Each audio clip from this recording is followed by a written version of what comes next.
Hello everyone, welcome to the stream and to another day in Azeroth. Thank you guys very much for joining me. I hope you are all doing well today. Amy, Parkow, Tanita, Sam, Empathic Nightwalker, Sick AU, Esme, Upgrade, Grumpy, Peter, Mr. Blaster, Karen, Wayne, Towan, Tim. Welcome everybody. Let's see, a little bit of housekeeping. Inventory looks okay. We do need to sell a couple of things. I want to do a different transmog. And I want to pick up the glyph of shadow form because we are going to be doing a lot of questing today. Which means we are going to be walking around in shadow form a lot. So I want to kind of dampen the shadowiness of our shadow form a little bit. Should be a minor glyph. Let's see, priest. I think if I just type shadow form, that should pull it up. Not found. Okay, okay. Fair play, game. Fair play. Let's see. Just shadow. Yeah, apparently I typed too many words. Glyph of shadow. There we go. And it's actually affordable. Cool, cool, cool. That's one thing done. John, good afternoon to you, buddy. Welcome to the stream.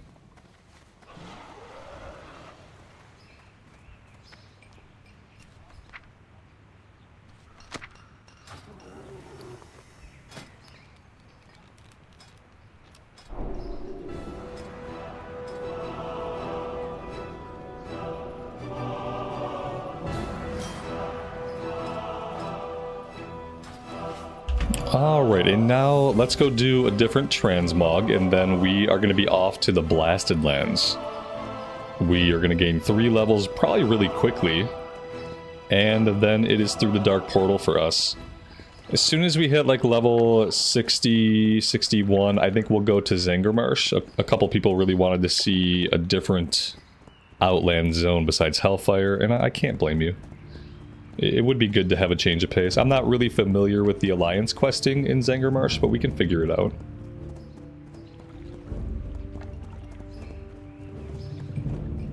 We're gonna get blasted? Yeah. Yeah, we might... Right. So we'll do some questing in Hellfire, but we'll wait till like 60-61. I think 60-61 we should have enough pieces of gear, because we'll be doing a couple of dungeon runs too. We won't be spamming them. But at level 59, we'll start queuing up for dungeons. And so we should have some gear. By the time we go into Zanger Marsh, we'll have some gear. It won't be a ton of gear, but it'll be okay. Alright, let's just do something different. What do we have? We still don't really have a lot, you know? Oh, I think all of our pants options are not gonna really work for any of the tunics that we have. We have this. And we have this. I mean, that's like a dress. I more prefer, like, the tunic and trousers. We don't really have anything that good right now. Let's rock this for a bit. Obviously, it's very Warlock-esque. But just for a change of pace. We are Shadow Priest now, so it's kind of fitting. And yeah, see the new Shadow... Oh, this is really good. This is so good. This might be better than it's done in retail. In retail, you can also like lighten the effects of your shadow form, but this is really good. I can see all of the colors in my gear. Oh man. Yeah, I like that a lot. That's cool. We just kind of have like a void aura. Instead of being composed of void, we still look fleshy, and now we have a void aura. Very much improved. Perkwitch, good morning to you and welcome to the stream. Thanks for being here today. Alright, so we are gonna head back over to the Blasted Lands. Should be a pretty short flight to get us there. I don't think we need to do anything else. Do we need to train? Fear Ward. And Shadow Protection. Okay, yeah, sure. I'm sold. Let's go train really fast. We might as well.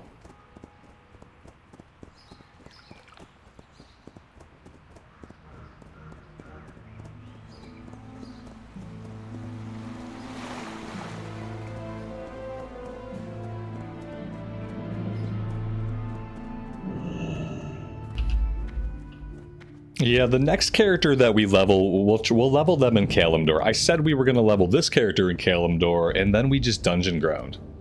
The next character we level will do more questing while we level up, and we will do a Kalimdor questing. So we can go places like Theralis, Ungurl Crater, Winter Spring, the really pretty places that we just haven't been to. Yep. You know, originally I was going to do a mage after this, but I think I'm going to do a warrior. I'm going to do a warrior or a prop pally. Maybe I'll do that while CNET's on vacation. Could be a good time to level up a warrior or a prop pally.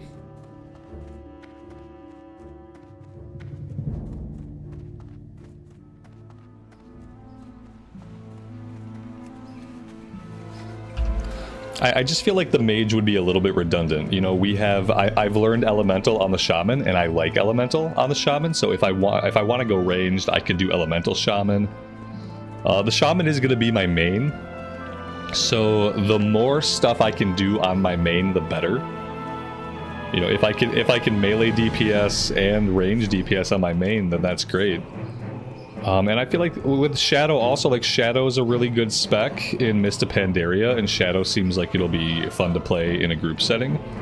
So yeah, I feel like leveling a mage right now would just be a little bit redundant. It's not like I won't get to it someday, but I think we'll do either a warrior, like a prot, either a prot warrior or a prot pally. Maybe we will do a poll at some point today. Which you guys would rather see, a prot warrior or prot pally? Talent points. We got 1 talent point. Okay. I had some points. I'm gonna put the second point here into Mind Melt. Increased damage done with Shadow or Death by 30% on targets below 25% health. I only ever use it when I know it's gonna kill them, because when that happens, we proc Spirit Tap. So we'll take that. There we go. Okay, now we're good. Nenya, welcome to the stream. Thanks for being here today. You're not late. You're right on time whenever you arrive. This is not a job. You are not on a schedule. I appreciate you being here when you can. Let's see. Netherguard Keep. There we go. I wish we could zoom the flight map in Cataclysm. The flight points are really close together because the map is really small for flight points. And in retail, you can mouse wheel in and you can get a closer view so that you can like accurately select a flight point without like having to be surgical. And I wish they would import some of that map technology into Classic. It's funny, they take things like the auction house, which I didn't feel like we needed, and they moved the retail auction house to Cataclysm. I just wish they would do some of the map stuff. That would be a quality of life improvement.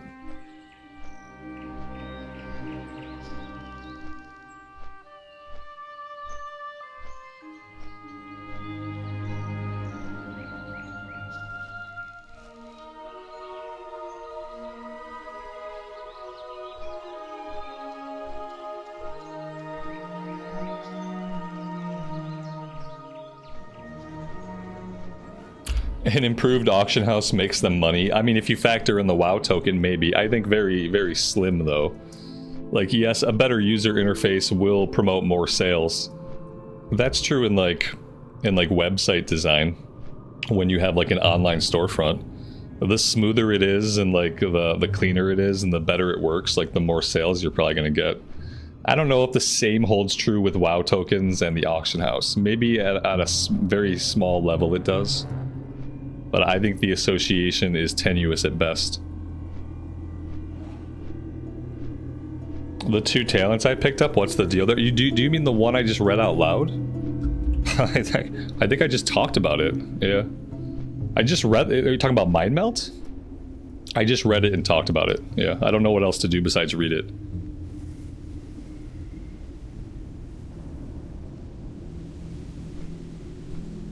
I'll leave it on the screen and you can read it.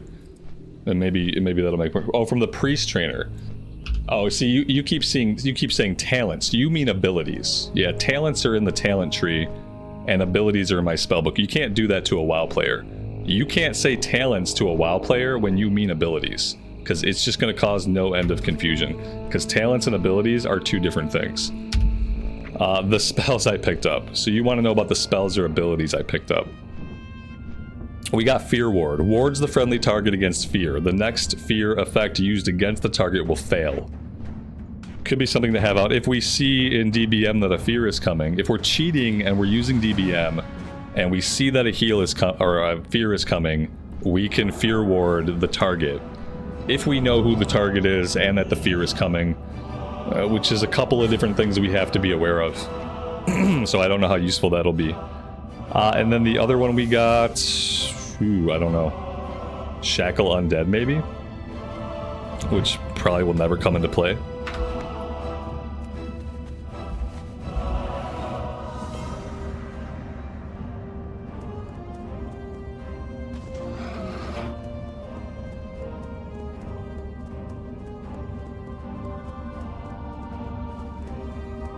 Dave, good afternoon to you, and welcome to the stream.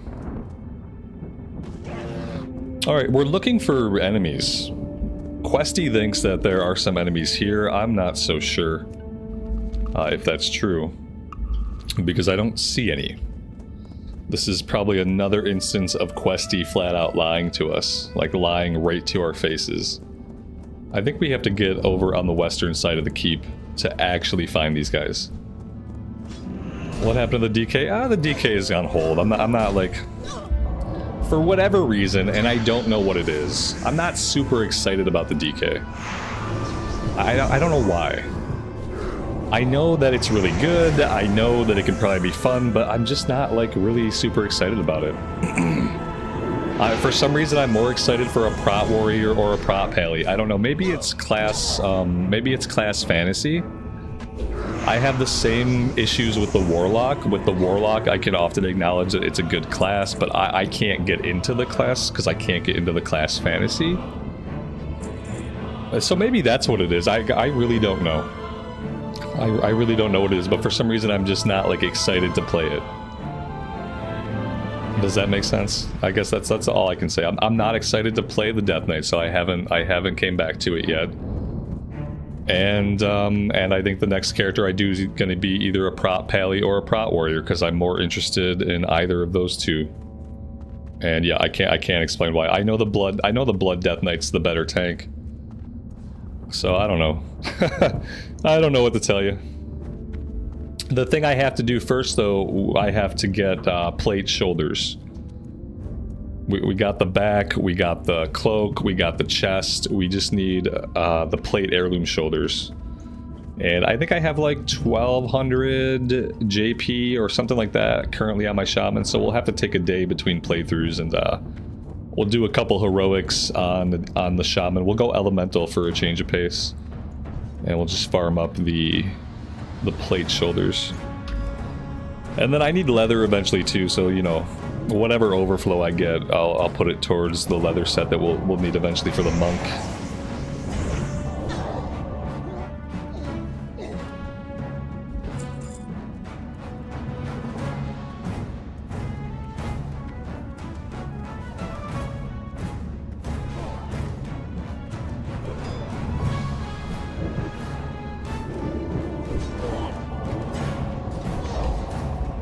It might also be that maybe I don't really like the Death Knight I created. I don't know.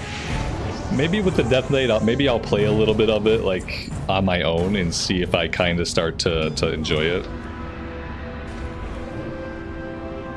And either way, like, the Death Knight journey is going to be really short. With Joyous Journeys, it'd be really short. We're going to go right into Outland. You know, we're going to burn through all of that endgame content.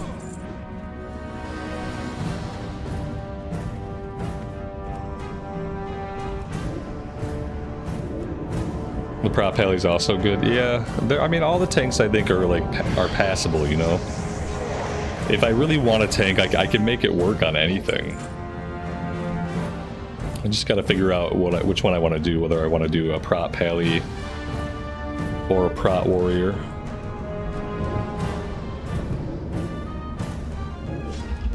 I've had the prot warrior, you know, I played prot warrior in Cata.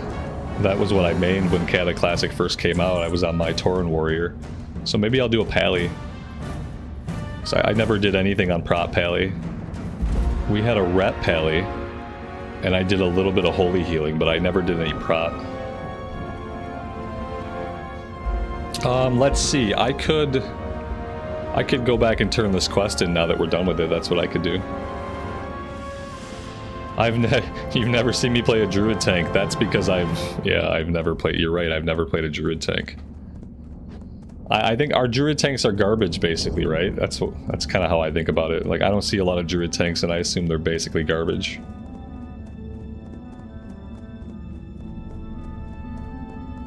The Pally gets a free mount. Yeah, free mounts are really important. Even though mounts are a little bit cheaper, it's still important. Yeah, I think, like... I'm pretty sure druid tanks are like the worst tank in MoP. Yeah, and also I hate being in shapeshifted forms. That's another reason why you don't see me play the druid a lot. I really hate being shapeshifted. As you can tell, like I had to immediately get rid of my shadow form when I knew I was going to be in shadow form a lot today. Because I hate not being able to see the character that I made and the gear that I'm wearing, or the transmog that I like. And yeah, so like as a druid, I could be a healer. I could be a healing druid. In expansions where tree form is not a thing. Because in some expansions, you just look like a dumb tree the entire time you're healing. I think that might have been, like, was that Wrath of the Lich King when you were just a tree permanently as you healed? And that sucked, because that tree always looked stupid. And it was like the worst. The tree looked like it was the dumbest, most low res of all the forms. And being stuck in tree form was awful.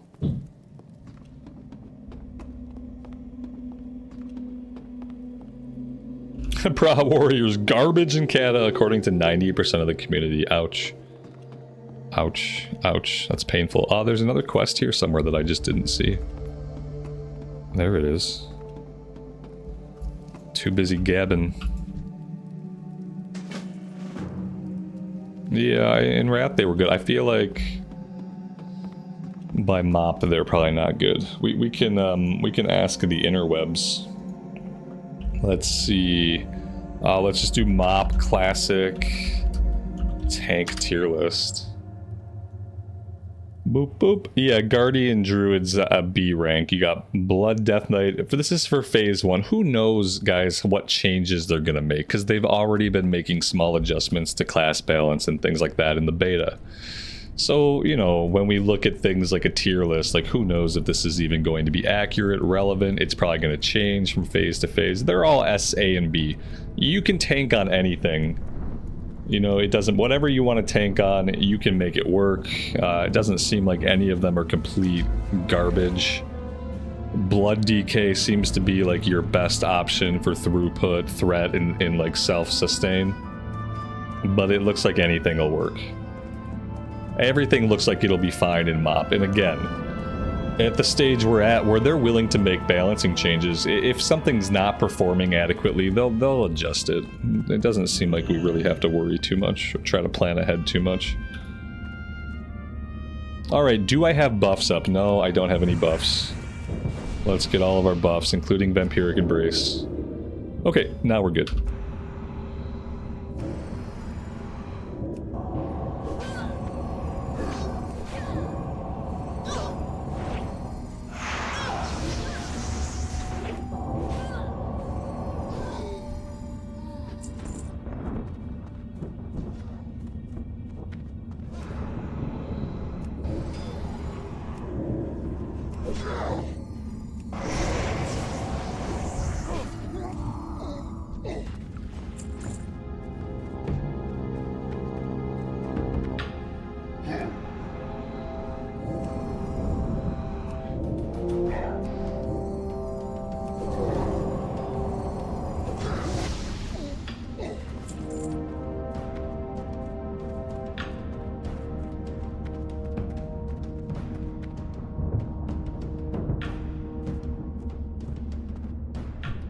Alright, so we're destroying weapon crates. I thought we had to pick them up, but we're not picking them up, we are exploding them. To make things a little bit easier to read here, we're going to go ahead and just clean out our quest log. Get rid of everything except for what we're currently working on. That way, like, what we're looking at over here actually makes sense. Let's drop the Swamp of Sorrow stuff. Okay. There we go. Perfect and clean.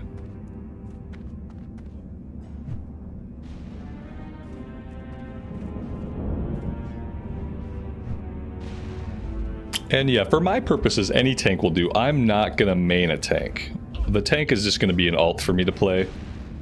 You know, once we have a raid on farm, once I don't need any more heroic stuff or 5-man stuff on my main, you know, that's when the tank alt will come out. I'm never gonna be a raid's like main tank for progression content. That is just not something I want. I want a tank to be able to do heroics with, to be able to do like the harder heroics. I want a tank to maybe like tank an off-night raid, like stuff like that. Nothing like cutting-edge progression.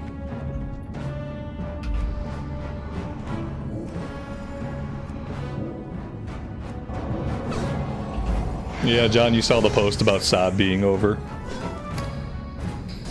It's sad. I guess it was always inevitable. You know, I thought maybe they could keep it going, but no. I think it was always inevitable that they would want to get everybody into Mr. Pandaria. Until they come out with their next big thing. You know, it'll probably be about 2 or 3 years before we hear about any new projects from that team. It was 2 years between Season of Mastery and Season of Discovery, and in Season of Mastery there was like no real work went into Season of Mastery. And it still took them 2 years to come back and do Season of Discovery. So I don't anticipate we'll hear about another season or any kind of Classic Plus news for a couple years. And TBC SOD, no, they're not going to do TBC SOD. They're not doing. There is no more SOD. They're not going to do any more Season of Discovery. Season of Discovery is over. No new content will be added. The servers are going to stay open for, they said, for months or years. let me say, there is a huge time difference between months or years, but that's what they said. They said the servers will stay open for months or years to come. So yeah, you know, they could shut them down. Basically, they could shut the servers off any day. There will not be character transfers from SOD to any other versions of the game. And that's it. Now that team goes back to the drawing board and they turn the page in their history and they move on to a new page. And what that brings, we can only wait to find out. And we will be waiting for a while, probably.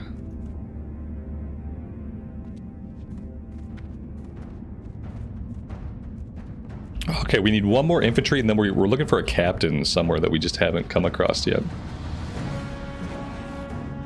Yeah, right, we knew it was coming. I didn't really know if it was coming. I thought, you know, they had added so much content beyond what they promised that I thought, hey, maybe every 6 or 7 months, maybe we'll get another SOD raid. I didn't know what they were going to do.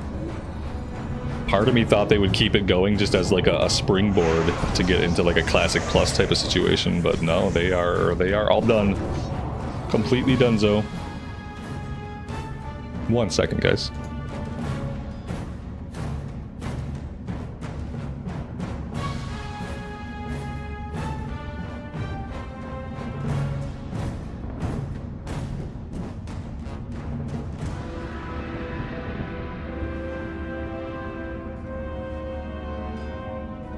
Alright, sorry about that. My allergies have been really, really bad.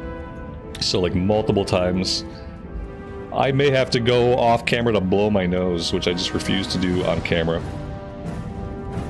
But yeah, it's getting better. The Claritin is starting to work, so today's not as bad as yesterday, and yesterday was pretty bad. But yeah, waking up early is still kind of kicking my ass in the allergy department.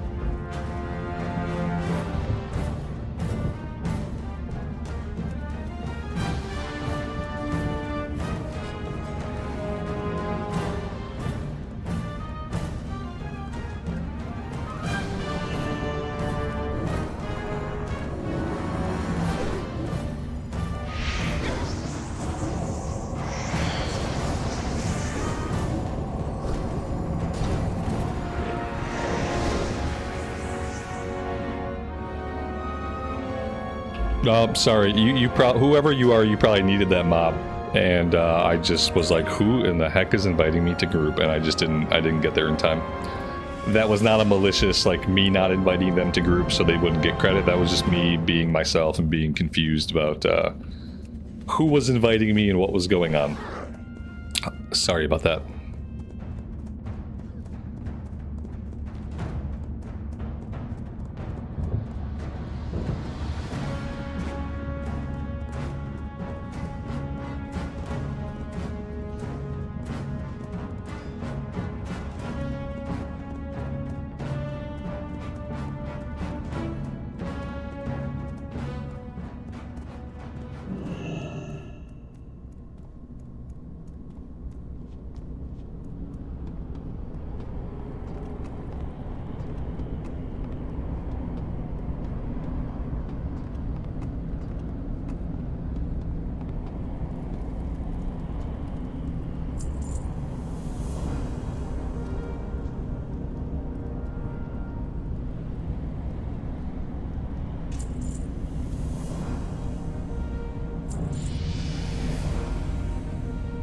Alright, that is level 56. 2 more levels to go.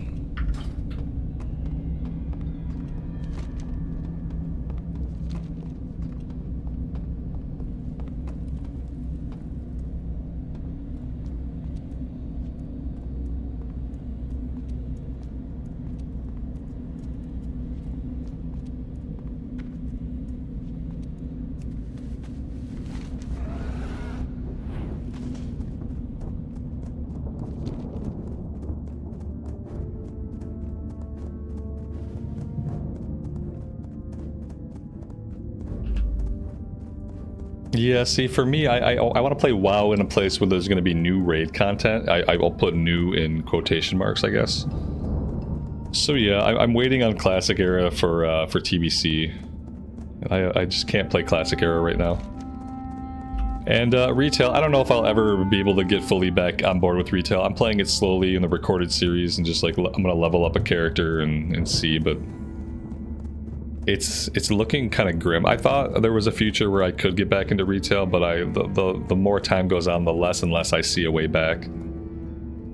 I think the way back will come like whenever they do their engine rework and after Last Titan ends, whatever expansion is after Last Titan, that's probably like my next onboard point to see if I can like get back into retail. I'm hoping that they do some like significant system revamps and maybe reset the story to something that I don't just absolutely think is like slop, like child story slop.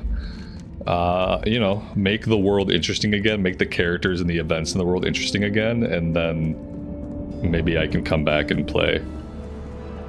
I don't know. It just doesn't hold any charm or allure for me the way it used to.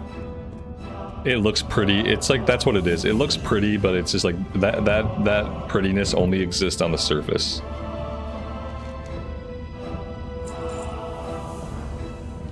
So yeah, I have to hinge all my hopes on Progression Classic.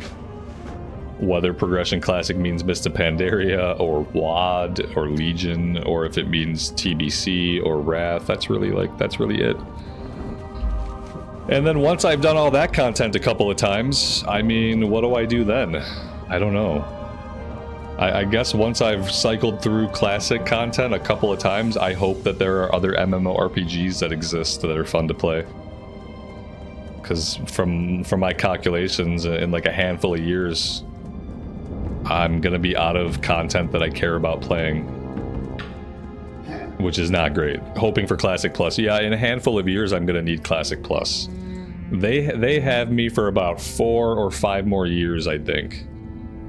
But by the time we're in Battle for Azeroth Classic, I'm gonna need to know when Classic Plus is coming out.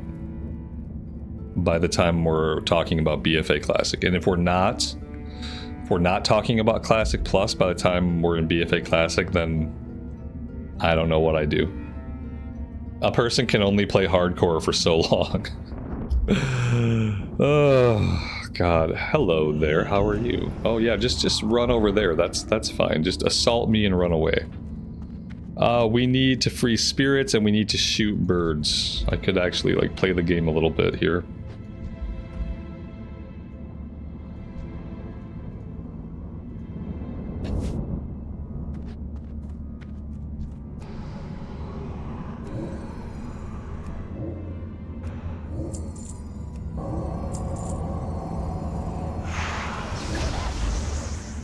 After the trilogy's complete, they're gonna unveil their new game engine, and the game's gonna look the same. Like for all intents and purposes, the game is gonna look and play the same, but the engine's gonna let them do stuff that they couldn't do, and the engine is gonna make the game actually run.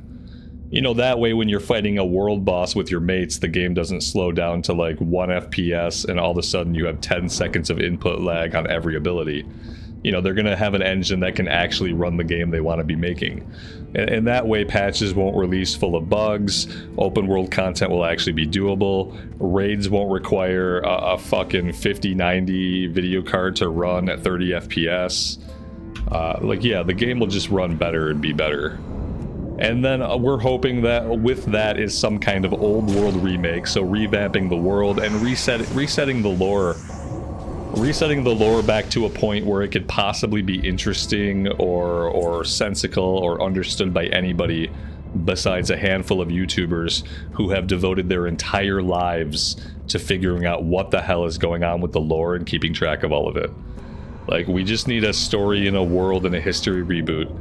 If I had to do it, like, the easiest way to do it is just to send us into a timeline where the Titans never came to Azeroth. Send us to a timeline where Azeroth was not a Titan at all. Or send us to a time where, like, the Black Empire killed the Titan inside of Azeroth, but then the Black Empire eventually fell as well, and now we're kind of like in a rudimentary era of, like, civilizations on Azeroth building up. Something like that. There's a couple of really easy ways they can do it, you know. They've already established, like, the idea of alternate timelines, and they've also done away with this. There used to be a concept that our timeline was the true timeline, but now we know that our timeline is just the timeline that the Titans want. It's just the timeline that they've manipulated to end up the way they want things to be, which is ordered. And so that means there are alternate timelines that are just as true and just as valid as the one that we've experienced. That's all. That's what I'd like to see. And if they do that, then I'll come back after Last Titan for WoW 2.0. WoW, a Realm Reborn. They need to Realm Reborn it. They need to, and I think Last Titan is their Realm Reborn. Because remember, before Final Fantasy XIV did a Realm Reborn, they ended the world. They had a big in-game event. There was the classic Final Fantasy meteor was heading towards Eorza. And it hit, and the world ended, and then the realm had to be reborn. And so with Azeroth cracking out of her planet egg, that's the same thing. The world is literally going to end. The world is literally going to end, and the surviving denizens of Azeroth are going to need somewhere safe to go, and that safe place is only going to exist A, on a new planet, which probably won't happen, or B, in a different timeline. New planet would be cool, but doesn't really jive with World of Warcraft. New timeline definitely does jive with everything they've done up to this point. So those are my predictions for World of Warcraft 2.0, a world reborn. Or in this case, a world unborn, since the being born of the planet is what's going to kill us. So maybe not a world, maybe reborn is a bad word. I don't know, but they'll figure it out. They'll do something. They're professionals, so I'm sure Medicine will make it great. Medicine will make it great again. Scary Meggie, welcome to the stream. Thanks for being here today. I appreciate it. We end up permanently in the maw. Yeah, there you go. The jailer wakes up and he realizes that it was all a dream, right? In his little android brain. I don't know. Maybe. We'll just have to wait and see. We got like 4 more years before we know. In 4 years, we'll know exactly what's going on, and maybe we'll even be playing it by then, but I doubt it. But we'll at least know like what's up for WoW 2.0. What's up for WoW after the World Soul Saga finally ends this madness, finally brings all this crap to a close. Let's tie up all these plot lines that nobody gives a crap about. and just go back to some like core fantasy, some like good Warcraft that like has mystery to it, has unknown aspects of it where everything is not explained, a world with less MacGuffins. Like, let's just go back.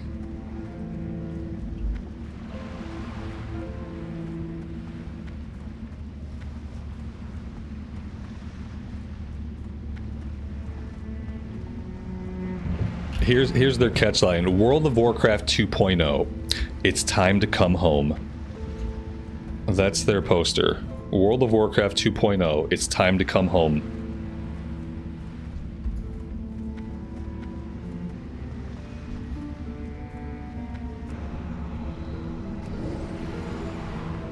A timeline where Tyrande chooses the right brother. Exactly. Yeah. I don't want to see a retelling of WoW's history.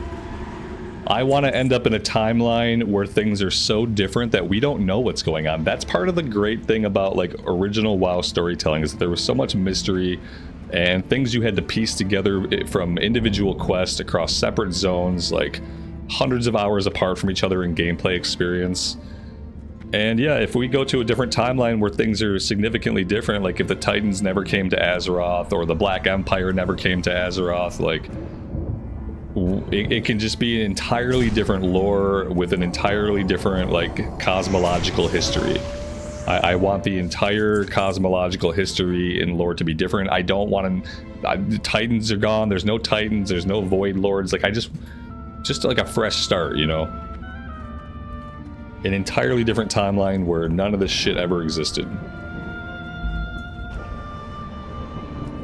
World of Warcraft, return to Azeroth. Yeah, something like that. Like, let's just return to like a simpler time where we don't know everything that's going on in the cosmos.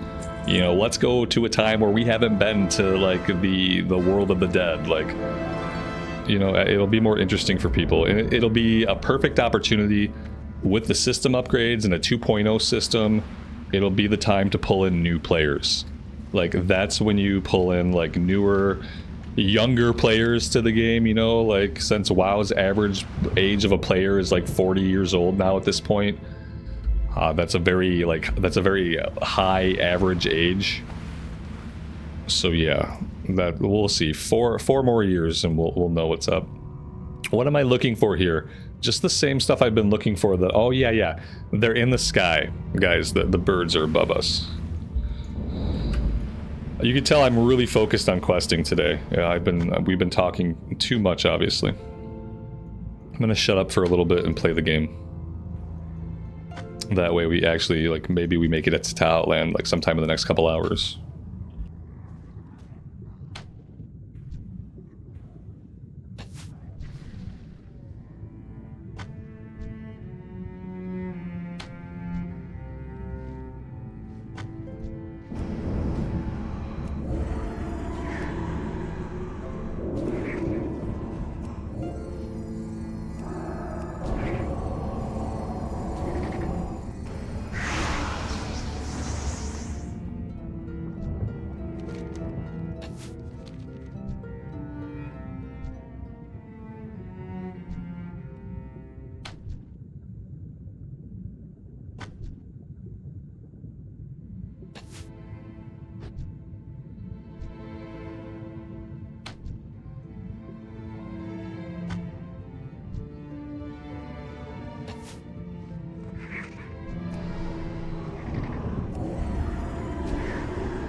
Marlena, good afternoon to you and welcome to the stream.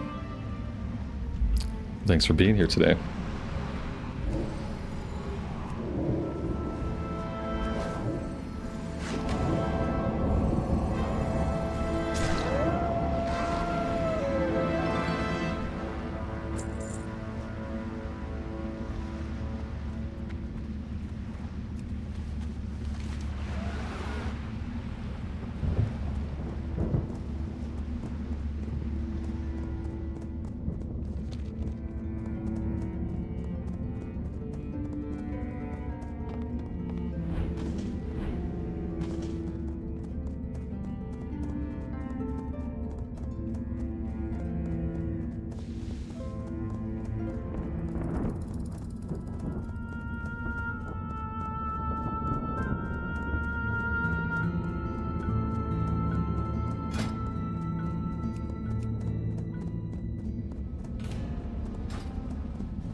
I guess we can queue up for DPS today, since we are solo. And just see what we get. Could be a way to break up some of the questing, since I am questing slower than I would like to be.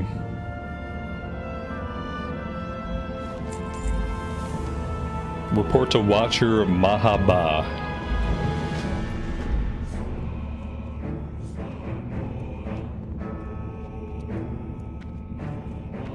Oh, there you go, a timeline where we didn't blow up the Well of Eternity. That could be good. I think like a timeline where many significant things are different, and then like it's kind of a cheap ploy. But part of the fun of exploration and part of the fun of learning the new lore and learning discovery will be learning the things that are significantly different from the lore that we knew. Like, it's kind of cheap to do it that way, but that could be a really engaging way to redo the lore. Is just like, you know, a lot of it will just be discovering what is different, like finding out the Well of Eternity never blew up, finding out the Titans didn't rip the old gods out, something else dealt with the old gods, finding out the Black Empire hung around for thousands of more years but eventually died off to something random. You know, like just finding out things like that and seeing different cultures, different races that came to be and came to stay in Azeroth that weren't there initially because of things that had happened differently. There's so much opportunity, you know. And if anyone's going to make that fun and make it interesting and make it make sense, Metzen will be the one to help do that. You know, since he basically made up all of the original lore that we care about in the first place. He'll be the ones that can guide something like that and make it good.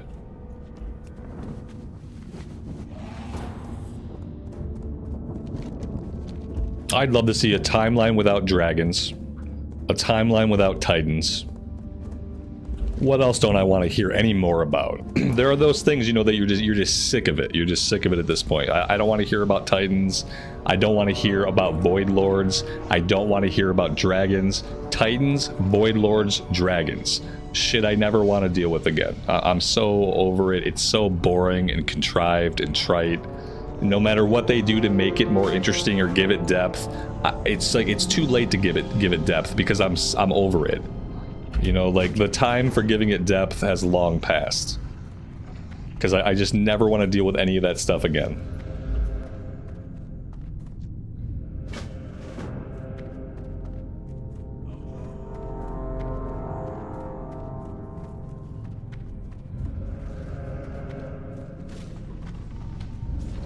You know, we could do a timeline where the light is the bad guy. The light has consumed most of the Great Dark Beyond, and when the light consumes an area, life ceases to exist. We could see, maybe we can meet Urel again, and she can be full-blown, like, light evil. You know, there's lots of stuff they can do. I'm excited for the things they could do, but then again, the question always comes, like, will they do any of these cool things? And all we can do is wait and see. Robert, you're not healing. Robert, you're not healing, buddy. Press the DPS buttons, lad. You press those DPS buttons. Press them now, before you get booted out of this group. Guys, I'm not healing. I need to stop wondering why I don't have heals on my bar. I'm kind of like not even wanting to look at the DPS meter since I don't have any AoE. So like my 5-man contribution is going to be like probably very limited. In any place where we're doing like AoE pulls, you know, I can put a couple dots on people, but you know, inevitably there's not a lot I can do. On a single target will probably be good. I could handle each pull like single target at a time. Like that could be a way to do it. But then everything's gonna be dead by the time I finish that first target. Oof, that's not right because that's taking in solo data. Let's just reset everything so it's accurate. Yeah, oh yeah, all the characters have to go. Oh, that goes without saying. Almost all of the characters that we know in the lore today would need to go. Yeah, I don't want to see Thrall again. I don't want to see Jaina. I don't want to see any of them. The way they've been handled the last few years, like I'm sick of it. I don't want to see any of them again, unfortunately. A lot of them used to be really good characters, like my favorite characters, but now I just hate them all. I need a complete break, a complete clean slate. I need new bros. I need new girls. Like, I need new everybody. Everybody's got to be new. There could probably be like some characters. Who don't I hate? I don't know. Tyrande. I don't hate Tyrande. I don't hate Khadgar. Medivh hasn't been around for a while. I don't hate Medivh. Yeah, Khadgar, Medivh, Tyrande. That's Illidan, but I'm kind of sick of Illidan, but that's basically that's it. That's my list of OG characters who I don't hate. Everybody else, I don't ever want to see them again ever in my life. Ever. Ever. I can't, like, it's hard to explain how much I don't want to see these characters anymore because of how they've been handled for about the past 8 years.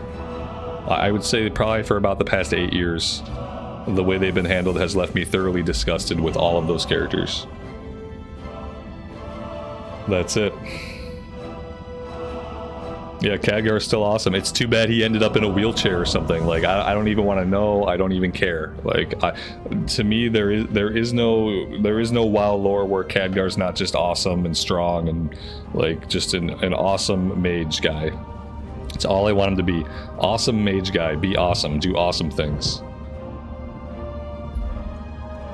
Yeah, we can see Uriel. We can Uriel. I think it's Uriel. We can see her again. That'd be fine. She was a minor character that had a story that we never got to see the end of. Yeah. Dante, good afternoon, buddy. Welcome to the stream.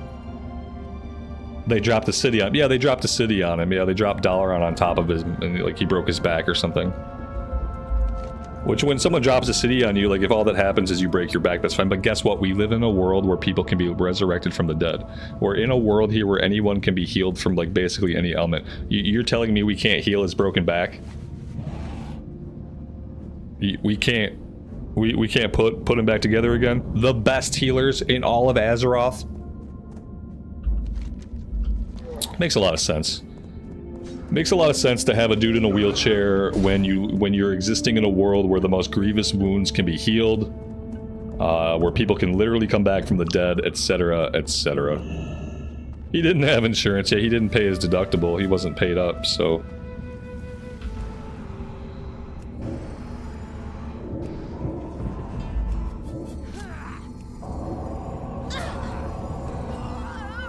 There we go. We need to put Khadgar in a magical Iron Man suit.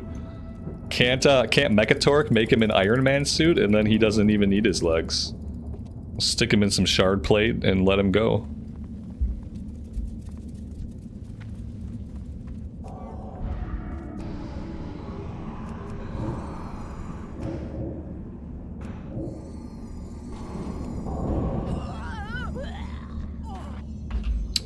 Everyone thinks Khadgar's been possessed by Xal'atath and he's going to take us down from within. You know, like the war within. Little do we know, the war within refers to Khadgar's struggle to keep Xal'atath from controlling him. That's the real war within. I don't really think that's it. Maybe that's it. I don't think that's it.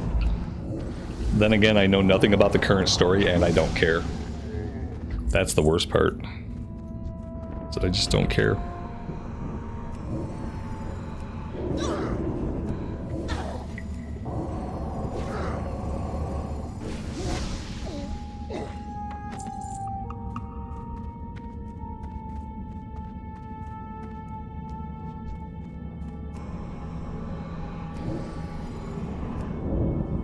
Azeroth is outside his network.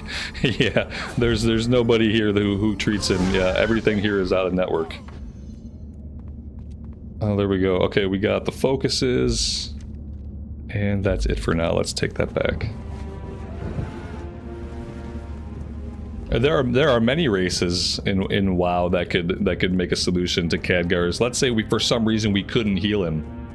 Which is absolutely ludicrous, the idea that we couldn't heal someone who's still alive. Let's say all the shaman, all the druids, all the priests, all the holy pallies that we know couldn't put Khadgar back together again. Yeah, there's enough people with enough technology that dude wouldn't need to be in a wheelchair that looks like it was made like in the Stone Age. You know what I mean? What about a hover disc, bro? Like, I had a hover disc once. Why don't you just sit on a hovering magical disc? Why are you in a wheelchair? What's going on? None of it makes sense. It doesn't make sense.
I do feel like they should probably like tell us what their plans are after Last Titan soon.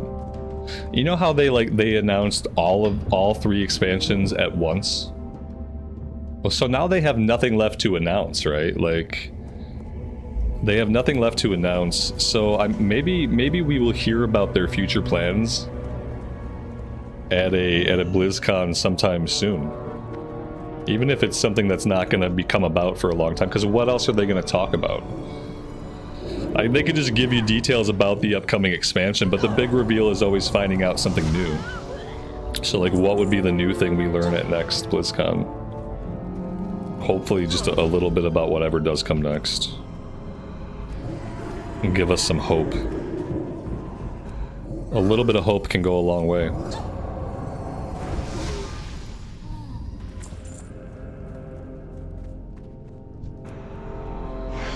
Mobile gaming, yeah, that's right. Yeah, that's true. Yeah, they have to get WoW onto mobiles, so that'll probably be the next thing that they talk about. That's like a big deal. They have to get WoW onto mobile, and it'll probably go to mobile before it even gets to console. You know, especially with the one-button rotation thing that they put in retail, like that makes, like the one-button rotation thing, like that's how you're gonna play on mobile. You're gonna play with the one-button rotation on, like here's your attack button. Okay, you're gonna keep attacking now. And then you got a couple other buttons you can tap for cooldowns and stuff. Like it's perfect for mobile gaming. And it would be good for consoles too. But they'll probably put it on mobile first.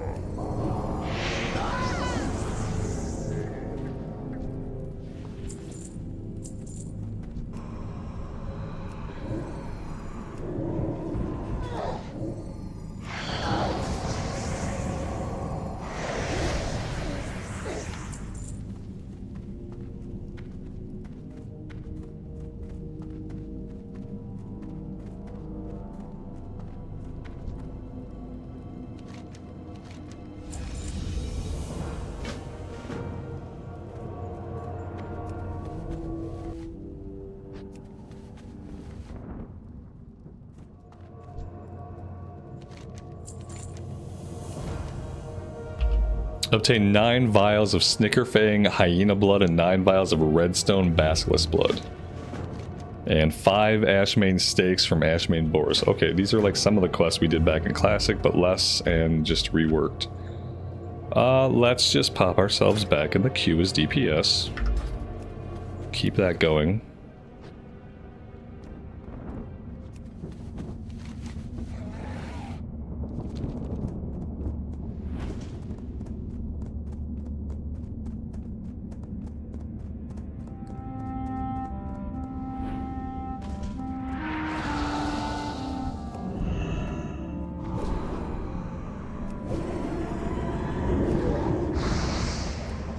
New Heroes of the Storm? Yeah, unfortunately, that's never going to happen. I loved Heroes of the Storm.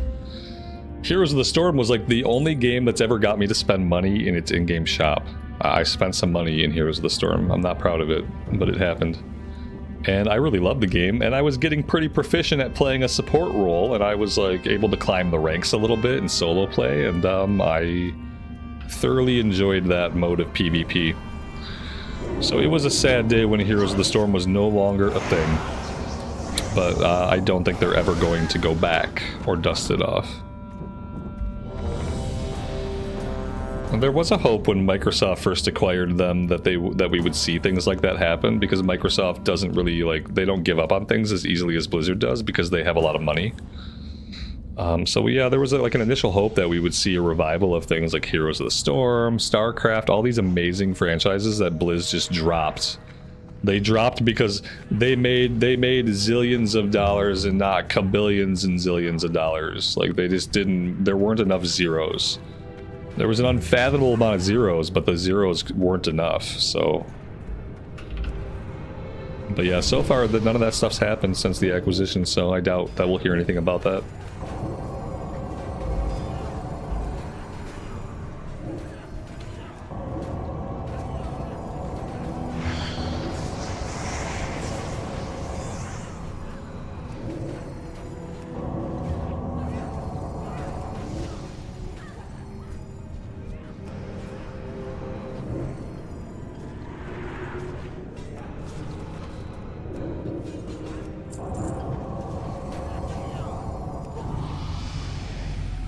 And there is 57.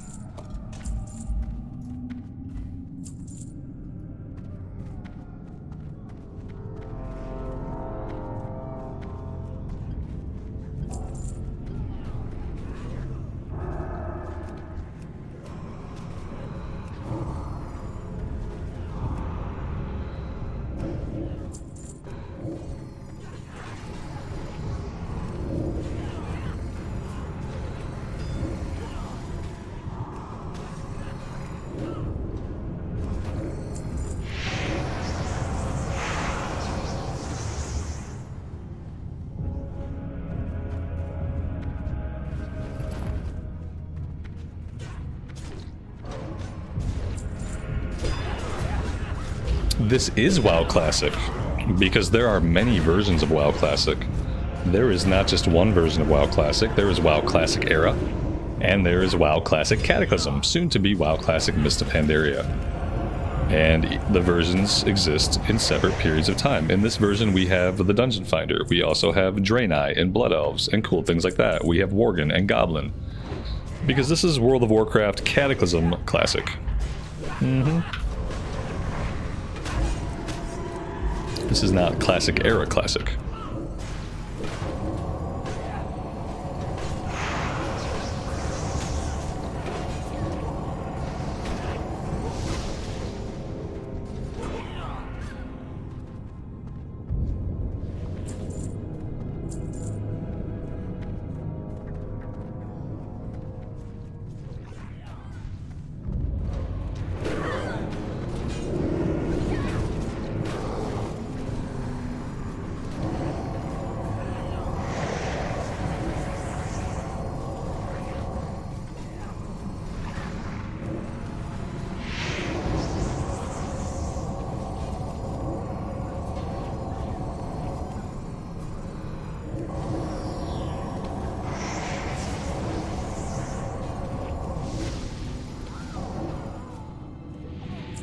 Our single target's not bad. We did pretty good on the single target, so that's cool to see.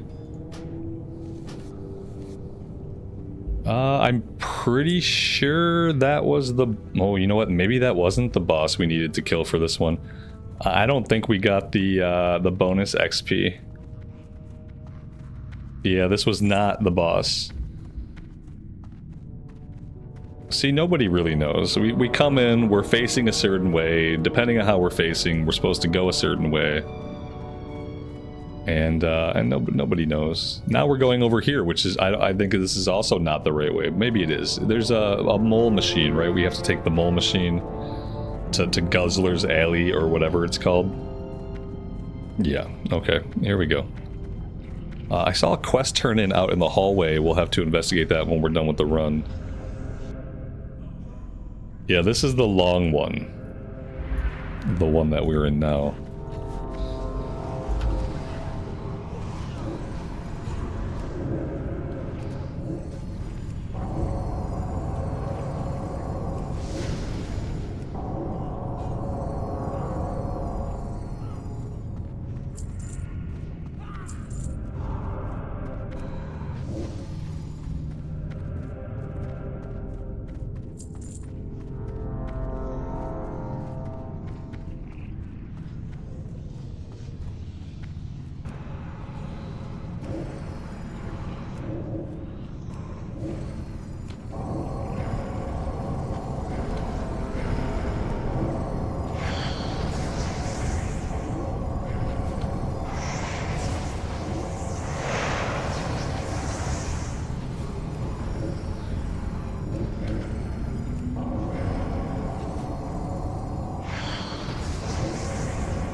And we actually ran out of mana.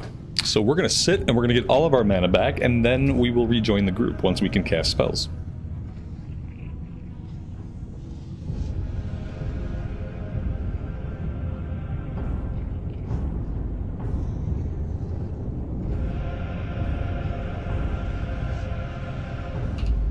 Dopa, that's exactly right. Yeah, there's classic era anniversary realms where there's no dungeon finder like this, and there's classic era realms where there's no dungeon finder like this.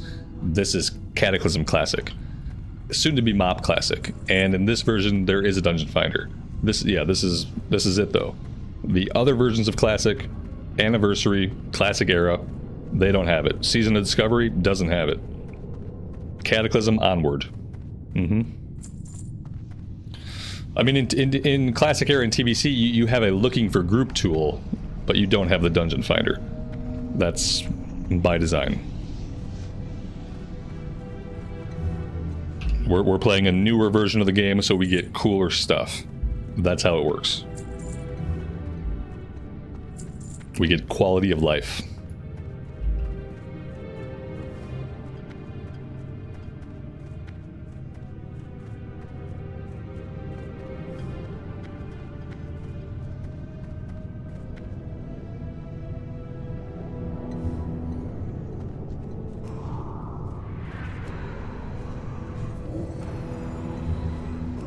Why did they remove the Dungeon Finder from Lich King? They didn't remove the Dungeon Finder from Lich King. Originally, the Dungeon Finder didn't come into the game until the very end of Wrath. And I think they brought it in at about the same exact time that it came in originally. What they didn't do is they didn't give us the Dungeon Finder for all of Wrath. I'm pretty sure they just put it in when it came in originally. Because Wrath did not ship with the automated dungeon tool. That it came in later, so I don't know. They waited too long, in my opinion. I think they should have worked it in much sooner than they did. I actually stopped playing Wrath of the Lich King in part because they would not add the Dungeon Finder, and I was just sick of having to find groups normally while I leveled up characters because it was too much of a pain to do the travel and stuff like that. And so yeah, I wish they would have put it in, but they didn't really shortchange us. They just did what they originally did. Yeah, Dungeon Finder would have been perfect for Sod. Yeah, me too. I thought the same thing when we were playing. It was like, there was so much content that we could have done in Sod. We spent so much time having to travel and get people to the instances. And we could have just been doing double the content if we had had the automated Dungeon Finder in Sod. Yeah, absolutely should have been there.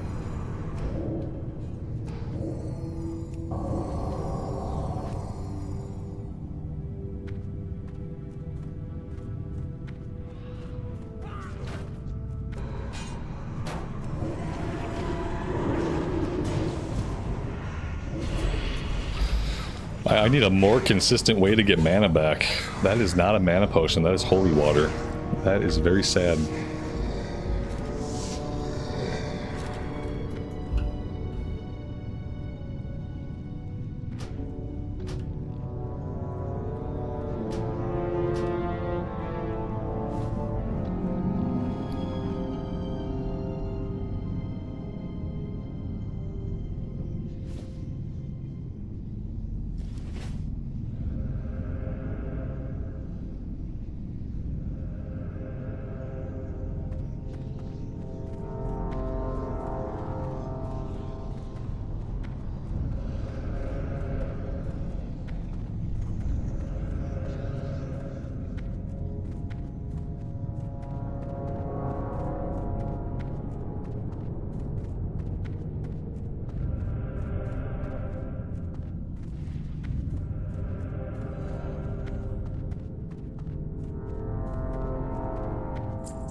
Yeah, we do get mana hungry.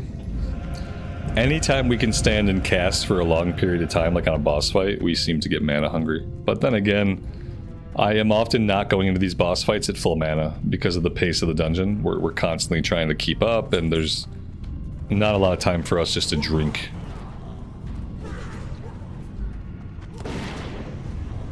We'd probably be okay on boss fights if we could drink all of our mana back before the pull happened.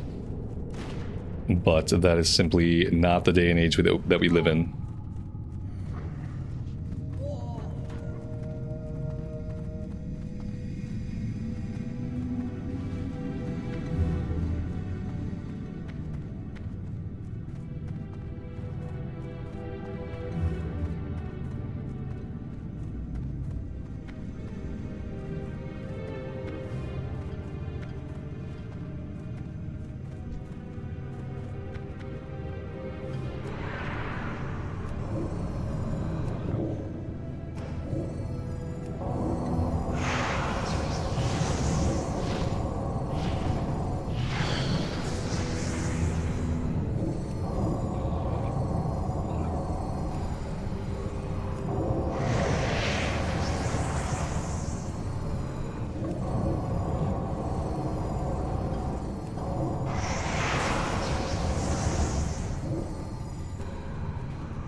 Drinking in combat should be allowed? Yeah. I don't know why you shouldn't be able to drink in combat.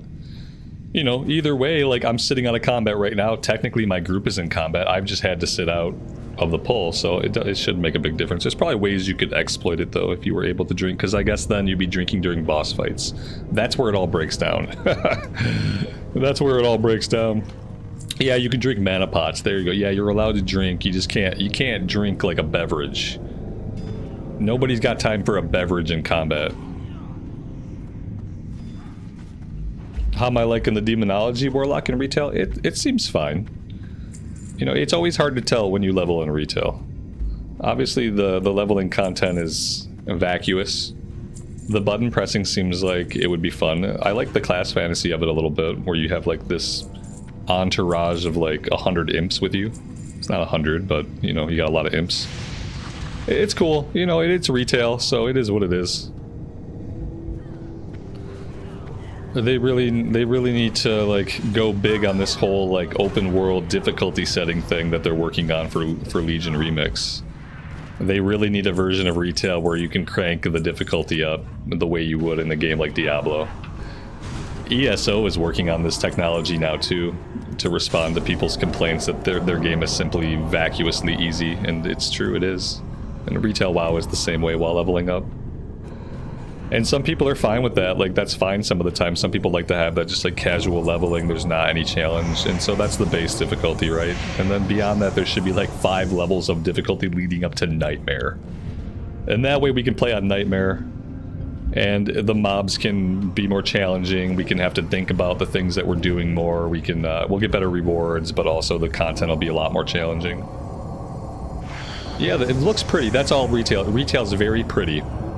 That's like really the only overly positive thing you can say, is that in endgame content with groups, the button pushing is fun, and it's a pretty looking game.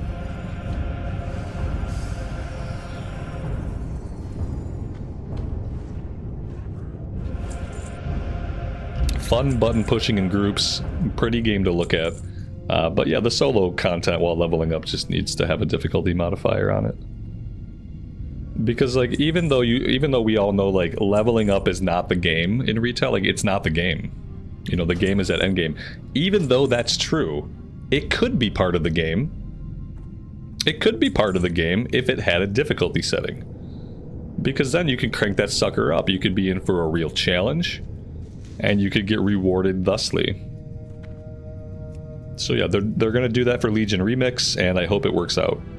I hope it's a lot of fun in Remix and that they carry it over into the base game. Let's teleport out and teleport back in, because I swear there was a quest turn-in somewhere near the beginning room. Not in the first room, but out in the second hallway. Oh good, I got dropped from the group completely, and therefore will have no opportunity to turn that one in. Alright, guys, I got a bio. I'll be right back.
Alright.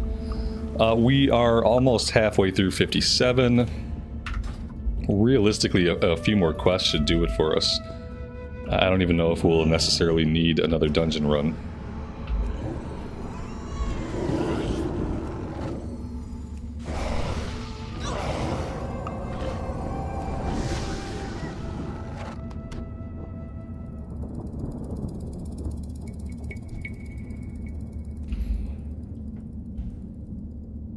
Tim, look at Tainted Grail. Tainted Grail something something Avalon. It has a subtitle. Yeah, Tainted Grail. Look at Tainted Grail. Big open world RPG. And it's like a darker world. I've been watching Co Carnage play it a little bit in the evenings, and I really like it. I think the voice acting is really awesome. I think the writing is good. The setting is this like very dark, mysterious world that it takes things from Arthurian legend, but it like twists Arthurian legend in a very dark way. It's like Elden Ring meets Arthurian legend. And yeah, it seems really good if you're looking for like an open world RPG on PC.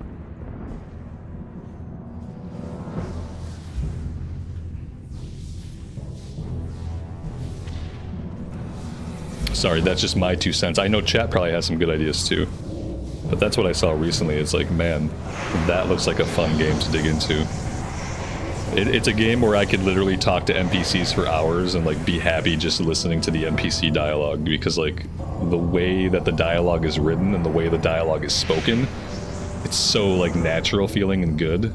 And it's all like very interesting. You're always learning like very interesting tidbits. Even little minor NPCs have like really personal stories about their past that are like well written and tell you a lot about the world. It's good stuff. And it's AA development. It's not a AAA game, but it's really, really good. Yeah, I would say like, man, if you have time and you get into it, like play the crap out of that game, because I feel like it's something special. It's one of those games like that I wish I could play on the channel, you know, like I wish YouTube would let me play games on the channel that were not World of Warcraft, because that is a game that I could really get into.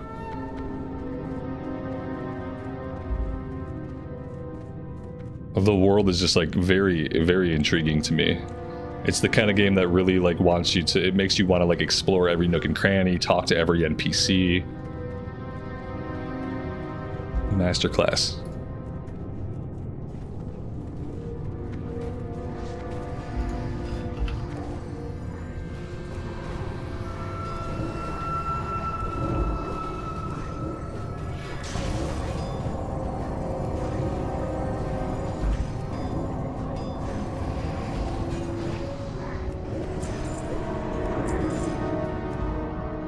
This game has a lot of like mature themes. I don't feel like they lean into swearing more than necessary. I haven't played Kingdom Come to Deliverance, so I don't know how much cursing there is in it, but I feel like it's infrequent and appropriate when it happens. I should have rolled on those for Transmog. I saw at the last minute that we didn't have the appearance. Must collect all Transmog. I should probably also worry more about getting some Transmog on my Shaman, if that's going to be my main. That would be a good idea at some point.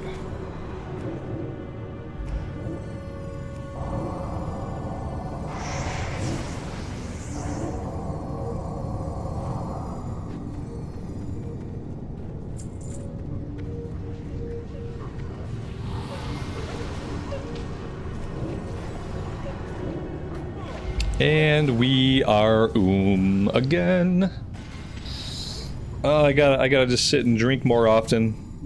I need something like big to pop up. You know how like the corners of your screen turn red when you're low on HP? I need the corners of my screen to turn blue when I'm low on mana. If I could get like a blue like border when I'm low on mana, that'd be awesome. This person is opening a trade with me in the middle of a fight. I'm assuming that was accidental. It does seem to be accidental. Yeah, Clair Obscure is really good if you like JRPG gameplay. Yeah, I haven't played yet. I'm waiting on Clair Obscure. Yep, I started it, but then I had to wait on it. Yeah, it's a long story that I'm not going to get into, but I'm looking forward to the day that I can actually play the game again. Right now, I'm still working my way through the end of Persona 3 Reload, but I think I'll be done with that pretty soon.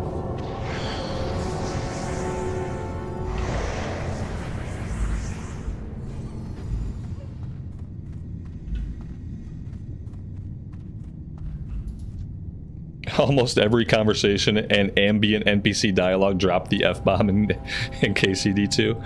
Huh, that's probably like, I feel like it's probably, maybe it's historically accurate. Unfortunately, because that game is obviously going for a very like certain vibe. A very certain like imagining of history. And maybe they think that they're being very historically accurate, and I feel like that's probably true. Now, is it necessary? I don't know if it's necessary.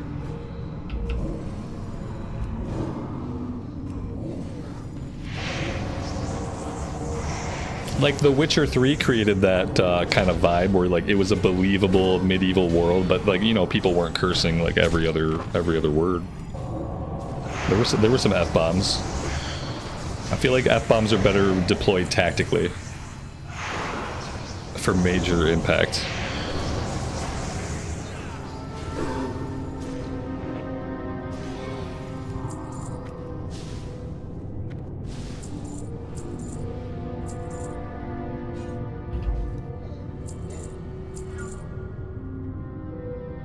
Ooh, what's this? Oh, it's a pet.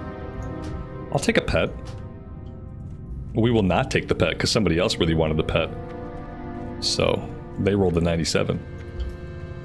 I feel like we're just killing random bosses now that have nothing at all to do with completing the dungeon run. So we've killed a couple of bosses like I don't remember killing for any purpose in Cataclysm. Like we just killed the wolf boss, like this guy doesn't need to die. I wonder if we are on the right track here or if we're just like way off base. Because I kind of feel like these people are just doing the dungeon like they would back in vanilla. It could be a really long run where we don't get a lot of XP. I guess that's my point. Could be a long run with no XP.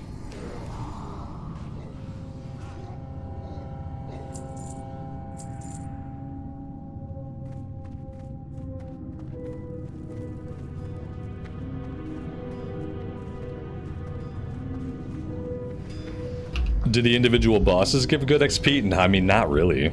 No, not really. Not worth hanging out in here for an extra 45 minutes. Yeah, we're just doing stuff. I might, how long before I can avoid getting deserter? Because I might not stay with this group. I'd like to hit level 58, like, quickly and not in, like, an hour and a half from now. And yeah, they just seem to be doing whatever it is they think they're doing, which, from what I can tell, is simply clearing the entire dungeon, which is not what I'm here for. But then again, it's not exactly like I can complain they're having to carry me through because I've never had mana since we started. Maybe if they vote kick me, I don't get deserter. Maybe if I'm just not able to contribute DPS, they'll kick me.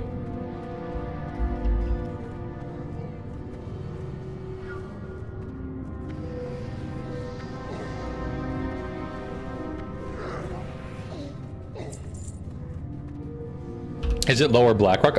You know, maybe it is. I thought we were in the same Blackrock that we've always been in. I don't know. Let's see.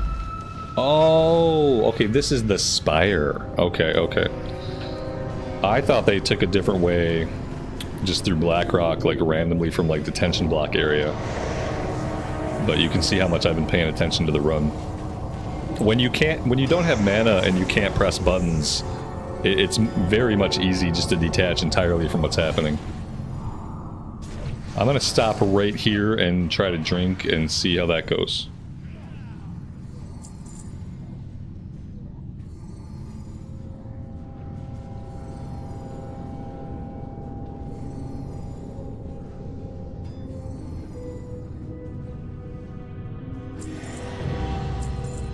Oh, that's it. There we go. We're done. Perfect. Who needs mana? Nobody needs mana. We don't need mana here. Yeah, this is the last boss. Well, that was cool. That wasn't too bad. I thought we were just going off on some wild tangent.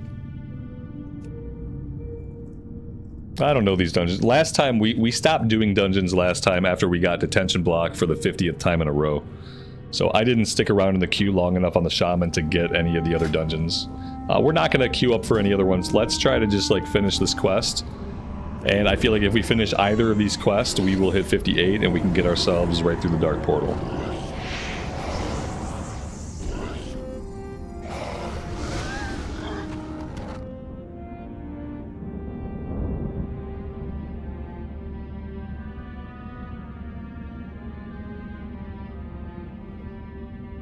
The Ashmane Stake one is going to be the easiest one to complete, so maybe we focus on that and we go turn that in and see where that leaves us. It's possible we only need this one quest. What's another one here? Heart of the Mountain is Blackrock Depths. Yeah, this other one's a kill quest for 18 mobs. By the time we kill 18 mobs, we'll probably have leveled from just the kill XP. So let's do this one first, turn it in.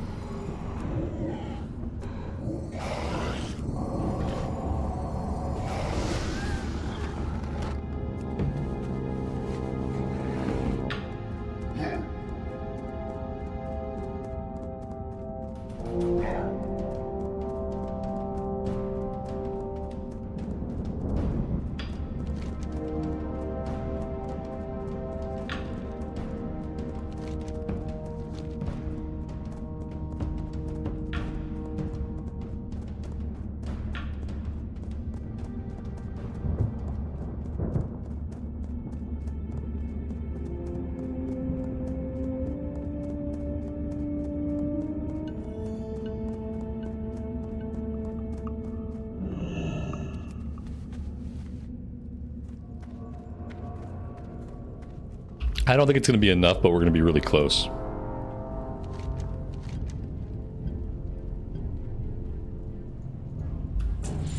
It was enough. I was completely wrong. Never been happier to be completely wrong. All right. Down to the portal we go. Blasted land. Let's abandon everything that we have. We are done with all of it.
So we're gonna hit level 60 in Hellfire. We'll do stuff in Hellfire until level 60.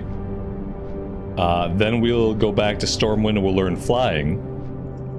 Then we'll come back here and we'll go to Zanger Marsh. And we will see how that works. And then also, whenever we hit level 59, we'll start queuing up as DPS for the Outland dungeons. And yeah, hopefully that'll net us some decent gear.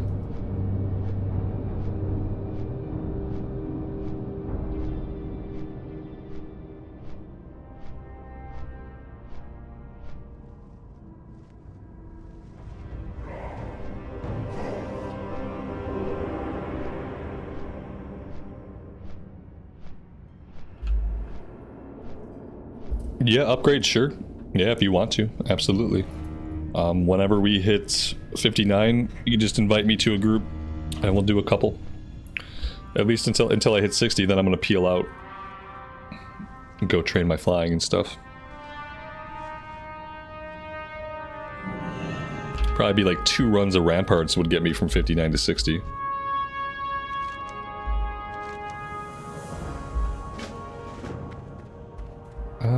I'm not gonna set my Hearthstone here, I don't think. My Hearthstone's set back in Stormwind now. Then again, I guess I will set it here for the time being. We have the portals in Shattrath we can use to get back to Stormwind when we want to. Oops. Yeah, let's go ahead and also we'll vendor everything here. Nothing we need to equip for Transmog, so we should basically be able to sell everything.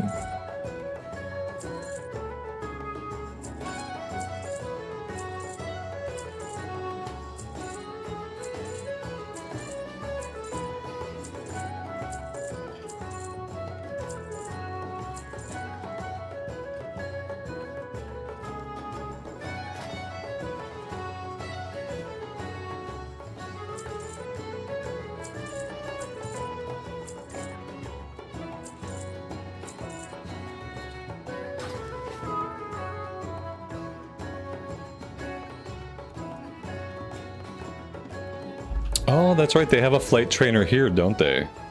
Okay, so yeah, maybe we won't have to go back to Stormwind at all for the time being. And then I think there are also class trainers in Shattrath, so if we have to train abilities, we also should not have to go back to Stormwind if we don't want to.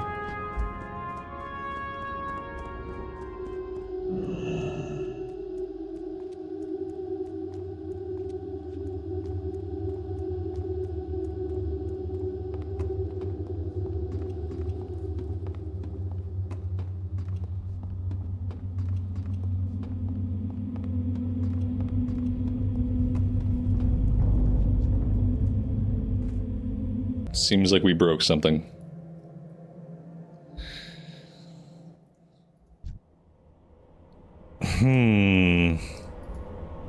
I don't know what's happening. I think I have to blame Dialogue UI for this one. Does my Dialogue UI need an update?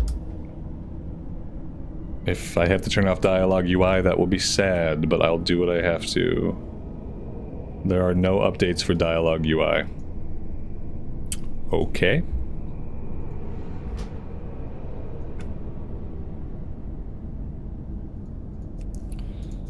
Let's see if this works.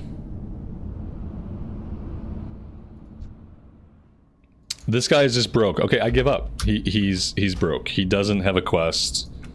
The game is lying to us. There's no rhyme or reason for it. Yeah, this absolutely nuts. We'll come back and talk to him later, maybe sometime later. That doesn't help us do anything here, though. So, like, yeah, any ideas on what's wrong with this guy? I've never had a problem getting started here. This is, like, absolutely insane. I'm gonna have to try to log out and log back in. I can't log out. I'm not disconnected from the game because I see chat scrolling still. Like, chat is still scrolling. I can't log out of the game. Like, it doesn't trigger the logout. I can't exit the game. I'm gonna have to Alt F4 this game. Bear with me. I don't know what I did. I don't know how it broke, but when it broke hard. It broke really fucking hard. I don't think I've ever had WoW break in that particular way.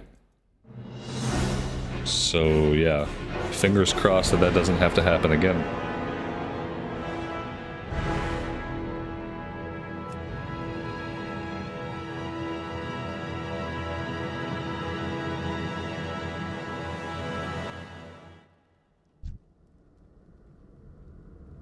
Oh my god, the game works again.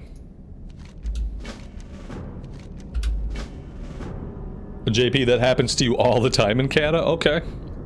Well, I guess I'm glad. I'm not happy that it happens. I'm just glad that it's just not just me, you know? That was really weird. Left us in quite a lurch there without any quest to do.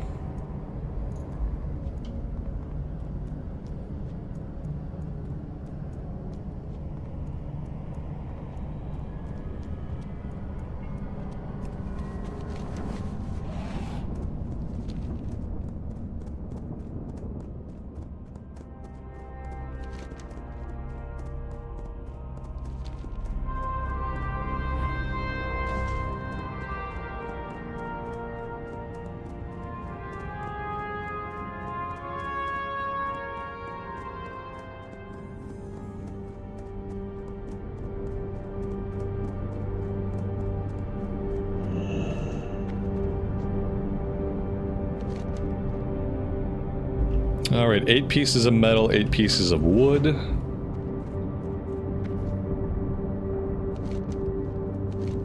And 20 bone chewer orcs killed.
Yeah, not being able to fly here kind of sucks.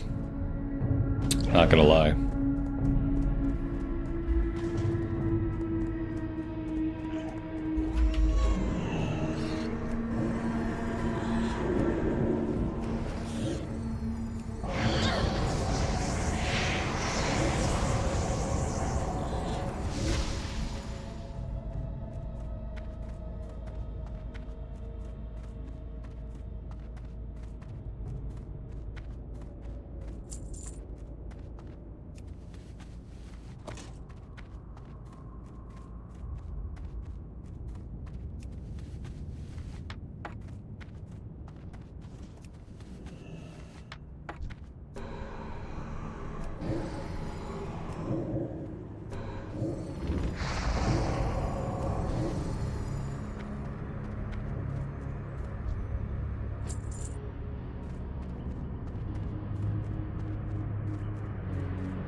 Alright, so the kill quest is done. We need a few more pieces of wood.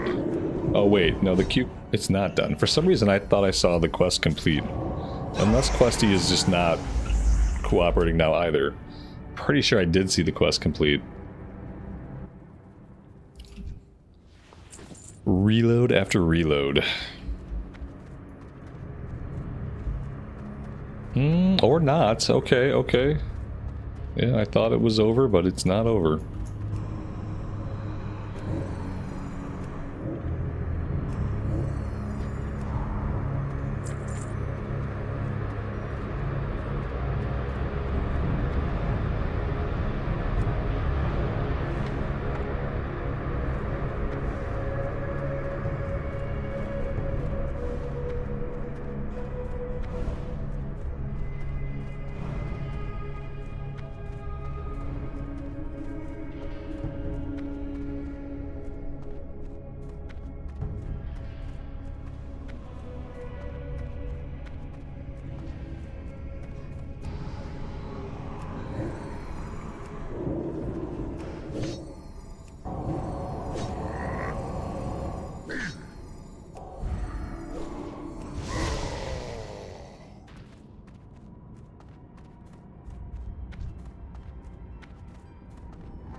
Oh, this guy is an elite.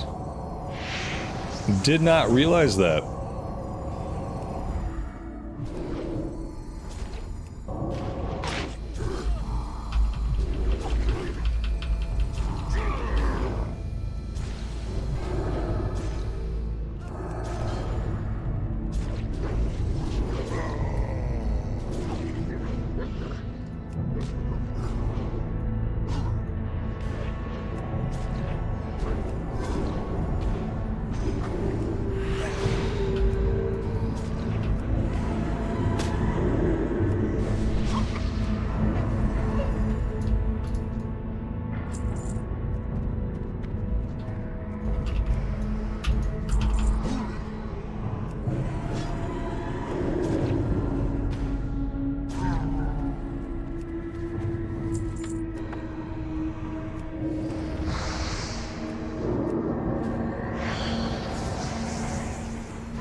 Alright, we'll help him finish these two guys off, and then we are out of here.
Here we go. Here's a wand. Not exactly the biggest piece of equipment, but it's an upgrade.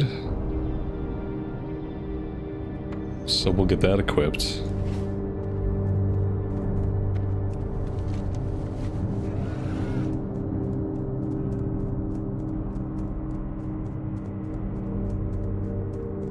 Let's go out to the east first and do the stuff. I feel like the stuff over here is okay to do before we have a flag mount. Whereas maybe burning the catapults will be easier once we have a flag mount. So yeah, we'll go over here and we'll do the stuff over to the east.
Has anything exciting happened in the last hour? I mean, we went through the dark portal, that's about it.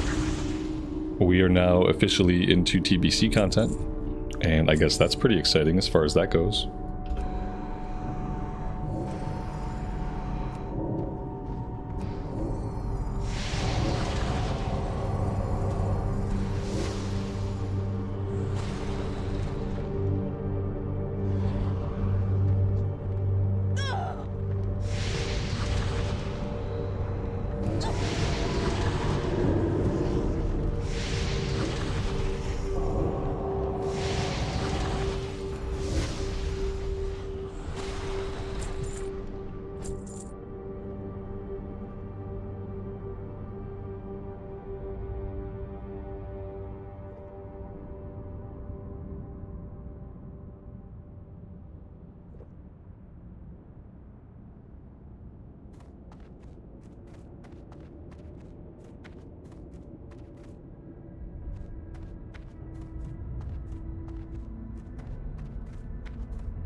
Alright, here we go.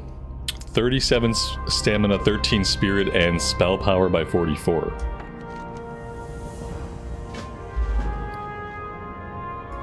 That's a nice upgrade.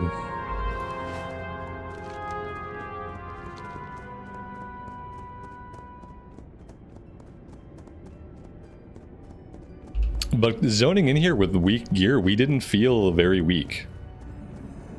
I think by Cataclysm, that's kind of been diminished a bit.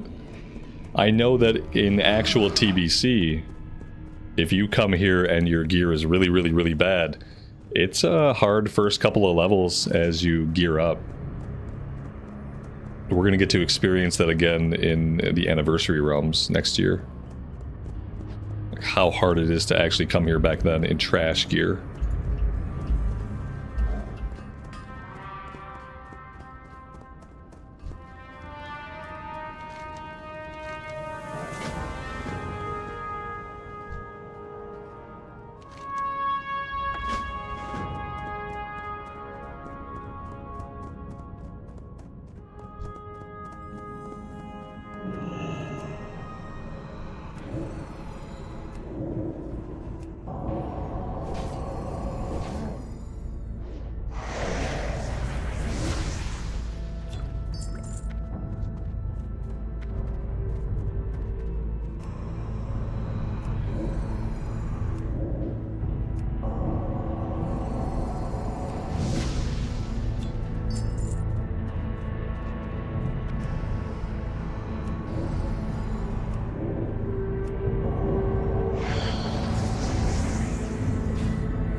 This guy's an elite. I didn't realize there were like random elites walking around. I don't remember random elites. And he didn't even drop a quest item. How rude.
have so much more range than I ever use. I'm so bad about using my max range. I should never take talents that increase my max range, because honestly, I never use it. And I'm pretty sure we have a couple talent points spent in increasing our range. Alright, that's 2 portals destroyed. Now we have to head down to Zethgor. We're looking for a cursed talisman, and we are marking some of the towers. Dustin, good afternoon to you, buddy. Welcome to the stream, and thanks for being here today. Hope you're doing well.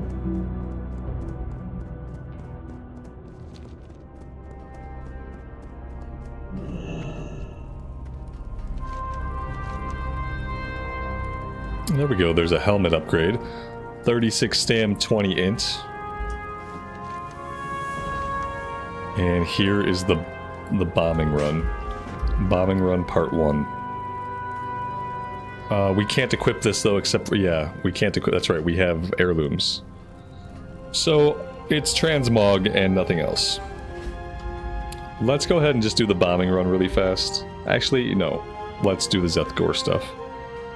The bombing run is going to lead us out to that floating island place.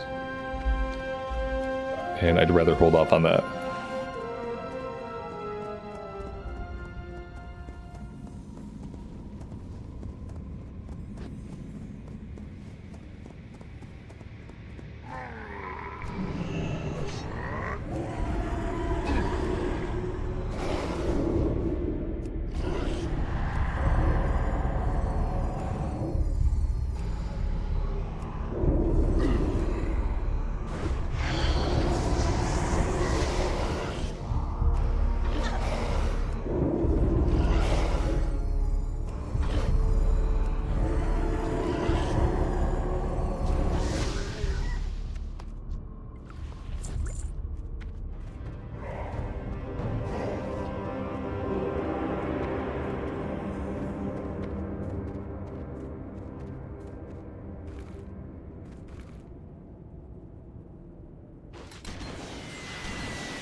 Alright, there's level 59. There's the Cursed Talisman for the quest. Let's go burn this last tower.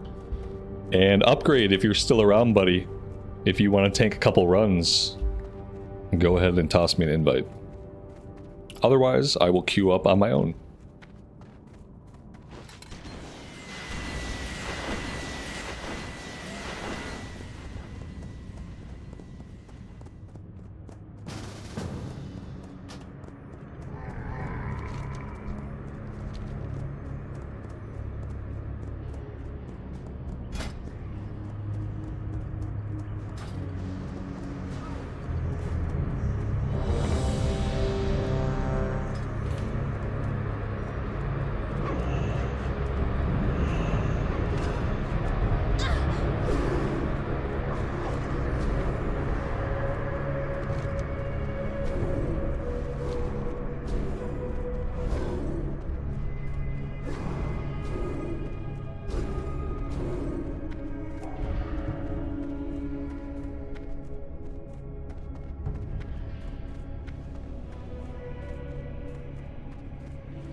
It's really crazy that we don't get any AoE as a Shadow Priest until like level 74. And even then it's one AoE button. Kinda nuts.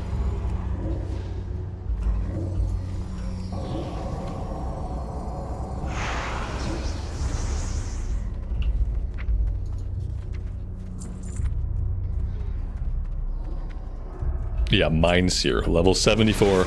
The only AoE we will ever have. They should probably give that to you at like level 30. I think level 30 would be a good time in this version of the game for you to have an AoE spell.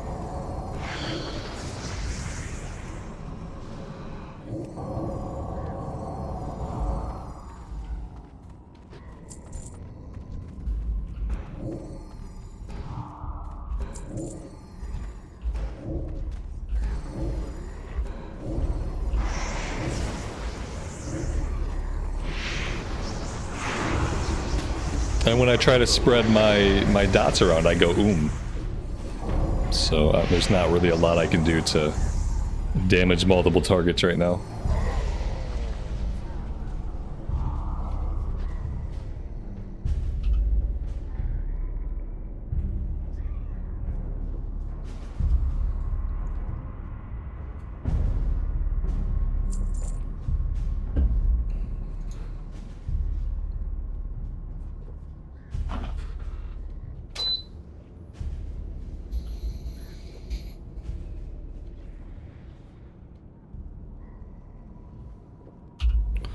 It's going to be really cool when we get some water that can actually restore our mana, when we don't have to use level 45 water. Pretty sure we have to wait till 60 to get the water from Outland.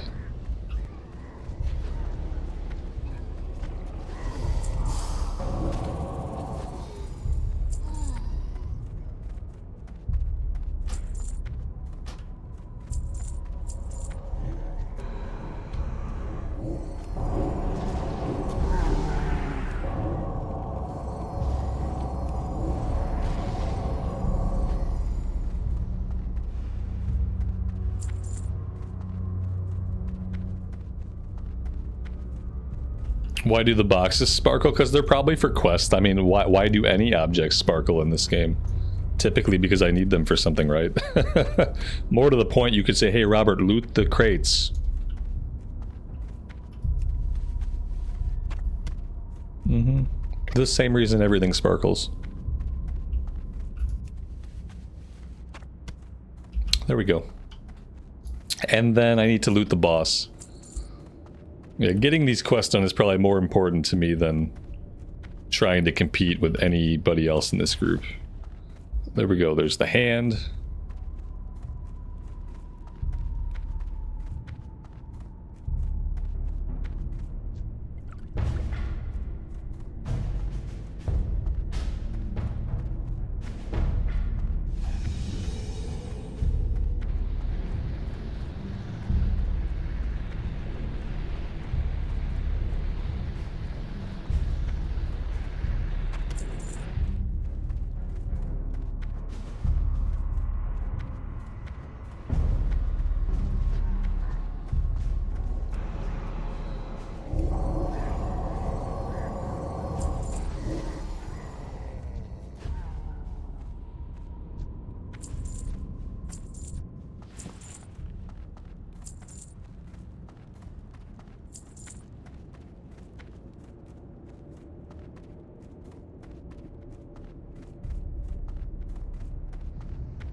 Let's grab his quest item.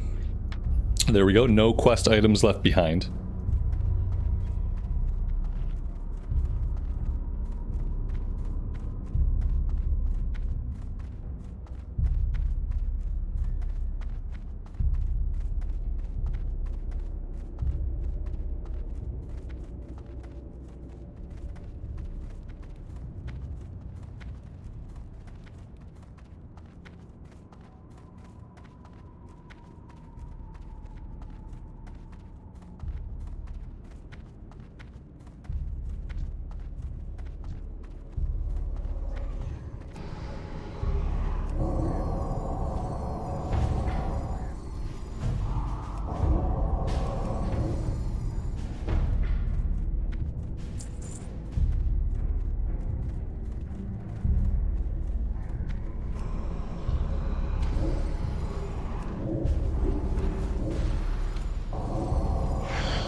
It looks like the one run was all we needed to hit 60, so there is that. Upgrade, thanks for tanking, man. I appreciate it. Let's go turn these in. And then we go get our mount. Yeah, I think we could probably do it. I'm down to do it one more time if you want to run it one more time. Obviously, this is going to get me to 60, but since we're here-ish, we might as well just do it once more. See if anything decent drops.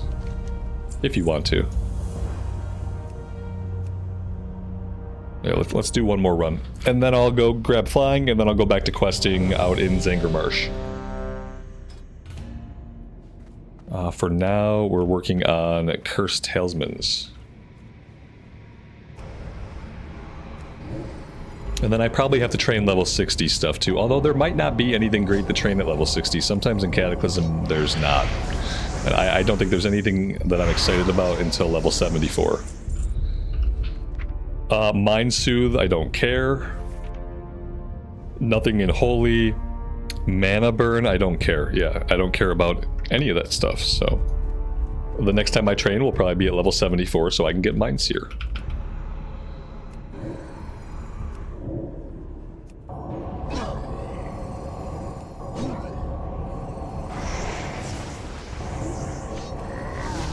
I'm gonna see if I can bio really fast before the queue pops.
I see I made friends while I was gone.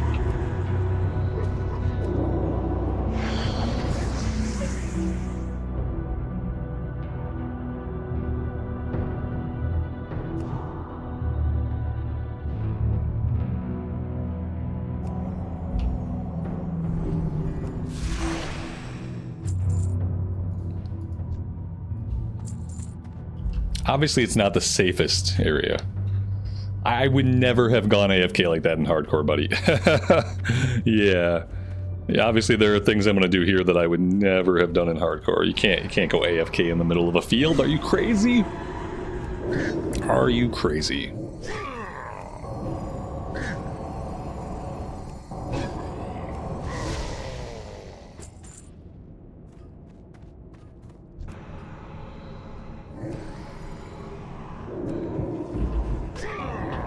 The drop rate for these talismans is surprisingly bad.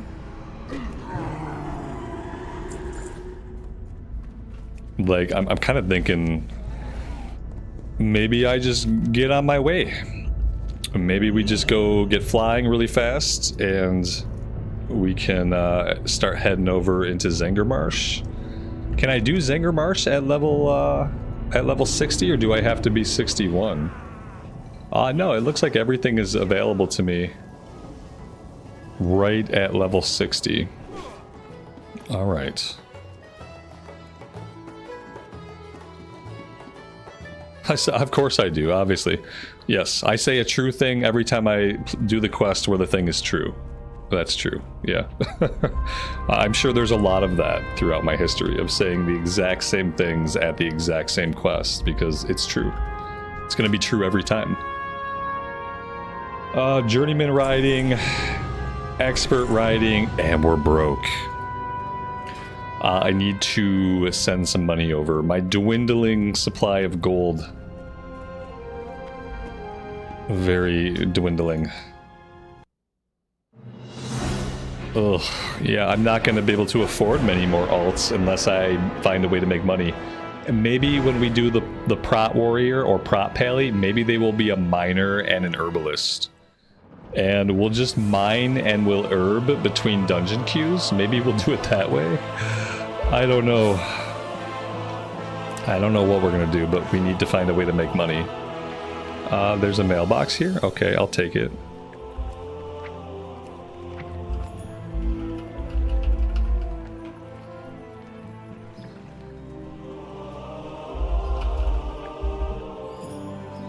Ugh. It's painful. Probably gonna need more than that.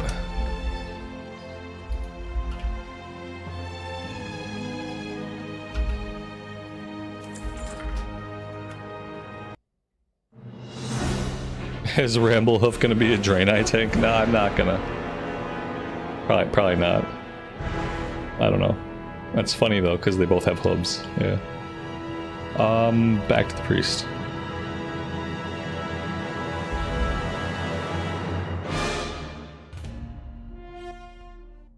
Oh, that's cool. It didn't pop us out of the queue. It let me like log out and log back in really quick. And it doesn't seem to have completely dropped us out of the queue. Oh, and look at that. Oh, that's really convenient. Look at that. Cool, cool, cool. It was like waiting for me to come back. Obviously.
Yeah, they really need to give us Mindseer at an earlier level.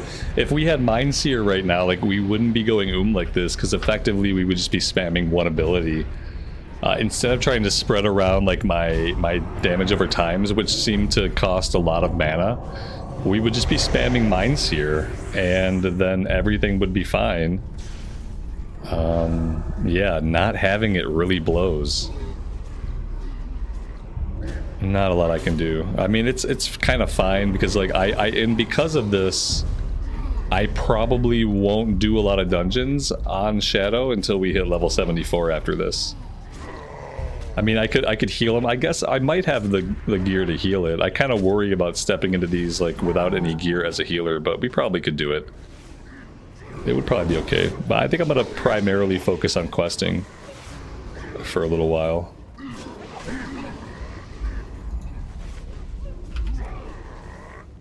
Yeah, we just can't do anything.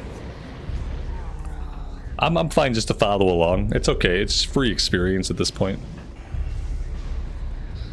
I'll just tag along. Constantly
And now we drink. And now we drink until the run is over. Actually, I have a few of the level 60 waters.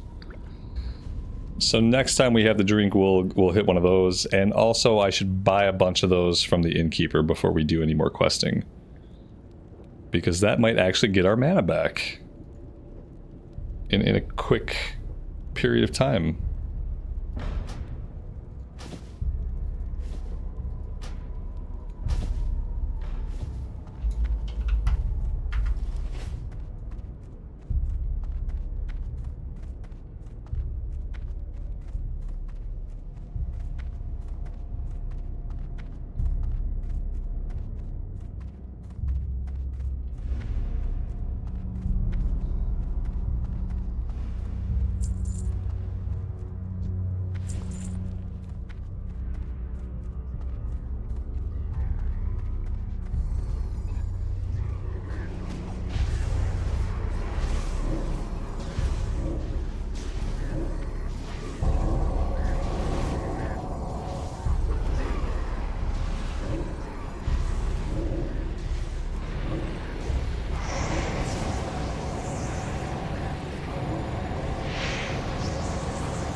Amy, it's looking kind of nasty outside. It looks like we're on the edge of a large storm front. Ooh, exciting. Thanks for letting me know. I saw we were supposed to get some rain. It didn't say anything about strong storms, so I wouldn't worry too much about strong storms, but yeah, some rain incoming. Also, like I think the temperature is supposed to start coming down, which could be great. So yeah. I hope that we maintain all the connectivities. Fingers crossed.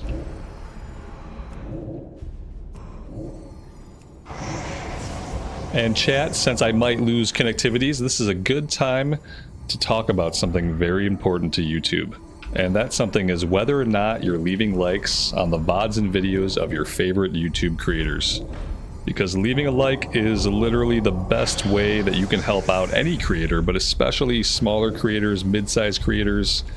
Our channels benefit a lot from the likes to views ratio. So the higher the likes to views ratio is, the more the algorithm will say, hey, I think people like this content. Let's show this to new people. And that is how we grow the community. So if you guys would not mind hitting the thumbs up, leaving a like on the VOD, I would greatly appreciate those of you that do. It's the single most powerful tool you have to help us grow as a community. So yeah, thanks a lot.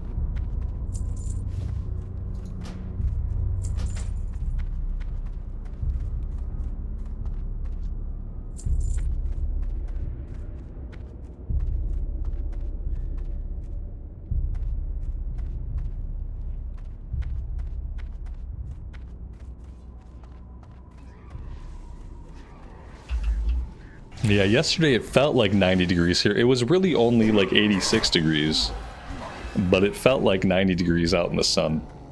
And that's for us, that's very unseasonable. We've been getting some unseasonable heat. And today the temperature is supposed to start going down back to like normal. So I'm looking forward to that because I am not a big fan of heat. I'm especially not a big fan of unseasonable heat. So yeah, looking forward to some more moderate temperatures.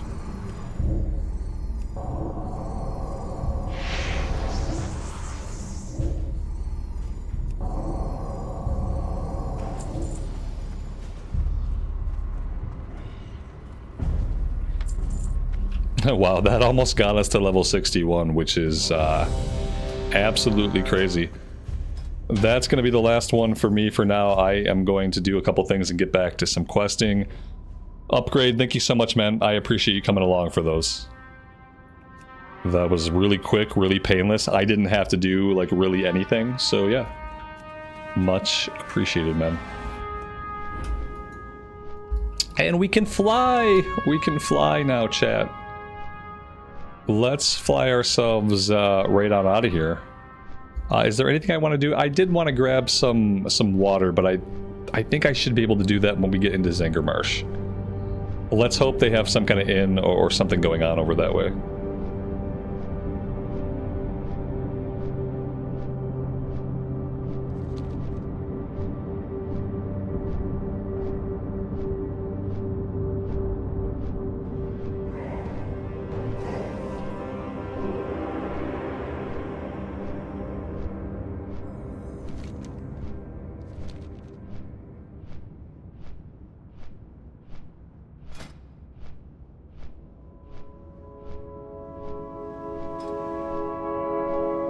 Look at that, we have 2 talent points. When you critically hit with your Mind Blast, you cause the target to be unable to move. I don't need that.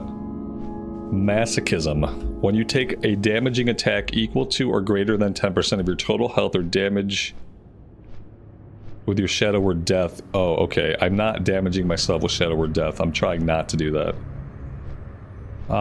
Phantasm. I don't care about my Fate ability. No, thank you. I don't have anywhere to spend points, though. I'm gonna have to spend points somewhere. Ooh. I guess I'll go here. I don't like it. There we go. That got me down into the next tier. Sin and Punishment. When your vampiric touch is dispelled. I don't know. When your Mind Flay critically hits, the cooldown of your Shadow Fiend is reduced by 5 seconds. That could be good. I don't really know about my vampiric touch being dispelled. I don't know what's going to dispel it. Yeah, I don't know if I like this one.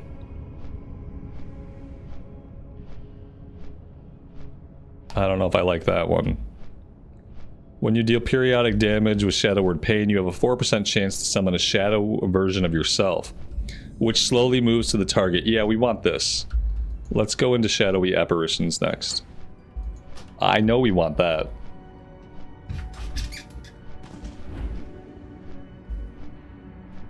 Martin, you don't have to do that, man. I appreciate it, though.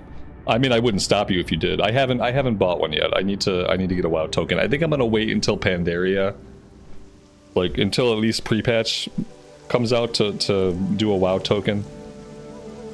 But I'm probably gonna need it. If I keep leveling alts, then to be fair, if I level 2 more alts, I'm gonna be completely broke as far as gold is concerned.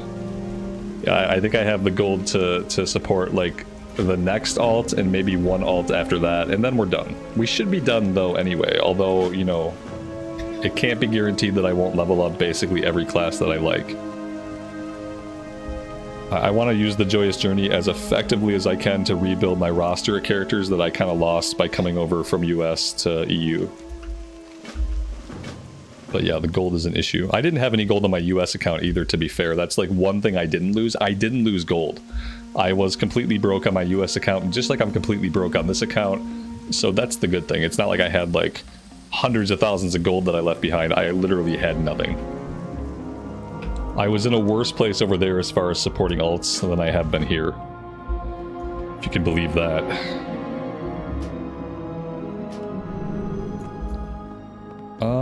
Okay. Alright, here is what we are going to do. I need to refill my coffee and grab a quick snack. So I'm going to park it here for a second. The rain has started, and I will be right back.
Alright, we are back.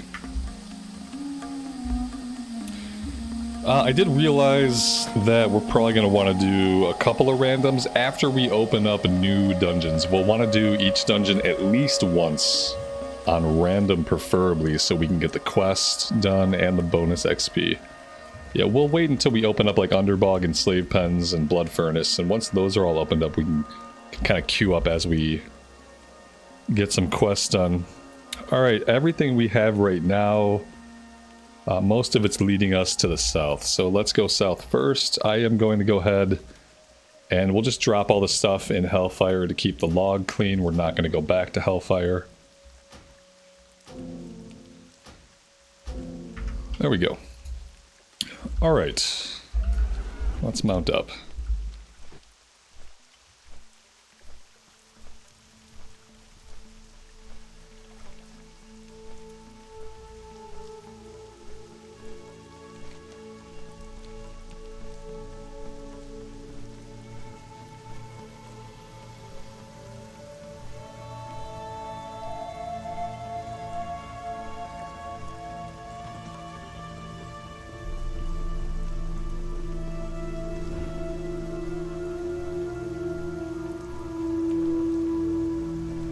I have no idea what we're looking for. Boglash.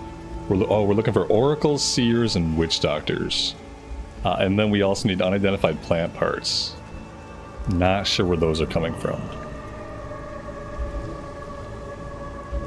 We don't have fortitude up.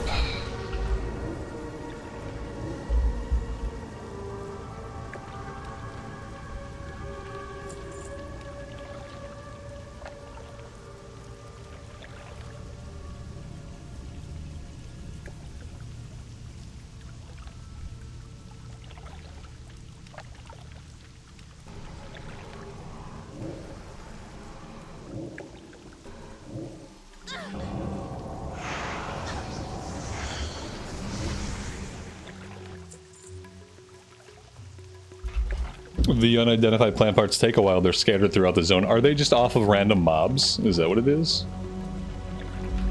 Well, they're not a pickup off the ground, are they?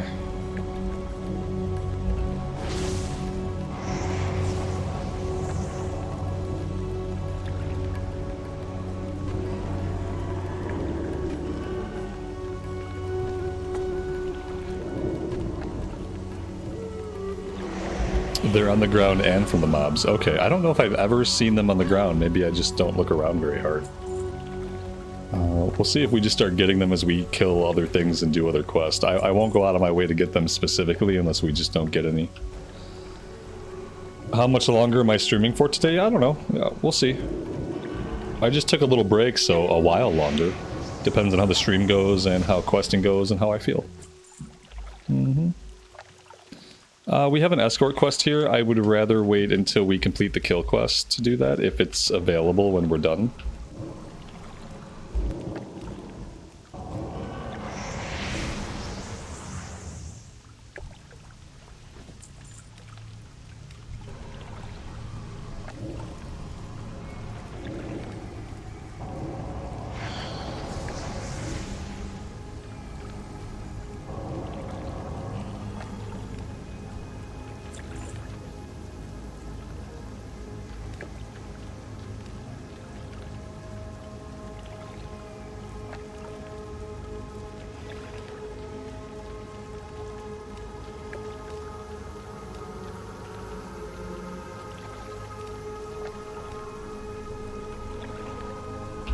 Okay, for whatever reason, there aren't any mobs. Maybe that other player that we saw has killed all of them.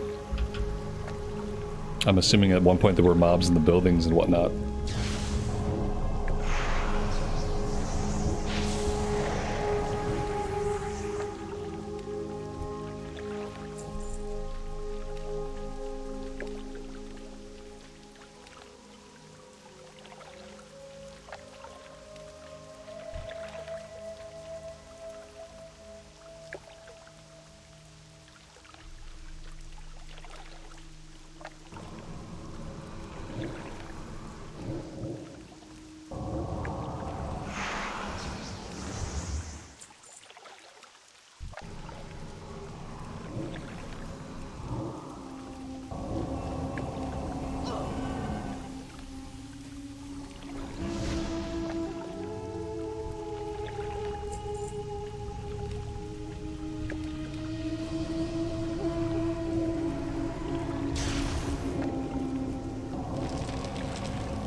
Is it just you, or do the wicker baskets sparkle? In this case, I think it's just you. There's other, like, effects going on, like the torches and stuff, but I don't think any of these baskets have been sparkling yet.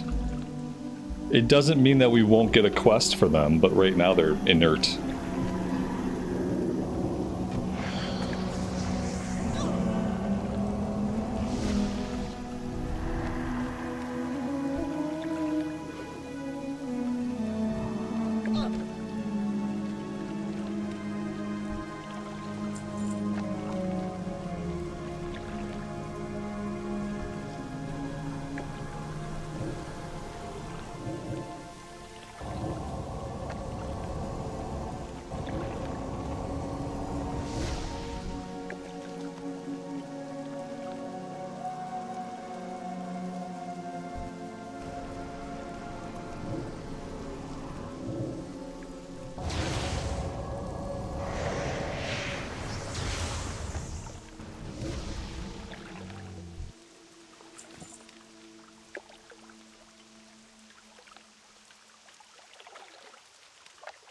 Yeah, I noticed we got one of the unidentified plant parts from killing the bug.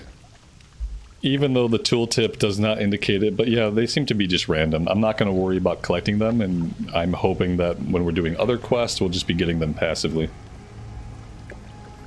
Someone started the escort quest. That's a huge bummer. We probably should have just did it when it was available, because obviously someone was going to come along and start it any second. And the mobs here, there just aren't enough mobs. I don't really know what's going on. We're supposed to kill a bunch of these guys, and the game is not spawning any of them in. Maybe if we come further south here, we'll have more luck. No, we won't have more luck, because I think the problem is that there's a lot of players here. That seems to be the problem. Too many players in this zone. So that sucks. We weren't really having any problems with population back in Hellfire.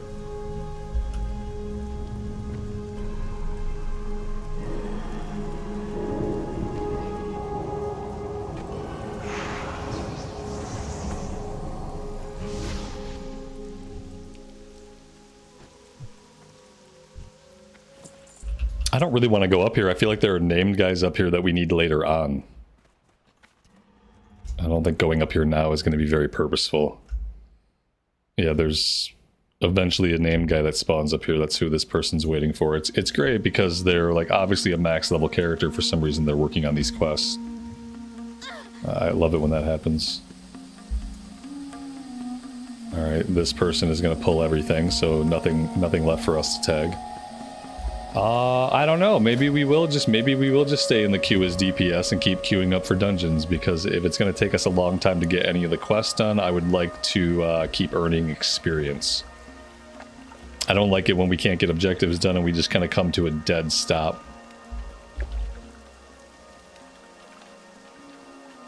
Oh yeah, we do need him. We're never going to get him with a max level hunter up there.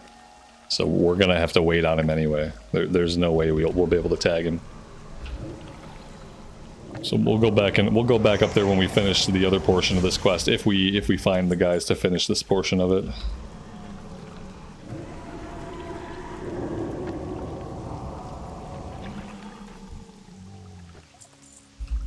Mr. Santa, good afternoon, buddy. Welcome to the stream. Thanks for being here today. Hope you're doing well.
There we go.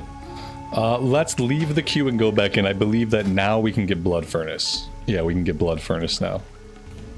And Blood Furnace should have a couple of quests for us. I don't need oracles anymore. I need one more seer and I need 2 more witch doctors.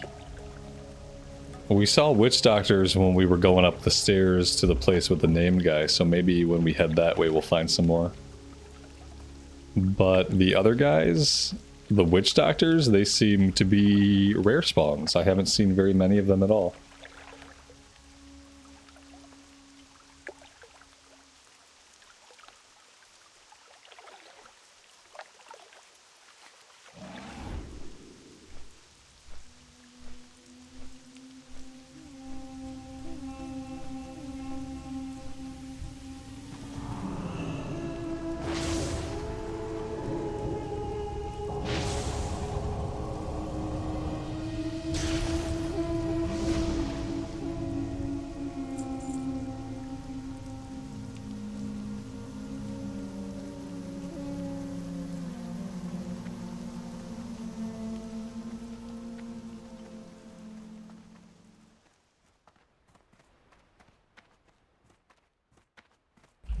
The quest icon's marking an escort quest that somebody else already started. We'll check on it one more time before we leave here, but yeah, the NPC's not there right now.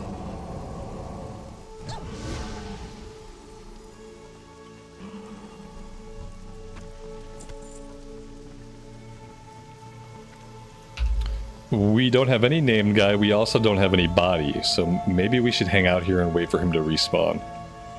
Let's grab this guy. And then we'll just hang out and we'll wait for the named mob. Otherwise, someone's gonna come along and we're gonna lose him. There we go, he's now the last guy that we need for the quest.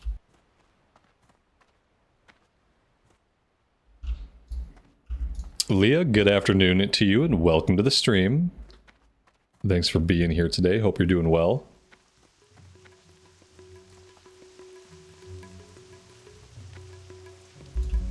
CNET, welcome buddy. I thought you were on vacation today. How's it going?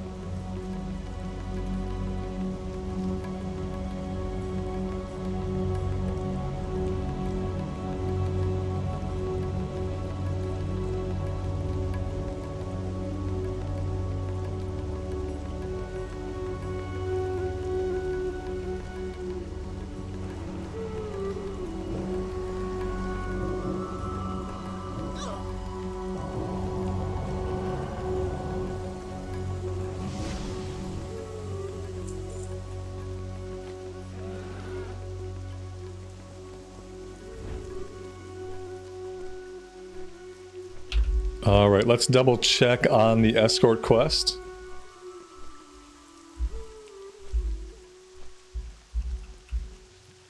Seen that, awesome man, awesome. Well, I'm happy to have you stop by on the drive. Yeah, they're not back yet. Let's see, nope. Alright, we're not going to worry about that one, let's move on. Apparently there's also something called Boglash that we're looking for. We flew this way before on the way up and I didn't see Boglash. I am assuming that means that somebody has killed him.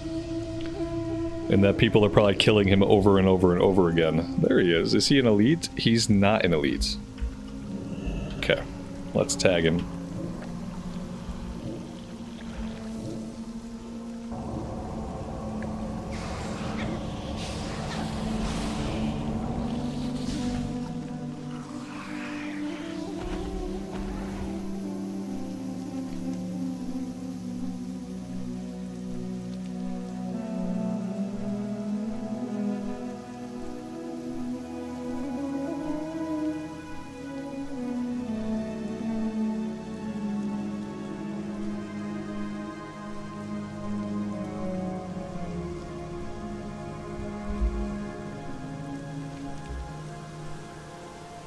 $30 Naga Claws. That's a lot of Naga Claws, buddy. What are you going to do with all those Naga Claws?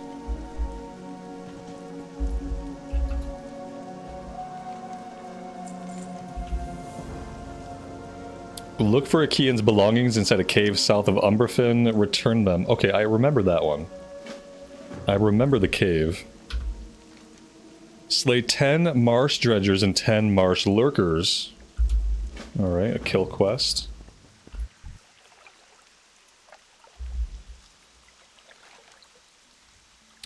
Kill Lord Clack and return. Lord Clack, I believe, is also in the cave.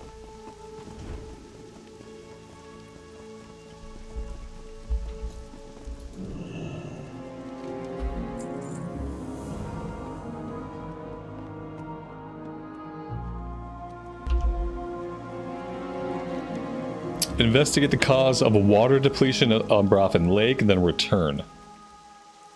Alright, so everything is... Well, not everything is to the south. Some things are happening out here. The Naga Claws.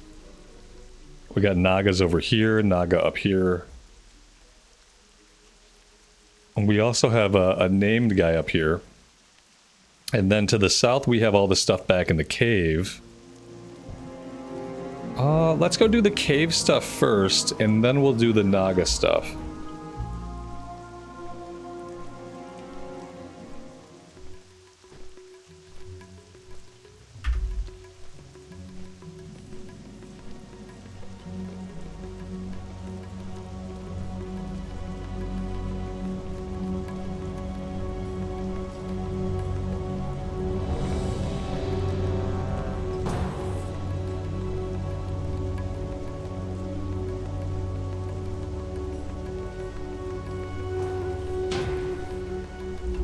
Fingers crossed for Blood Furnace. Knowing the game and my luck, will probably end up in Ramparts again. But we need to end up in Blood Furnace. Oh, thank God. Okay, perfect. See, this way we get the Blood Furnace quest done. We don't have to queue up again until we get slave pens opened up. 10 orc blood. Investigate the furnace. There we go. Now I have to remember to loot.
They got TBC time walking today? That's awesome. I feel like they're going chronologically. They had classic time walking, now they have TBC time walking. I'm assuming Wrath of the Lich King is next.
You guys know what I didn't do? I didn't buy water. Yeah. I mean, we still have the level 45 water, but I didn't buy any filtered draining water. Which I certainly meant to do. Will I remember to do it at any point today? Time will tell. Time will tell.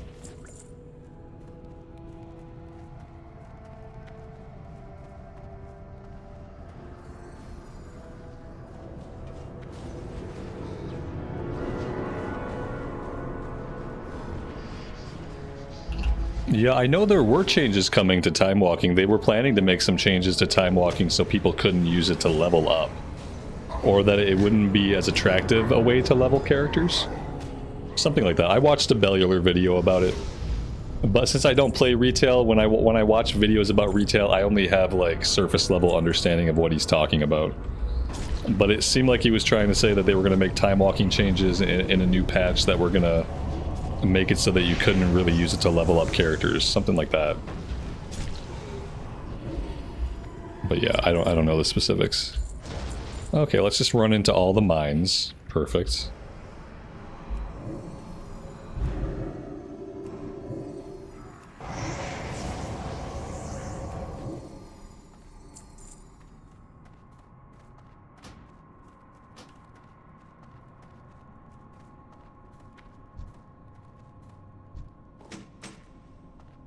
Definitely needed a quest item off that guy. I'm glad I turned around to loot.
What am I most excited for in MoP? To be able to raid. Yeah, to be able to raid. To see the raids. To do the endgame content. To do heroics. To do the harder version of 5-mans. Basically, I'm excited to do endgame stuff. And I'm excited to be doing it in a guild of people and not just having to pug every single run.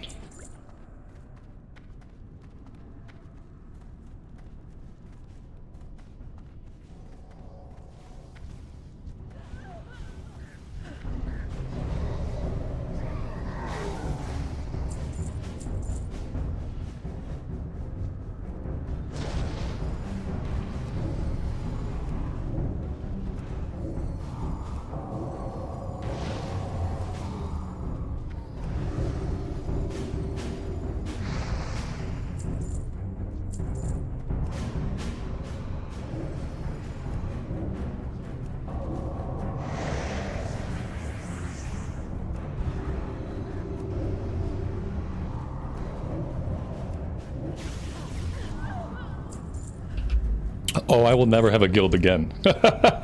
No, I'm gonna be in Mitosh's guild. I'm just gonna be a person in a guild And the guild's gonna have nothing to do with me or my channel or anything. I learned my lesson with the US Cata Guild. And yeah, I won't be doing anything like that again. What I learned is that you can't have a guild based around your that starts based around your channel community, and then you can't let it become its own thing, because then you have this weird like disconnect where like you have some people on your Discord who are there and they don't even know like who I am or anything like that. They're there to raid with the guild, and then you have people who are like familiar with the channel and they're from the channel, but when I'm not playing that version, like there's no real connection to it. So no, I should never have had a guild that had anything to do with me or the community or anything. Like, it was just a bad idea from the very beginning, and eventually that proved out to be true. And that's a lesson that I only have to learn once.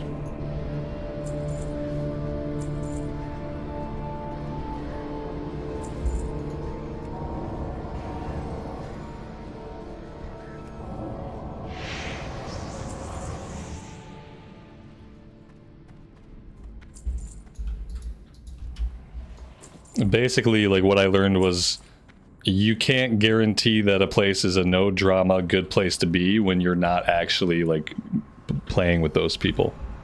You know, I obviously I wasn't really playing with that group of people, and it just kind of like things kind of spiraled and probably went on for way too long in reality, judging by the way it all ended.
Which is my favorite upper body exercise? I'm 41, so I don't have one.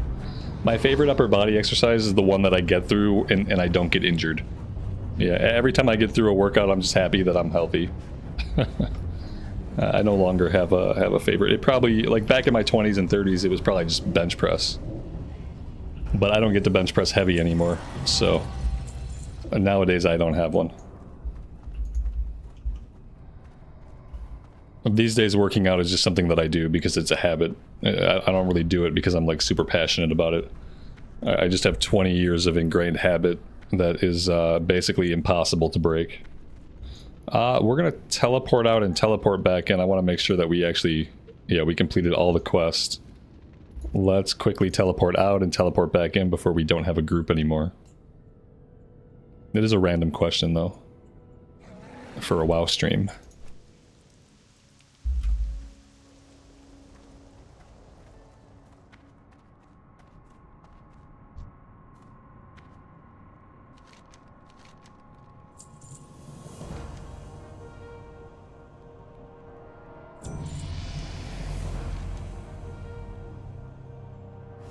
There we go, a couple of upgrades from those.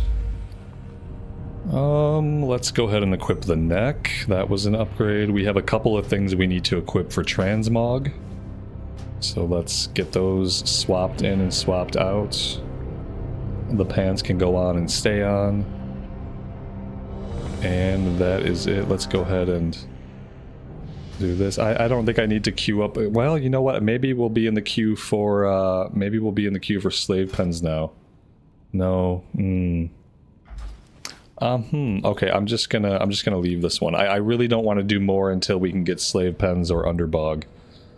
Because in reality, I really only need to run these once to get all the quests done. I don't really want to do a bunch of them like back to back to back.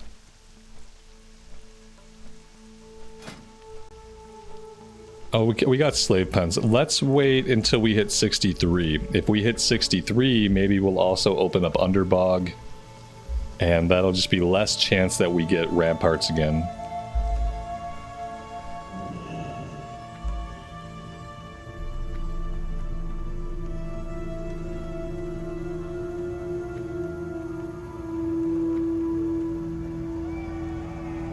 Well, I mean, judging by all the bodies in here, there is another player around somewhere. Yeah, there's definitely another player. We got Lord Clack here. We got to go ahead and tag this guy really fast.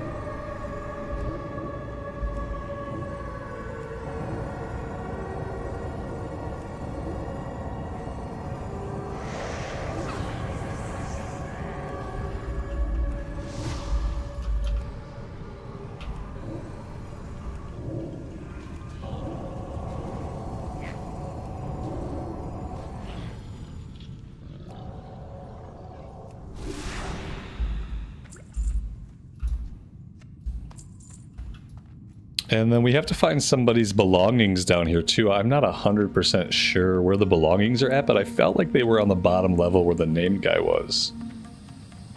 Not seeing anything back here. Maybe they're just in a different part of the cavern.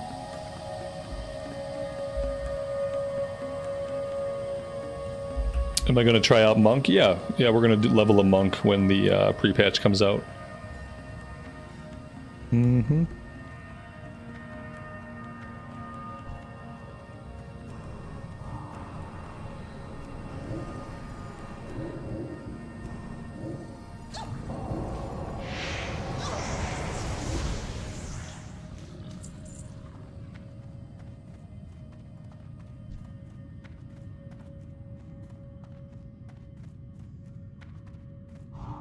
Amy, I'm missing 100 likes. I'm missing 100 likes. You guys heard it. You better get on that if you haven't already. I really appreciate those of you who hit the like button. That is the single most impactful thing you can do to help out your favorite YouTuber. It sounds trite. It's hard to believe, but literally pressing the thumbs up is the most impactful thing you can do. And it's completely free. So I appreciate those of you who take a second and hit that button. I know on some devices hitting the thumbs up on a stream is like, it almost doesn't feel natural to hit the thumbs up on a stream. And depending on what device you're on, it may be easier or more challenging to do so. So yeah, I appreciate those of you that do. It helps out a lot.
Maybe I should be looking for these guys outside of the cave. Because there just don't seem to be too many of them on the inside of the cave.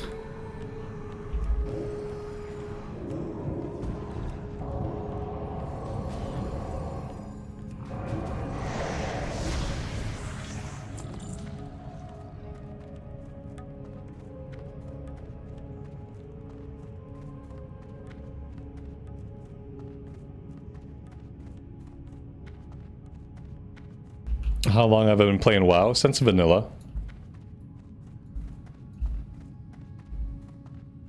Yep. I've been here for all of it. I didn't play in any of the betas. But I played from vanilla onward.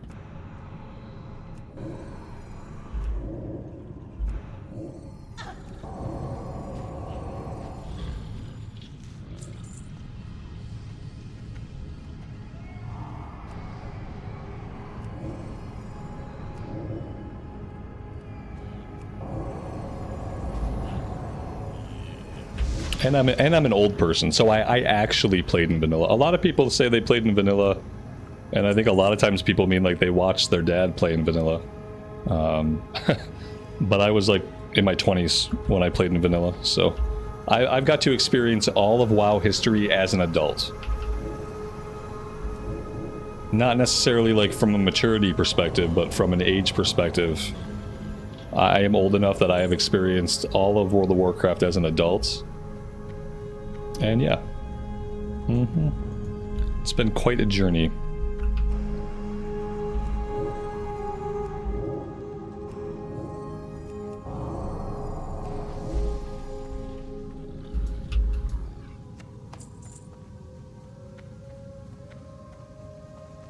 I thought we could find some of these guys on the outside of the cave. Okay, we can. Questie doesn't want us to know that, apparently, but we can find them on the outside.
How did I get into WoW originally? I started playing Warcraft 3.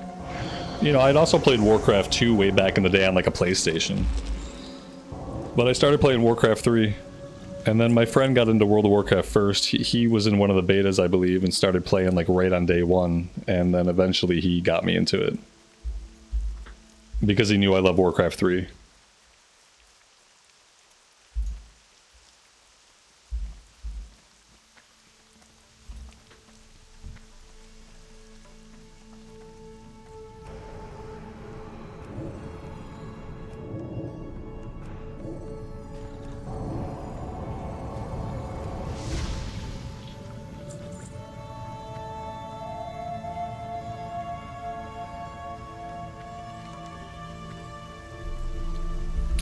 Alright, that's everything for that quest.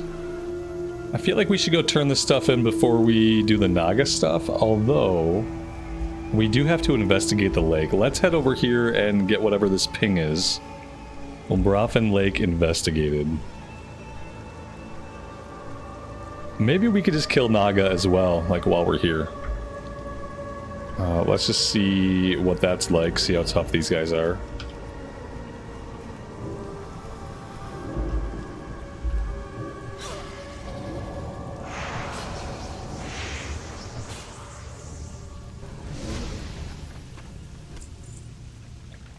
1 claw, okay. If they're only going to drop 1 claw per, this could take a little while.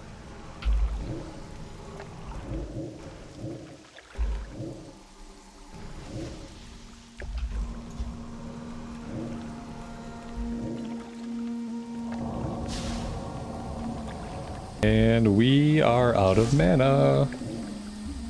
Oh, we are such a mana hog. So sad.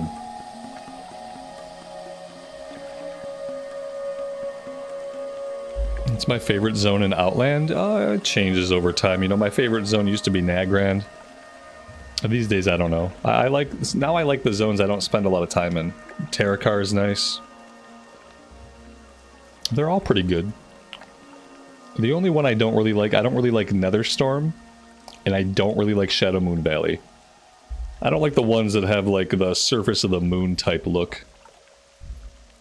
They're just a little bit too dark for me to spend a lot of time in them.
How am I liking Zanger Marsh? It's always a good time in Zanger Marsh. Yeah, it's pleasant enough.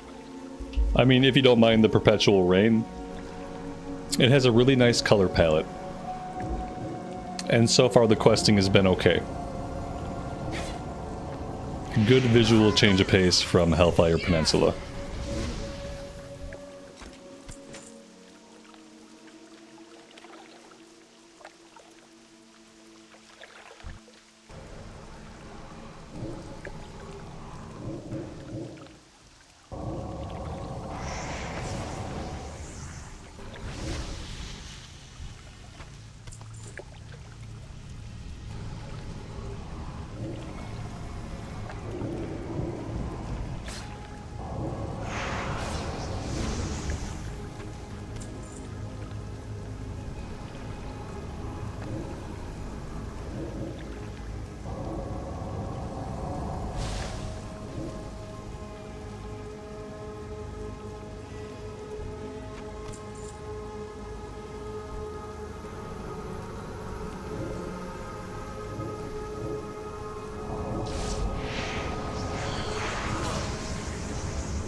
Those guys couldn't decide if they wanted me to kill them or not. You know, they were aggressive, then they were not aggressive, then they were aggressive again. It's like, we just killed all the Naga, you should probably just not attack us.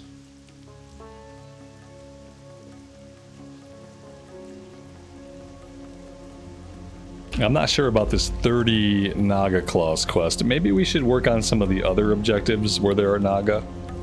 I'm sure we're going to incidentally kill some Naga when we go after these name guys, so maybe I should do that. And see how many Naga we have killed at the end of all that. We're also going to have to interact with the controls for the machinery. And we'll probably have to kill more Naga to interact with the machinery. So maybe I should not farm up all of the Naga claws right now. Maybe we just kind of leave that in a holding pattern and see like how many we get done just naturally. Is this guy an elite? This guy is not an elite. Still, let's drop back here. And we'll clear our way in.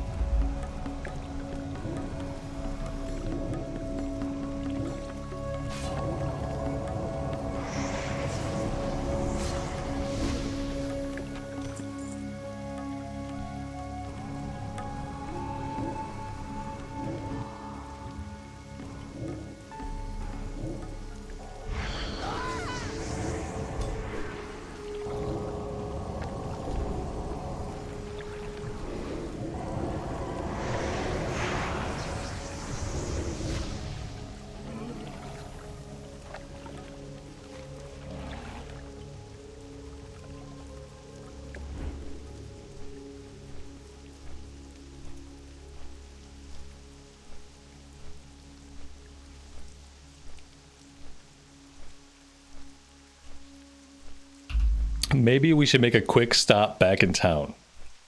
And we'll turn everything in, we'll pick up any follow-ups. Then we'll head up here.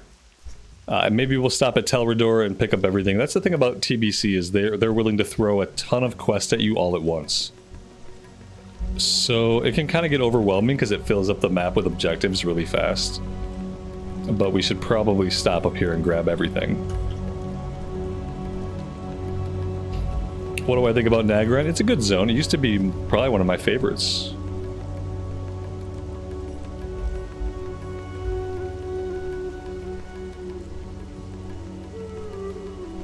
We quested there a little bit on the shaman.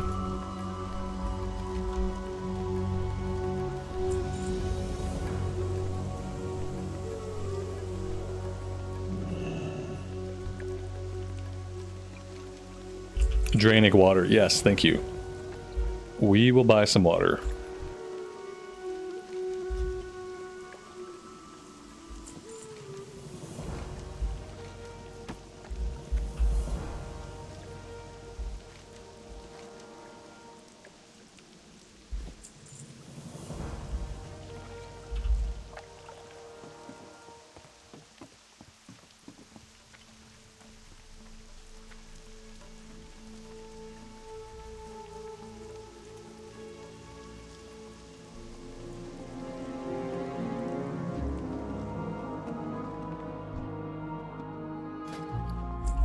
And we need to vendor a bunch of stuff anyway. Let's sell the old water.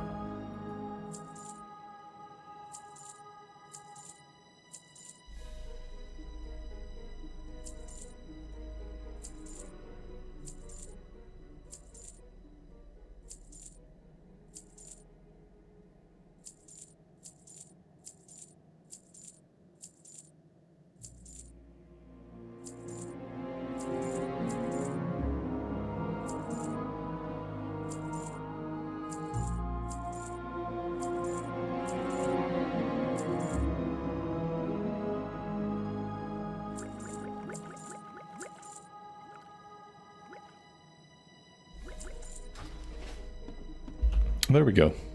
Now we should be set for a while.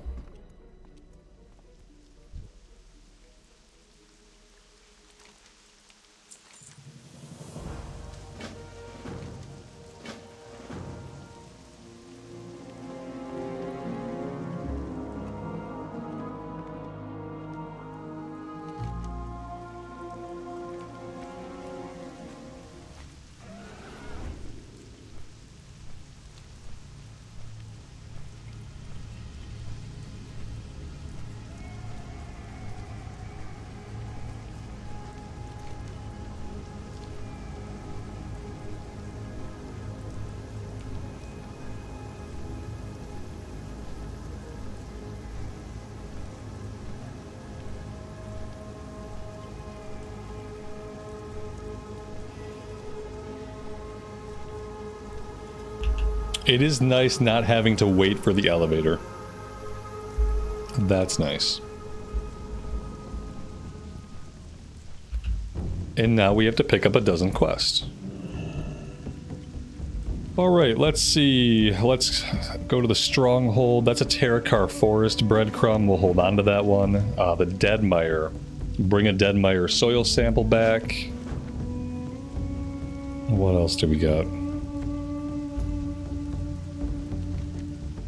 This is a breadcrumb to the harborage. Explore the ruins. God, there's so much stuff here.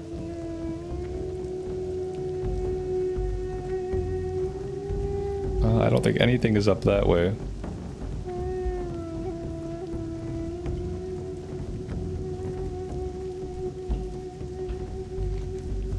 Kill 10 Mire Hydra. Okay, I thought there'd be a quest for Hydra. I was surprised we didn't get it up at the Cenarian Outpost. Kill 10 Marshfang Rippers.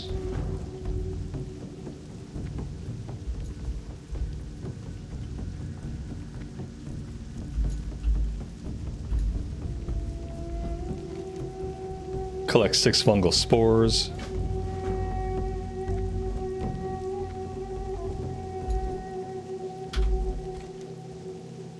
And kill Sporewing. Okay.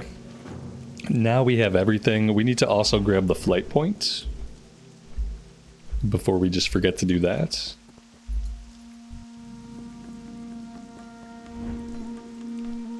And now we have all kinds of stuff to do. I think I'm going to start by going after this last named guy and killing some more Naga. We're going to have stuff to pick up on the ground here, like this guy. And he's not sparkly at all, he's just green, so we need to be on the lookout for green mushroom caps. There's one out here in the water, actually.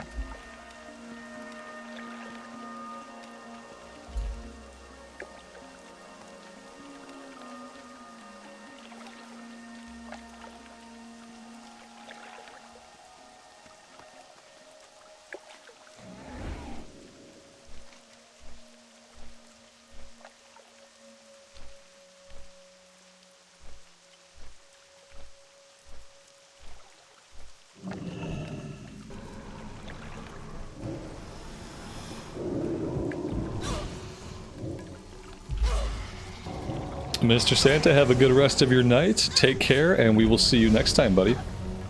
Thanks for hanging out today.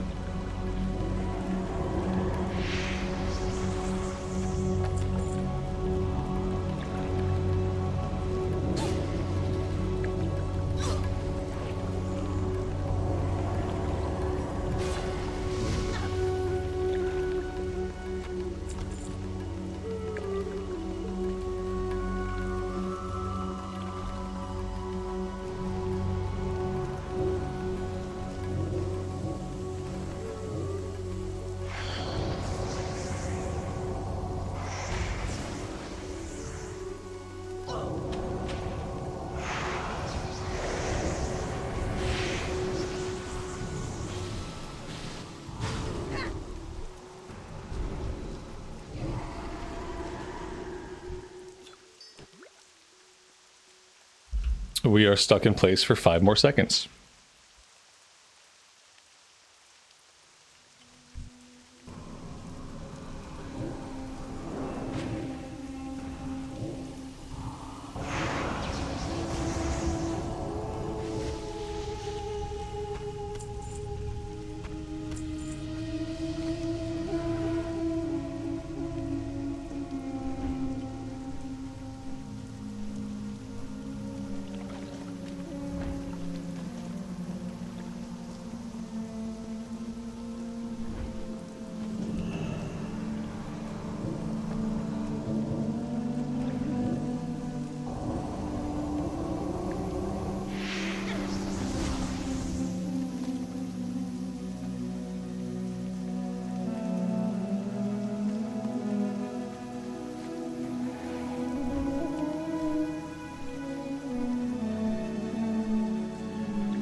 Alright, after this, after we turn all these in, let's head back to the other town. We have to go kill Hydra. And I know there are Hydra down that way. And we have to turn in the kill quest for the named guys.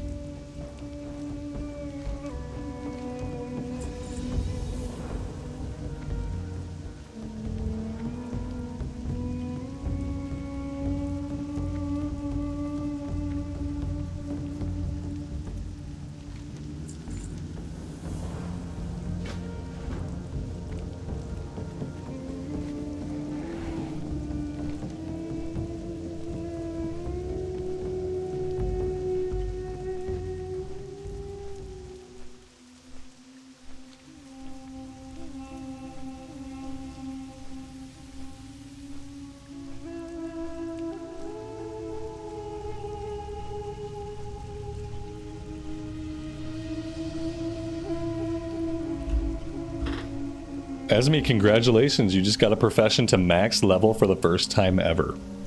I know the feeling. It was very recently that I had done the same thing. There are probably versions of the game where I still have not maxed out a profession. That's true. In Cataclysm, I've been very bad with professions. We level up too fast.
It's thanks to me, though. I'm glad that through my inability to level professions, I inspired you to correctly and completely level your profession.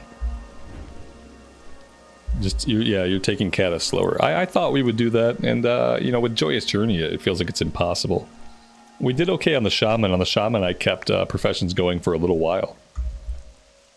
And skinning is still... I think skinning is maxed out, and fishing is pretty high, but that's it. I was thinking about doing the Prot Pally / Prot Warrior by doing herbalism and mining. And then we just run through zones and we herb and we mine between dungeon queues. That's kind of what I was thinking about doing. And then I don't know if that would even allow us to keep it leveled up or if we would still level too fast. But it might be worth a try. That could also allow me to make a little bit of money. CNET was saying he was able to level up herbalism and mining and he was able to make some money off of it, so maybe I should at least try it.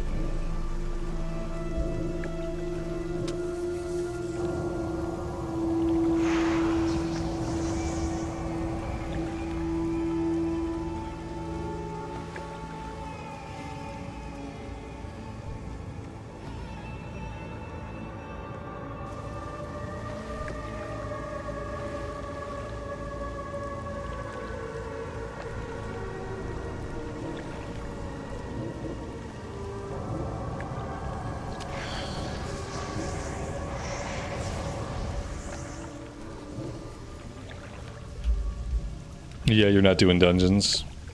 Dungeons are definitely the faster way to level up. Yeah, you'll level faster if you're running dungeons. That's kind of what I've learned.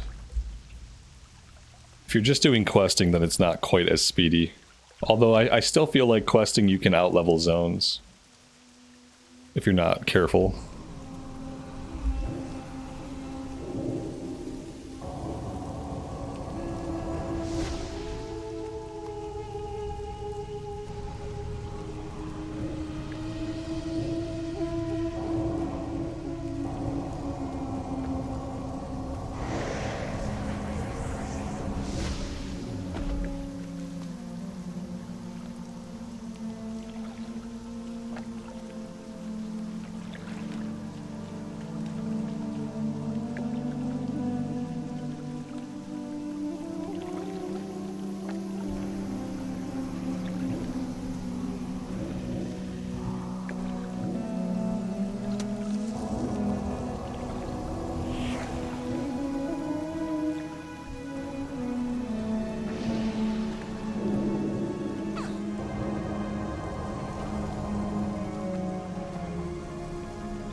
Oh, we need eels too. We need...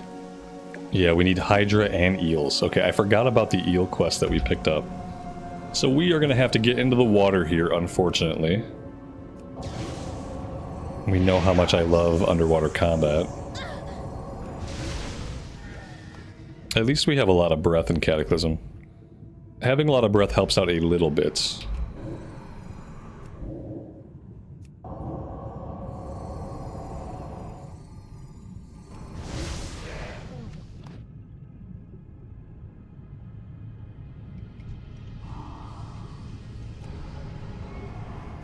Oh, we did hit level 63. I meant to put us in the queue when we hit level 63, so let's go ahead and do that. We now have access to Underbog and Slave Pens. So hopefully if we do random, we can pull one of those. Although, you know, it's likely that we'll get back into Ramparts at some point. Just because it's still in the list.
My healing career was short-lived, you see? Well, right now I'm focusing on questing. Yeah. Today is a day where I'm focusing on questing, so in the service of focusing on questing, I'm queuing up as DPS. That way it takes longer for me to get a queue, you know? If I queue up as heals, I'm gonna get a queue like back to back to back. It's not that my healing career was short-lived, it's more to the point that I never had a healing career. To begin with. But because I'm queuing up as DPS now has nothing to do with whether or not I will queue up as heals in the future, or it's completely unrelated to my healing career. But yeah, right now I'm healing up as DPS. That's true.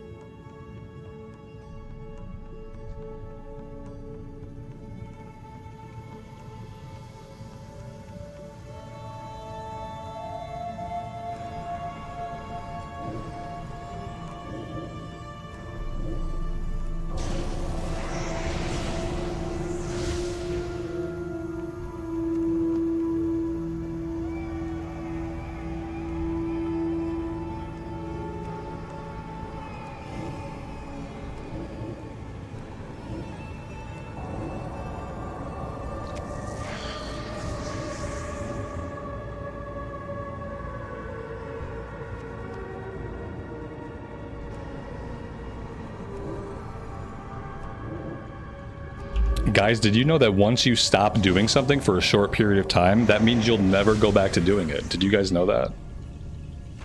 Did you guys know that's how life works? Once you're not doing something over and over and over again to the exclusion of all other things, once you stop doing that, it means that you're never going to go back to it. That's how common sense works, obviously. Good common sense. It's perfect common sense. Exactly what I expect on the internet. Oh my god, you stopped doing a thing on repeat over and over and over again to do something different? Must be over. Rip? Rip healing? Rip? What? Relax. It's gonna be okay.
Oh yeah, that's right. You said something the other day to me that was very, very annoying too. And you caused me to go on a rant the other day as well. You caused me to go on a rant to the point where, like, my wife actually knew your name. When I talked about the rant to my wife to decompress it, she was like, oh yeah, Miami Vice. And so since you've caused me to go on a rant by saying something stupid 2 times in a row, I think I'm just going to be done. I think that's probably better for both of us, buddy. Yeah, because now I remember the other day when you also caused me to be very annoyed at something, like, kind of ignorant and pointless that you said. I wonder if you have a habit of, like, everywhere in life saying incorrect, exaggerative things simply to annoy people. I have a feeling like you do. I have a feeling like wherever you go, you're the kind of person to say an exaggerative, untrue thing just to annoy people. And yeah, I think I'm done with that. Take care.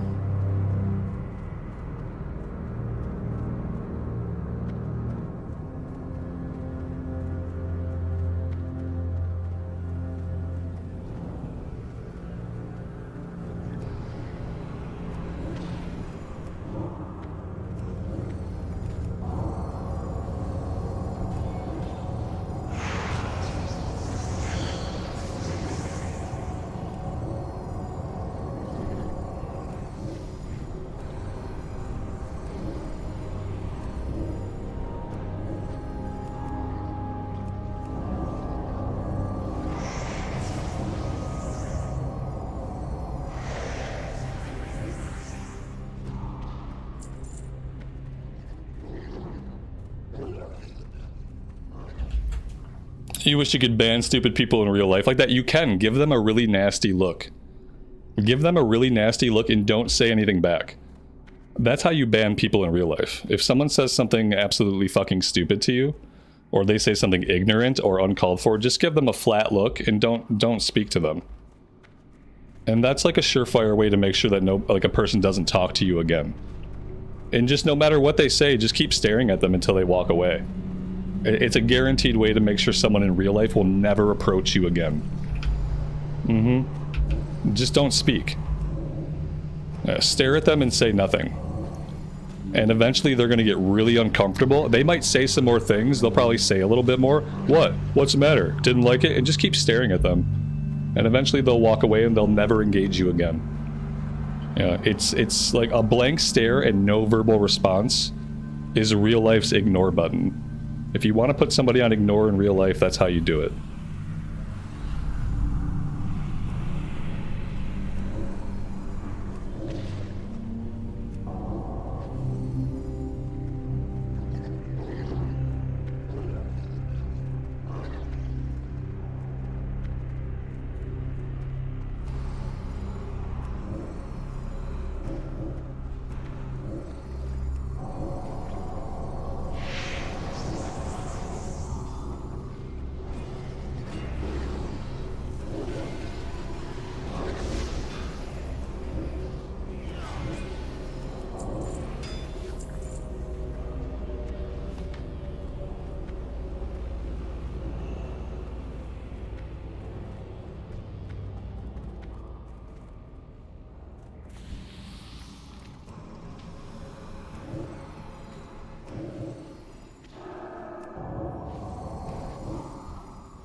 It's not a good time to be completely out of mana.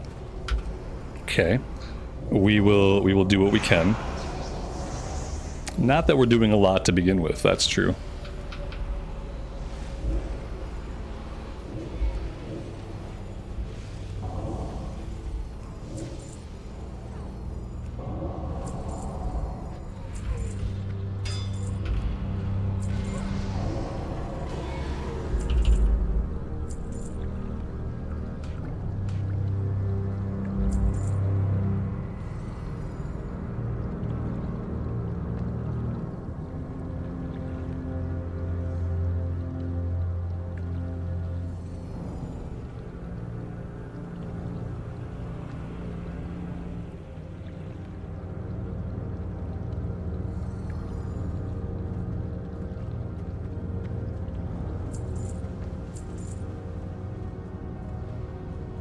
Can I ban people from viewing the channel? I wish.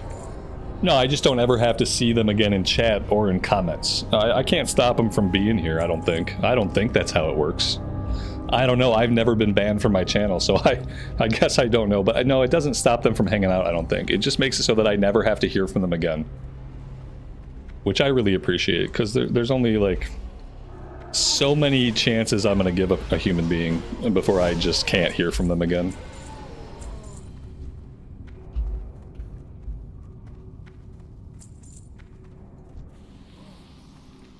My biggest pet peeve is inflammatory statements that are categorically not true. Yeah, categorically untrue, inflammatory, exaggerative, ignorant statements. Those are basically an immediate ban.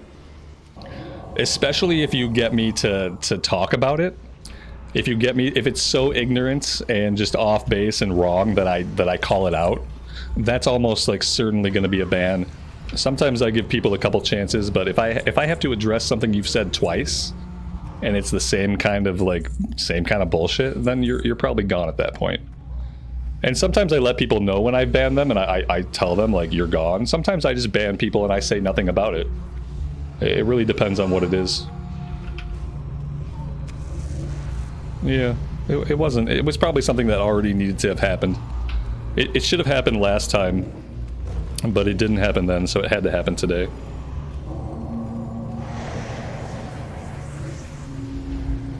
It's okay, it happens sometimes.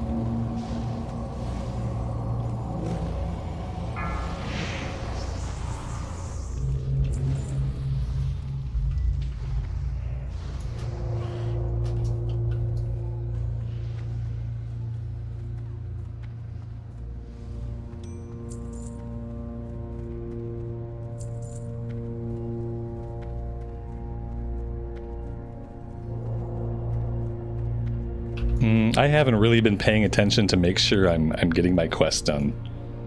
Am I getting my quest done? Not really. I haven't found any of these Seguin Hibiscus. Brain of the Black Stalker, I think that maybe that's the last boss. But the Hibiscus, I don't know what the deal is with that. Sounds like an item that I have to pick up off the ground that I just haven't been watching out for. I think I had a problem with this quest last time where we never got it done.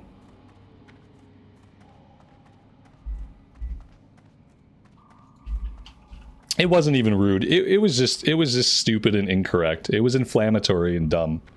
Yeah, just inflammatory and dumb.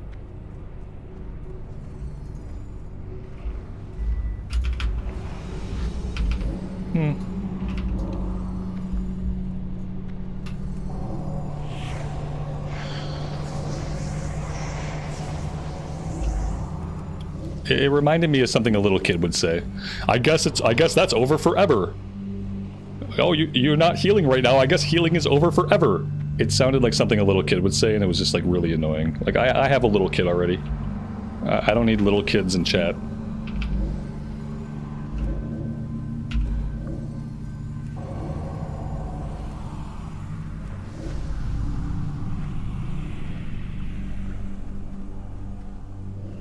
And in this particular case, this person had said something the other day that made me go off on a similar rant.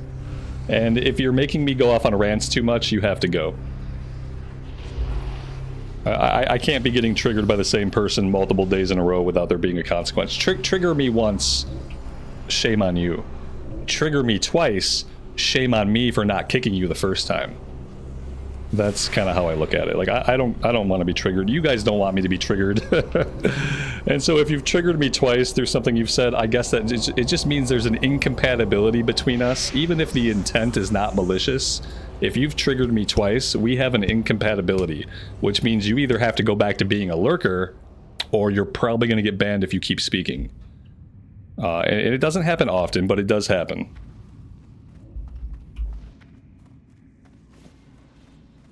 Exactly. Starts questing on the next stream, automatically thinks that I've given up on healing. Yeah. I just like... Sometimes things strike me a certain way, and I'm like, yeah, I'm done with that. Just kind of how I am.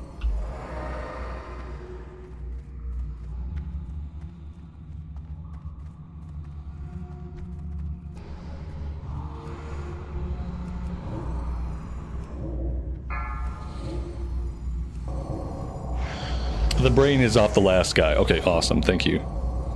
Any clues about the hibiscus? I'm assuming the hibiscus is something on the ground that I just have not been looting at all. I haven't seen anything shiny. But it's possible that the game is not going to make it that easy for me.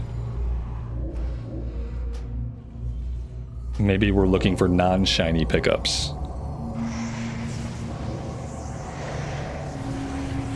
Do you think people say these things intentionally get a rise out of me? Yeah, absolutely. And that's why I never feel bad about kicking somebody, because like sometimes that's probably true. It's not hard to figure out the kind of stuff that's going to trigger me. I don't have a lot of triggers, but the triggers I do have are pretty consistent. And so it's probably not hard to figure out how to trigger me. Like, you know, depending on my mood in a certain day. It's probably not too challenging. Especially if you've been around the channel for a little bit, which I know that particular person has been.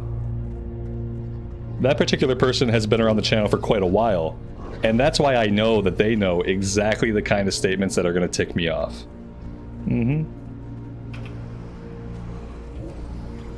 It makes you wonder if you've ever triggered me. You'll know, because you'll typically get banned. So maybe you won't know, but you'd probably realize one day.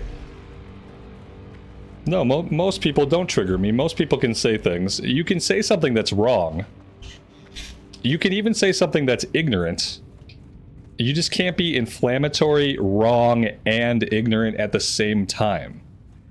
Once you hit a trifecta of negative attributes with one statement, if you manage a statement that hits a trifecta of negative attributes, that's when you get banned.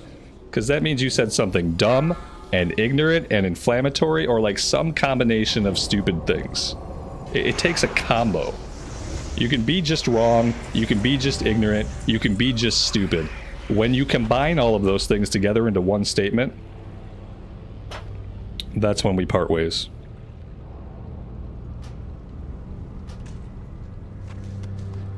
And have I combined all those things into one statement? Yeah, I probably combine all those things all the time, but it's my platform, so I'll do what I want.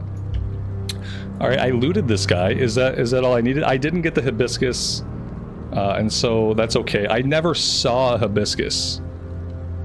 That's the only concerning part, I guess. I never even saw one. They're on the ground. It's the bush with the bright red flowers. Okay. Maybe we'll pull this one again someday. I don't know. I didn't see it. I could probably run around through here, but I feel like maybe people have looted them all. We're gonna get 2 out of 3 done. That's not bad. Mason, you came close once. I feel like some people do get close sometimes. I try to be patient. I really do. I know it doesn't seem like that a lot of the times. But I do try to exercise some patience with people. Yeah, okay, so we didn't get them all done, but that's okay. We got a few of them done, and we got level 64, so I'm happy with that. Yeah, I could take a look through here and like see what we can find. Oh, no, that's not it. That's an herbalism thing. I thought, oh, look, I found it. Oh, look at this. Yeah, okay. This one was hidden. Oh, I picked up one somewhere at some time, guys. I clicked one of these things and I didn't even realize it. Let's just give a little look around. We can teleport out of here whenever we want. But now that I know what I'm looking for, maybe we'll find some. Although I'm kind of worried that the group has basically looted them all at this point. I also have to be careful about where we explore in here. I see one here, but I also see a patrol that we did not clear. If I want to get in there, I'm going to have to be quick about it. Okay, he's on the way back. I'm going to have to wait until he paths away, and then we'll go in and grab that one.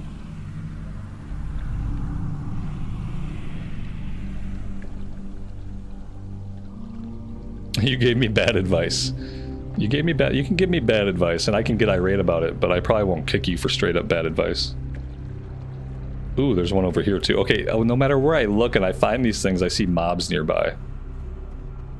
Like, there's one back there, but we can't get past the mobs. This is 3. I don't think I can get that one. I feel like that mob is hanging out right next to it. Let's go look around up here. Oh, look at this. If we look off the beaten path in some of the nooks and crannies, we can oh, yeah, here we go. This is why. These are really easy to find once you stop for 5 seconds, slow down, and explore the dungeon a little bit. Which is not something you do when you're running this with a group. Oh, God. Oh, God. Alright, we got it. Ooh, okay, let's get a little bit more safe, and then we'll teleport. Actually, if I teleport out, it might drop me... It might drop me completely from the run. I'm going to stay in the dungeon. We're just going to run back to the entrance. Yeah, if I use the teleport feature, it'll probably just sayonara me out of the instance group.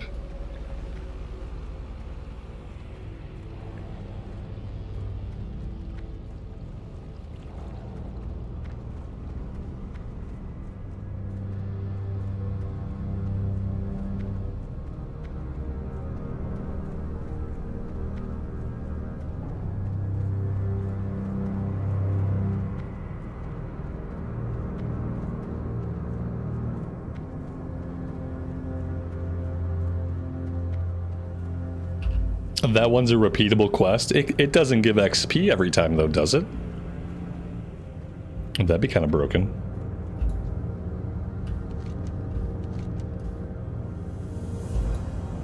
Alright, there we go. We are good here. So that was Underbog. We haven't pulled slave pens yet. It's rep after the first time. Right on.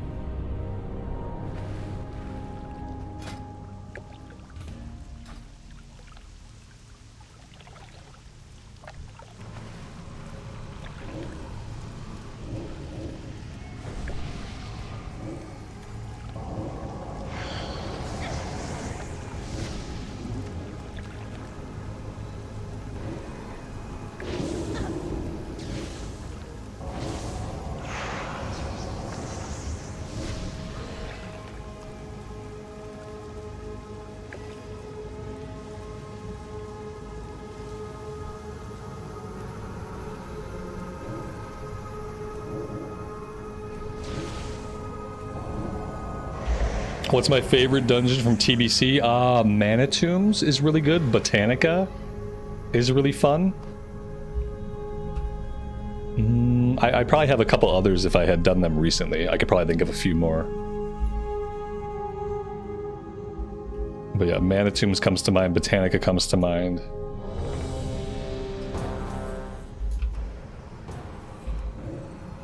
They're all good. There's only like a handful, like maybe 1 or 2 of them that I would get into that I'd kind of groan inwardly. Ramparts. Ramparts is my least favorite, just because we get it so often. Yeah, they're all good though.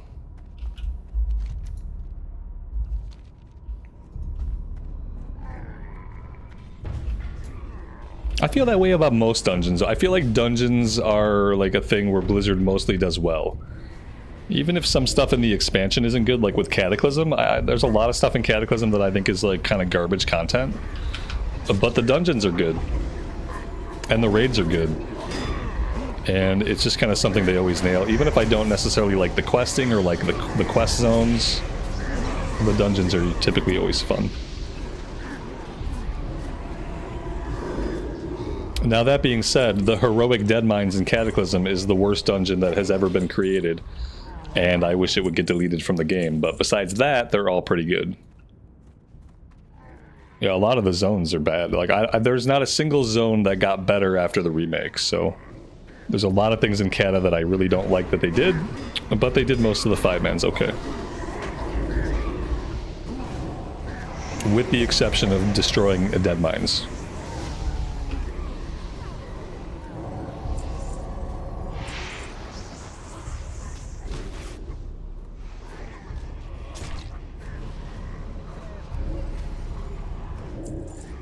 The only Wrath dungeon I don't like is Violet Hold. Violet Hold is the most boring dungeon in existence. I don't know why they ever thought that kind of design would be fun for anybody. But it's just incredibly boring to be locked in one room and you're just waiting for the mobs to spawn. It's like the worst. You feel like you're supposed to be like killing things in a prison. You feel like you're in prison while you're doing Violet Hold. It has this weird like opposite effect. Like I feel like I'm the one who's been imprisoned and I'm stuck here till it's over. And all I wish is that I could get out and be free.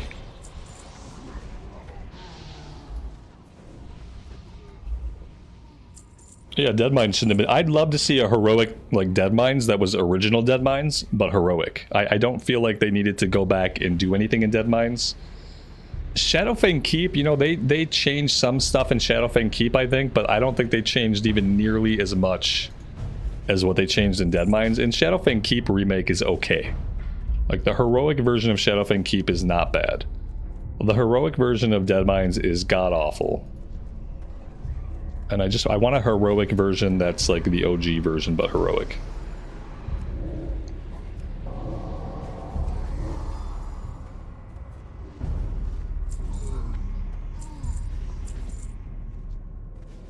Basically all that changed in SFK was like the bosses. The names of some of the bosses were different. Like you don't fight Erigel at the end, you fight some other dude.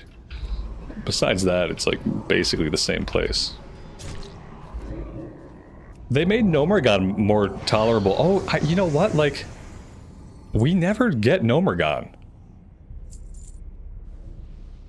We queued up a lot on the Shaman, we never got Nomergon. We queued up a bit on this character, we never got Nomergon. I've never done Cataclysm Nomergon.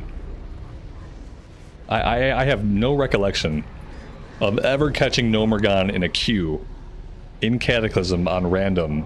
That's so weird. What level did they make Nomergon? Yeah, I'm sure they probably streamlined it a lot because it used to be really, really like labyrinthine, the route that you had to take. Yeah, I know I don't like it either, but if they made it smoother and less like a labyrinth and a little bit shorter, then it could be okay. I mean, the music is still going to be bad no matter what. But yeah, I don't know if I've ever seen the revamp.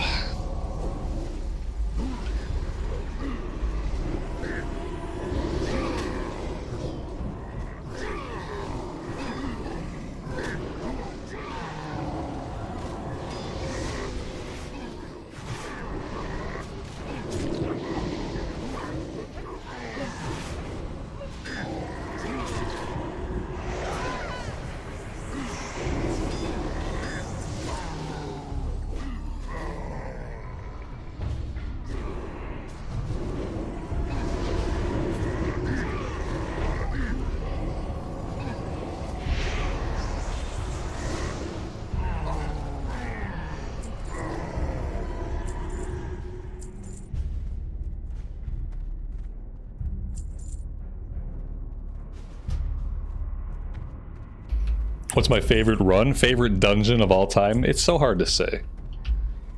There's so many good dungeons. I'll always have the best memories of original Shadowfang Keep, just because original Shadowfang Keep was the first dungeon that I ever tanked. Like way back in vanilla. Still on the eve of TBC coming out, so TBC was like announced, but TBC wasn't out yet. It wasn't out for a while. SFK was the first dungeon that I ever tanked on my first Tauren Warrior. And I got really lucky. I had an awesome group. They were super patient. I was able to pick up like the gist of how to tank. We were able to get through the run. It was successful. And so like in my memory, Shadowfang Keep is always like peak Warcraft, because it was when I realized like how fun the game could be when playing it with other people. Like how fun group content could be. But so yeah, it's more of a, like a nostalgia thing.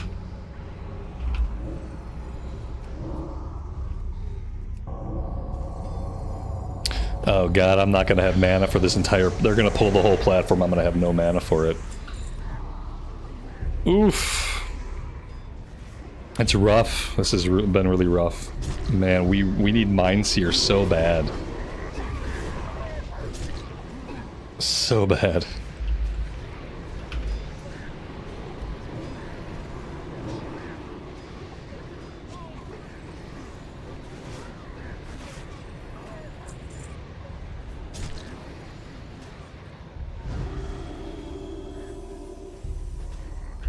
I'm just standing here hoping that I drop out of combat between mobs. Like, I'm hoping that at one point the mobs will die and I will drop out of combat. There we go. Let's get a quick drink in before we pull everything else.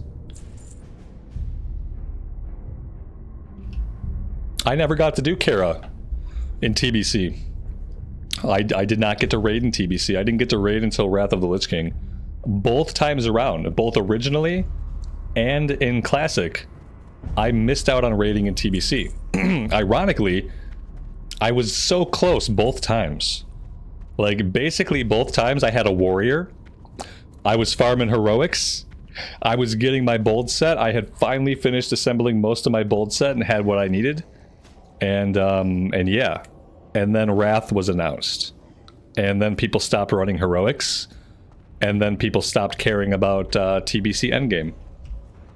Both times, both on a Tauren warrior, both of them on a tank. I could go for the hat trick. You know, we could go into TBC anniversary and I could try a warrior again, and maybe this time the warrior gets to tank Kara. Who knows? Third time's a charm. Yeah, I don't think I'm going to try for a tank again, to be honest. I don't think I'm going to do that road again. I've tried doing that road twice. It hasn't worked out either time, and I'm gonna take that as a sign.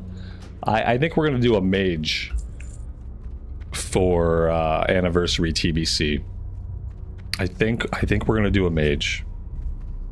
It's between mage and rogue. I know I'll have fun on the rogue. I just don't know if I'll be able to stay alive in raids and stuff.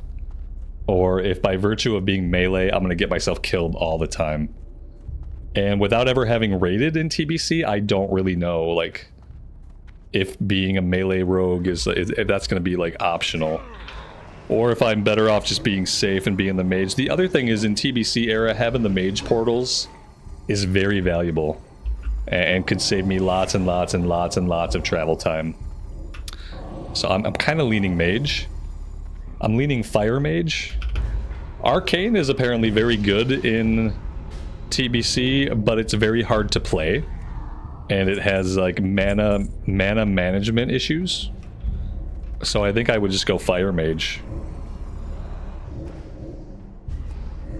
I don't trust myself enough to go melee. Even though I know that's going to be, like, a fun playthrough, I don't know if I trust myself enough to... I've had questionable experiences trying to do endgame content on melee characters, both in Season of Discovery and in Cataclysm. Let's roll on the cloth pants.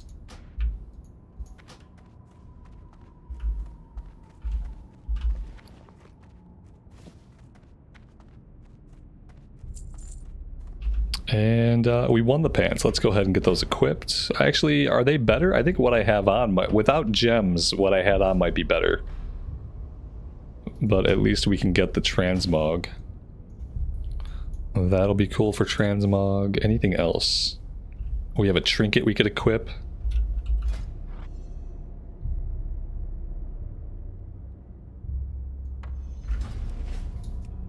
And that is it.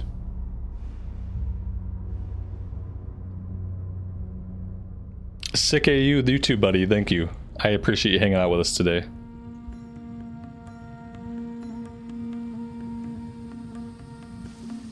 Yeah, I'm also waiting for pre-patch to go back to anniversary.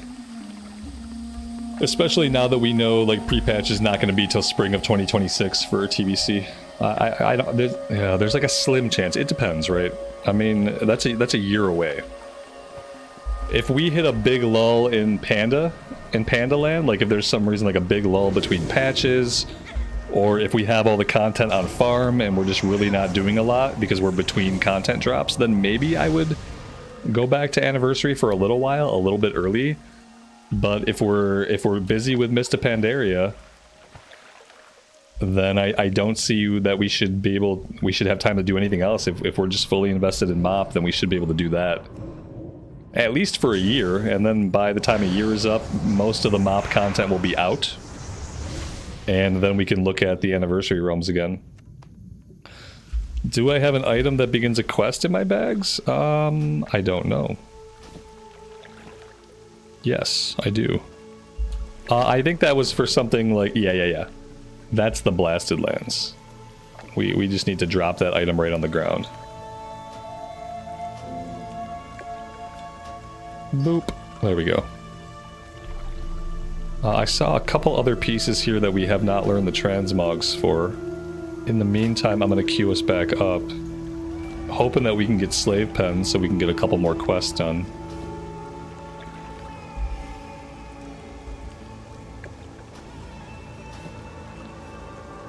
Alright, there we go.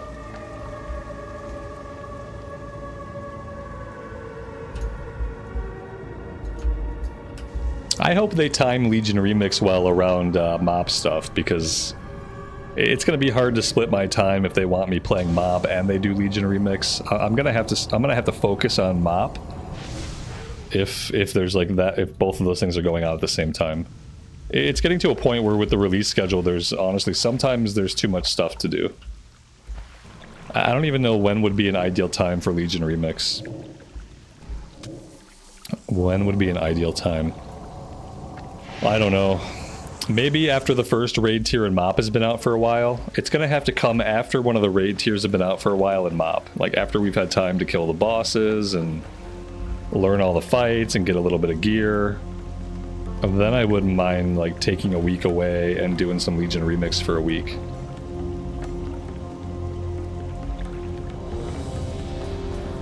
But if it's smack dab in the middle of like prime raiding, then I don't know.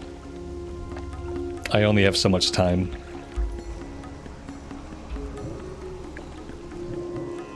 I only have so much time, and ultimately at the end of the day, my Legion characters are simply going to become retail characters. And once they become retail characters, I probably won't touch them again until whatever expansion comes after Last Titan. Yeah, I probably won't touch any of those characters again until whatever expansion comes out after Last Titan's out. That's what it's looking like. We got Blood Furnace again.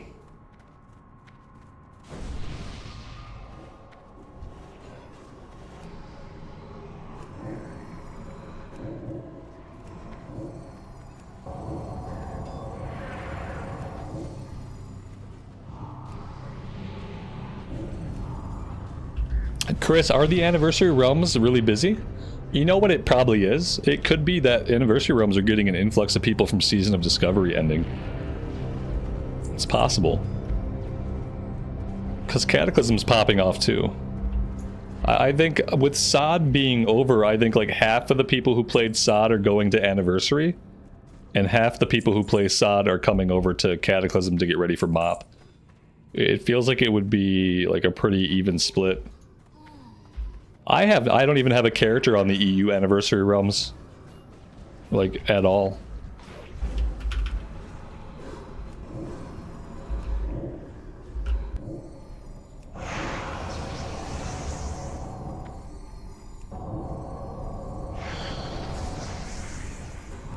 By the time I go back to Anniversary, it's all gonna feel really fresh. I'm looking forward to being away from it for a long time, which I already have been. I think it's been like 3 or 4 months since I played anything on the Anniversary Realms. But yeah, I'm looking forward to one day going back, and it's gonna be fresh, because I'm gonna have been away for a long time. Am I not interested in the Void Invasions at Midnight? I'm not interested... I'm not interested in anything in retail, honestly. I don't care about the characters, the story, the world, the lore. I don't care about any of it.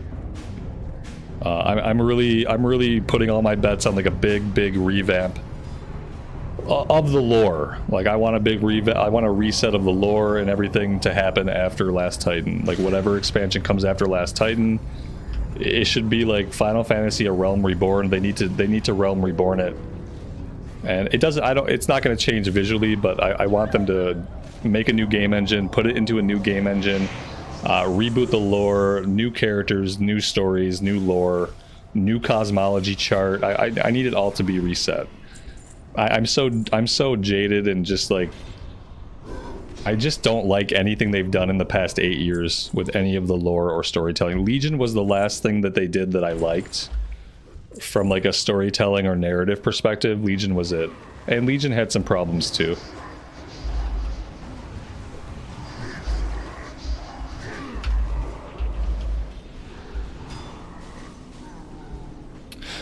Drew, you thought I had a rogue on EU Anniversary. Oh my god, that's right. Oh, we did start playing a rogue on EU Anniversary. Right when the Anniversary Realms came out. Yeah, we did. I don't know if I'll go back to that character, but you're right. I do have a level 20-something rogue that we played for like the first week. When Anniversary Realms opened up. I forgot about that character. Yeah. I forgot. So yeah, that's cool. I don't know that I'll ever pick that character up, but I might. You know, I might pick them up as an alt. I am silenced. That's fun. I'm either silenced or I was out of mana.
Martin, have a good rest of your day, man. I appreciate you hanging out. We will see you next time. Take care. Did I get a glyph? I'm not a black smudge. Yes, I got the glyph of shadow. The glyph of shadow in Cataclysm is awesome. I can actually see all of my gear. I can see the color of my gear. I can see the color of my characters' flesh and their hair and their eyeballs. I can see everything. And all I have is a little shadowy aura, which the little void aura is really cool. I appreciate having a void aura and not being a void creature. I feel like it's better even than the retail one. I have the Glyph of Shadow on my Shadow Priest in retail, and I feel like this one is even better. I can just like completely see my character. I look almost normal, you know? Yeah, you think so too. It's better than the retail version. Yeah, that was the first thing I thought when I turned it on. I was like, oh my god, this is so good. I feel like maybe they changed it at some point because yeah, it's like, it's perfect. It makes me not hate shadow form. And I have traditionally like hated shadow form for like most of my WoW career. And this just makes it really, really nice.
And that is level 65.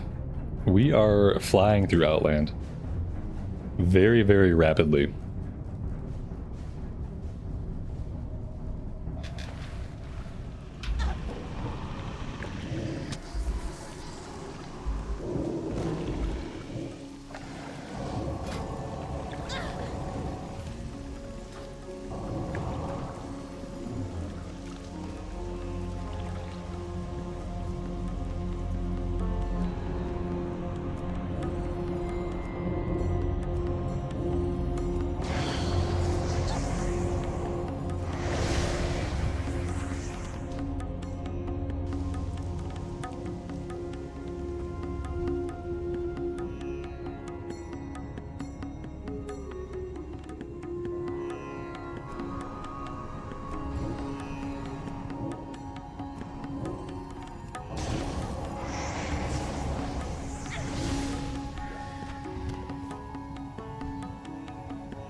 Alright, that's all the Hydra that we need.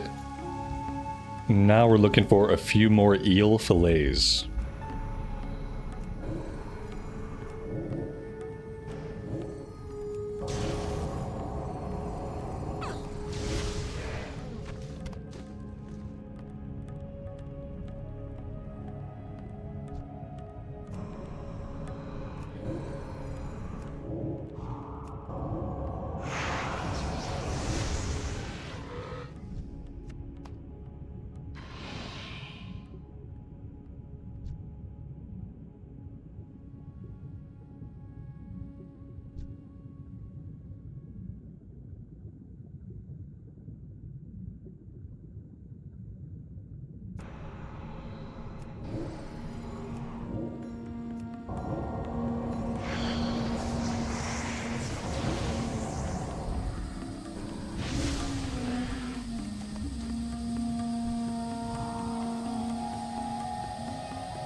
Come on, slave pens. Slave pens or anything we haven't done. Okay, okay, I'll take mana tombs. Awesome, very cool. Alright, so we have a kill quest. We need the wrappings off the last boss. And we need to bring the essence of Tavarok. So items off of bosses and kill quest.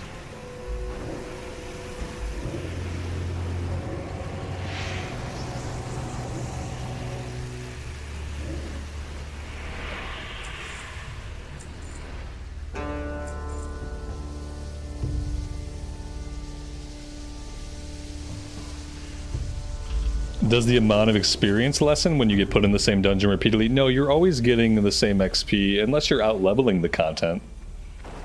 And you're getting the bonus from doing a random. So the biggest source of XP when we run these, it's not just that you're getting kill XP off the enemies. You're getting the bonus XP for running a random dungeon. And that's the big chunk of XP that we get at the end for killing the last boss. I mean, we're getting XP from the kills too, don't get me wrong. It's not insignificant. But no, you're always going to get kill XP, you're always going to get a big chunk of XP at the end. When you do it on random, it doesn't matter how many times you get the same one. This guy, you know, he might have pulled too much. I feel like maybe this person got overzealous. Just a little overzealous. It looks like the mage is kind of doing work. I don't know. I really wish I could bubble myself or other people, but apparently the priest already bubbled us. Try to fear this guy, I guess. Too many mobs still up, I think. I think there's too many mobs up still for us to get this. I think that maybe in a second here I will step out. Well, wait, we got it. We actually got it. Now most of us are dead, but we got it.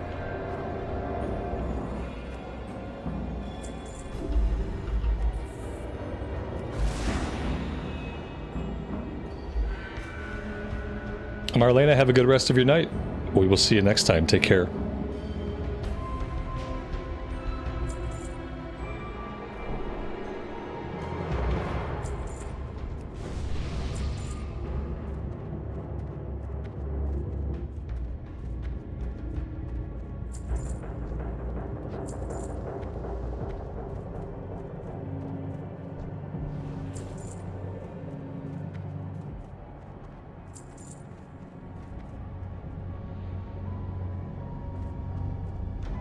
Nick, I'm glad you're digging it, man. I try to stream a little bit longer when it's been fun and I don't have any other commitments. Usually Wednesdays and Thursdays, and usually Fridays too, I don't have a lot of early evening commitments. So typically on those days, if the stream's going well, we're having a good time, I can stream a little bit longer. Whereas days like Mondays, often on Tuesdays, on those days I tend to have an earlier stop time.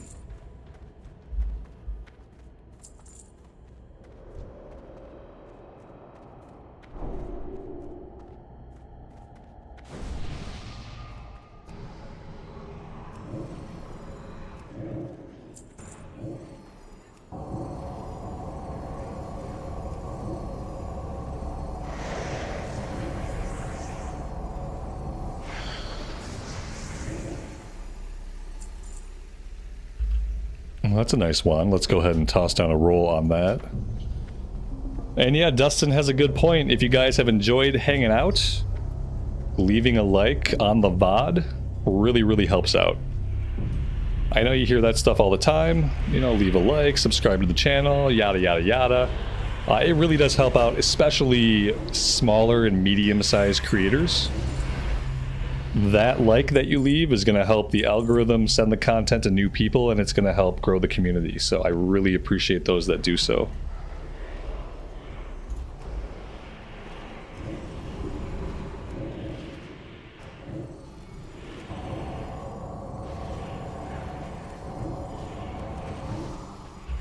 Yeah, we get mines here at 74. It's tough not having an AoE. You know, I feel like that's one of my biggest criticisms of Cataclysm, is that when they did the revamp, they didn't seem to care if they left classes without tools. You know what I mean?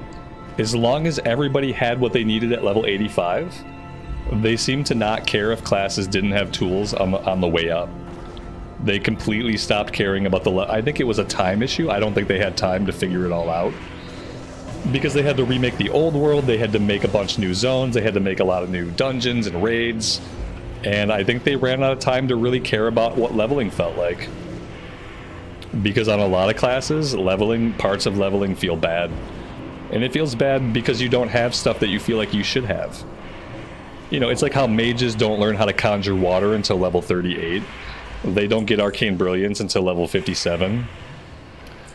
You know, like, we don't have an AoE. We have no AoE button until 74. It's stuff like that, and that's like my biggest critique of Cata, is that they stopped even thinking about what leveling up felt like.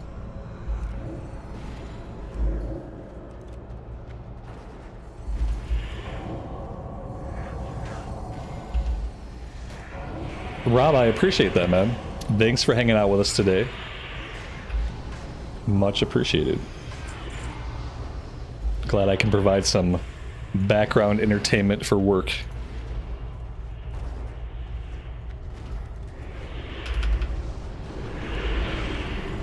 If I had mines here, I'd hit one button and I'd probably be like really high up on the meters. And we would just stand here, we'd spam one button, kind of like we're doing right now, except we would be hitting everybody. You know, we'd be doing almost the same thing, but we'd be hitting every target while doing it. And yeah, 74, that's like, we're going to be halfway through Northrend content by the time we get mines here.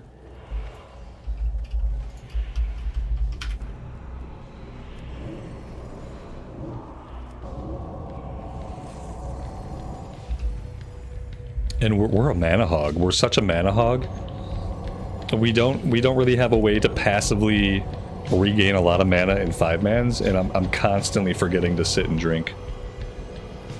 Stun incoming. Sitting and drinking needs to become part of my like main rotation. Like right now I have to sit and drink until we have all of our mana back.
Let's make sure we actually loot him.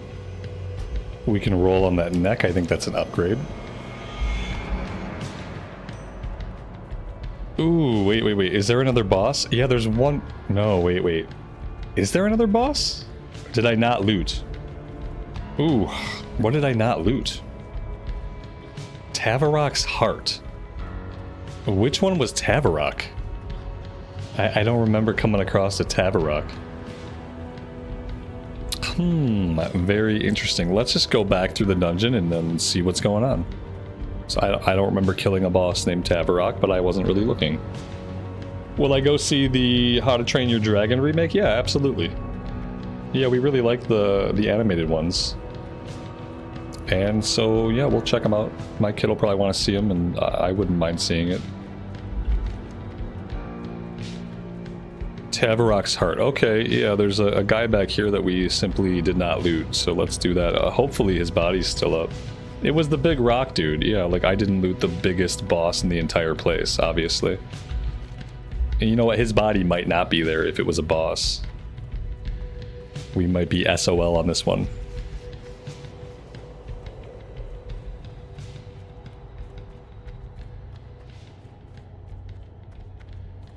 Is next weekend's opening week for it? Okay. I didn't know when it was coming out. We probably won't go see it opening night, but we do like to see stuff opening weekend. Just not typically opening night. I think at this point I have to run back to the entrance, because if I teleport out of here, it's going to drop me out of the dungeon completely, and I won't be able to teleport back in. So yeah, bear with me as I run us back the old-fashioned way.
That got us really close to 66.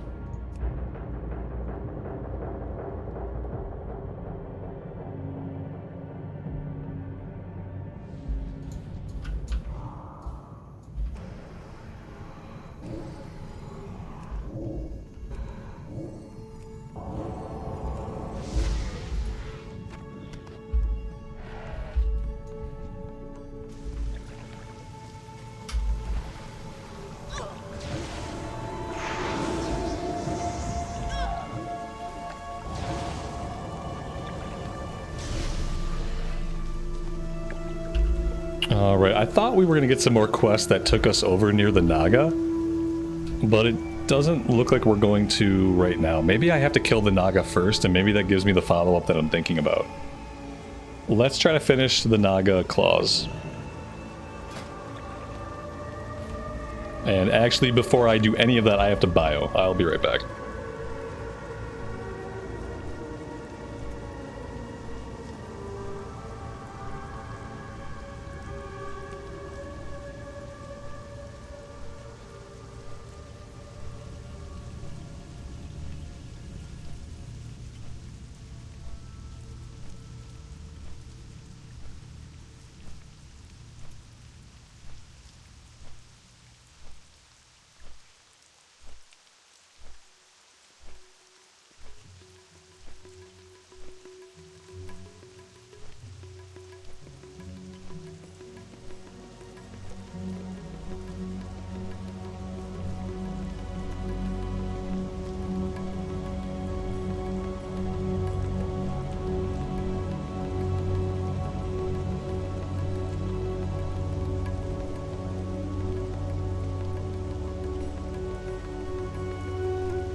Teleport would take me to the entrance. Yeah, it would, but what happens a lot of time is if everybody else has left the group and you teleport out and you're the last person in the group like I was, it'll just drop you from the instance and you won't be able to teleport back in. You have to have at least one other person still in the instance group with you in order for that to work. Why do I know that? Because it happened to me multiple times where I tried to teleport out, I was the last person in the group and it just like dropped me out of the dungeon completely. That's why I ran back for that one.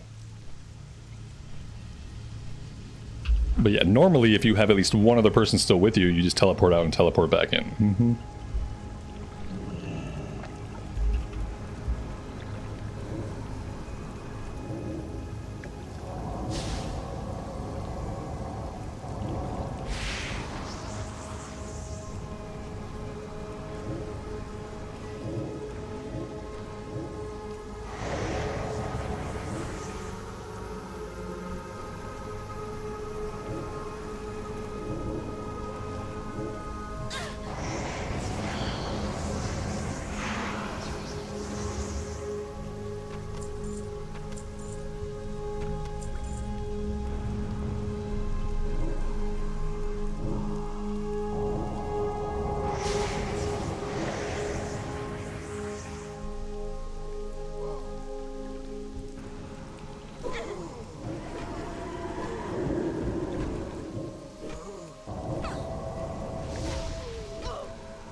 Well, there we go. There's 66.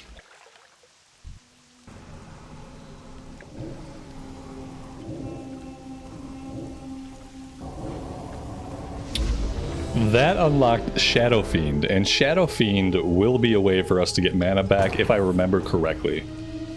Yeah, I think Shadow Fiend is our big mana restore button. As weird as that sounds.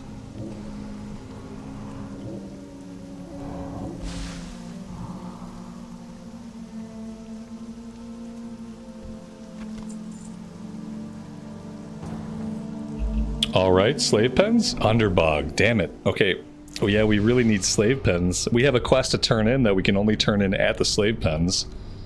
And I think slave pens has at least one or two other quests. So it would have been really nice to pull that one.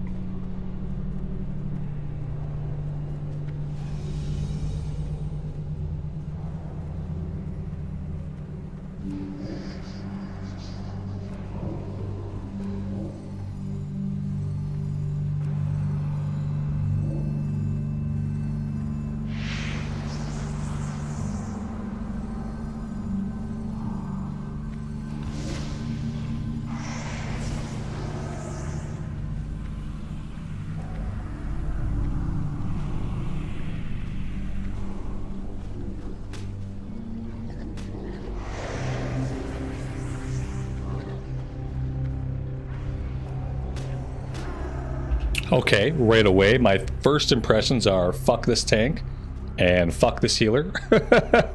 That's my first impressions. I didn't get a single fucking heal, and apparently running the mob through the consecrate was not enough. Oh good, I don't get to fly back to my corpse. I have to run all the way back to my corpse. This might not be happening. I don't know. This might have been an example of one dungeon run too many. Is I think what just happened to me. I think that was one. Apparently I'm not going to get a res. Yeah, I think this was one dungeon run too many for me today. I knew I was close. I didn't know if this would be the one, but all it took was one really fucking stupid thing to happen. That is all it takes when you're basically capped out on your dungeon runs for the day. I have to at least get my body back. But yeah, I'm not going to be able to participate in the rest of the run. Like, they're probably halfway through the instance. So I think I might just drop this one and take Deserter. I don't know. We'll see if I can catch up. Since they didn't stop to res me, there's basically no fucking way I can ever catch up to them.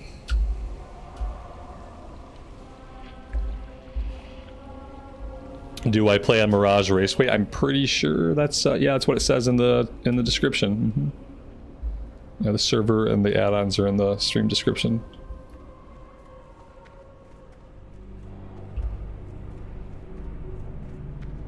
Yeah, I'll try to catch up. Am I getting any kill XP back here? I'm probably not going to get any kill XP. But maybe I'll get the bonus XP when they kill the last boss. But yeah, obviously this was it's probably like that kind of thing is probably the worst experience you can have in a dungeon, where you just get killed because the tank didn't get all the mobs, the healer didn't bother to toss you a heal, and then you get killed and nobody gives a shit to even res you. That's when you're playing in the game and you're like, wait, why am I playing in the game with people like this? Really? You didn't even res me? It's bad sometimes.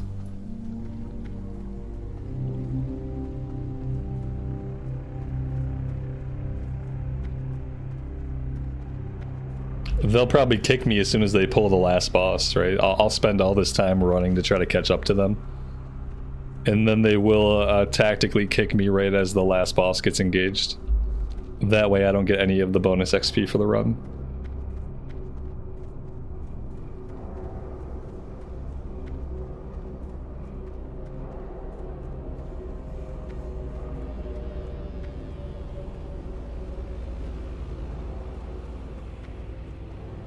We're getting kill XP now, so that's cool. We got close enough for a minute to get some kill XP.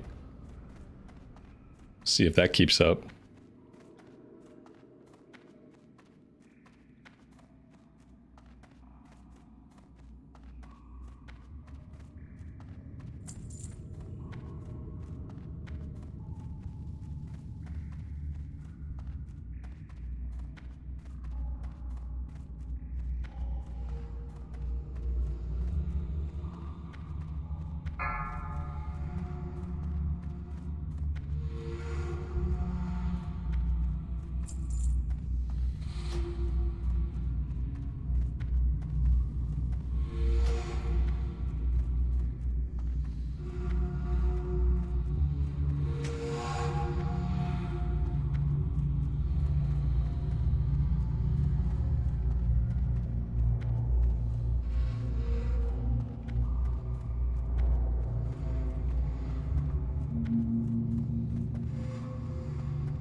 You meant, do I play Mirage Raceway on Cata?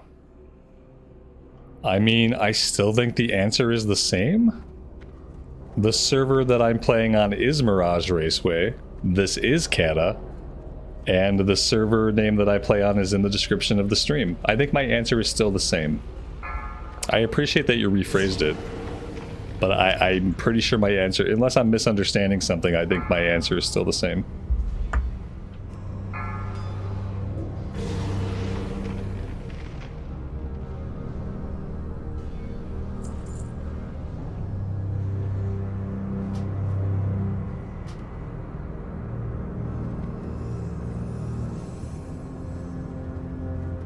Oh my god, I caught up to them before the last boss was pulled. Well, I'm actually surprised.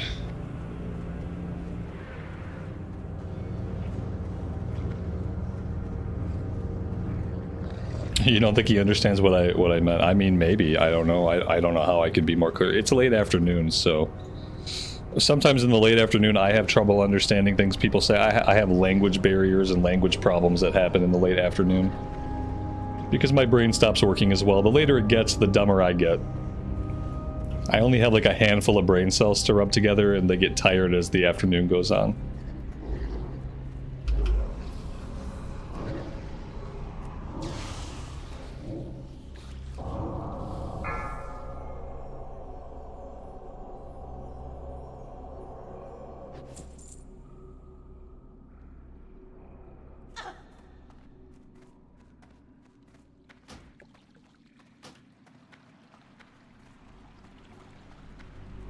And that's it. Look at that. We got there for the last boss, but barely. We barely got there.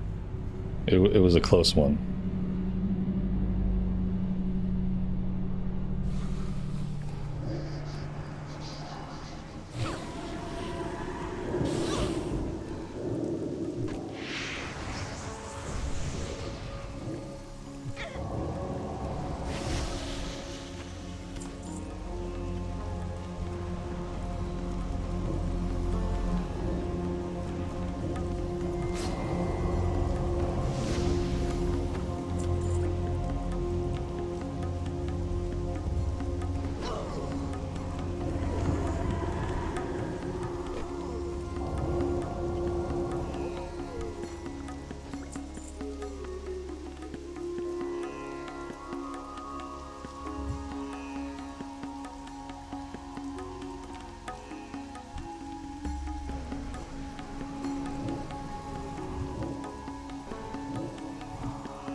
Okay, let's go turn everything in. Let's grab any follow-ups, and then we'll see where that leaves us.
Tactical. Guess what I've been doing, man? You're never gonna believe it. You're never gonna believe this. Are you ready for it? I have been vendoring all of my netherweave, and I haven't cared at all. I know it's shocking. It's probably very, very shocking, but I've been selling all of it.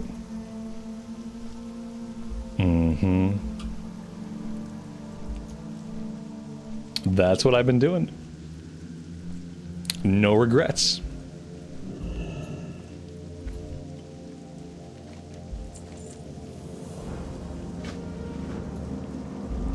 Yeah, I know. Me vendoring stuff? Unlikely. Oh man, usually I min-max everything and make sure I'm being the most optimal that I possibly can in terms of gold and XP and professions. I know usually I'm like very, very min-maxing. I'm like always on top of things, but this time, I've just been vendoring everything. It's weird, I know. I'm sure you can barely believe it.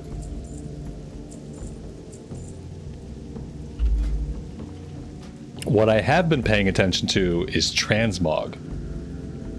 I have been paying attention to Transmog. So at least that's something. Everything else I'm selling.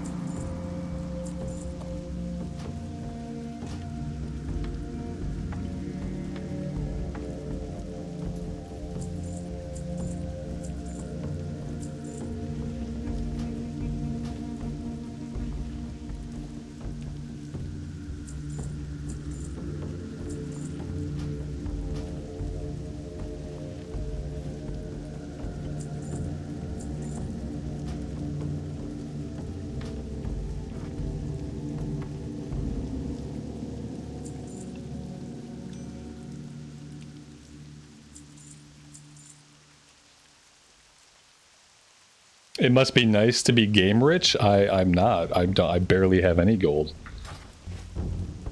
Me not having gold won't make me care about things that I don't care about. That's why I perpetually have no gold, because there are some things I just can't be bothered with. Depending on what version of the game I'm playing too. Like, I would probably care more about the netherweave if I was playing TBC. Like actual TBC. But in this version of the game, I don't care. I am broke, though. I'm broke. If I get too broke, I'll just buy a WoW token. It'll be okay. If I absolutely run out of gold, and I can no longer support my character or my alts, then I will just buy a WoW token. Because that is definitely an option. So I'm just not worried about it. So that's everything turned in over here. We have a breadcrumb taking us out to the Arborage. We have a couple of quests back this way. Back down here, we have Diaphanous Wings. Let's go try to knock out this Diaphanous Wings quest. See how that goes. I have enough money to get my flying. I have some money on my alt, so we'll be able to get flying. It'll be fine. And how many more alts will I be able to fund? I don't know. We'll see. I've never been totally against the token. I've never bought one myself, but I've never been totally against the token. Nope, that's never been an opinion that I've expressed on this channel. I don't buy tokens. I haven't bought one yet, but I've never been against people buying them. And I've never been against them being in the versions of the game that they're available in. I might have said something along the lines of I don't want to see a WoW token come to Classic Era. I'm sure that's an opinion that I've expressed, and I these days I'm not sure that I even believe that. So it's possible that my opinions have changed some. I still really don't want to see it in Classic Era, but you know, I don't want to see bots either, but I see bots all the time. But no, that's nothing I've ever said. I've never spoken harshly against the WoW token or people that buy WoW tokens. What I talk about all the time, what I do talk about all the time for people that have been around the channel anytime recently, within the past year, I talk about how I need to buy one. That's like, usually when the word WoW token comes out of my mouth in the past year and a half, it's been about how I need one. Definitely not anything against it, so that's categorically incorrect.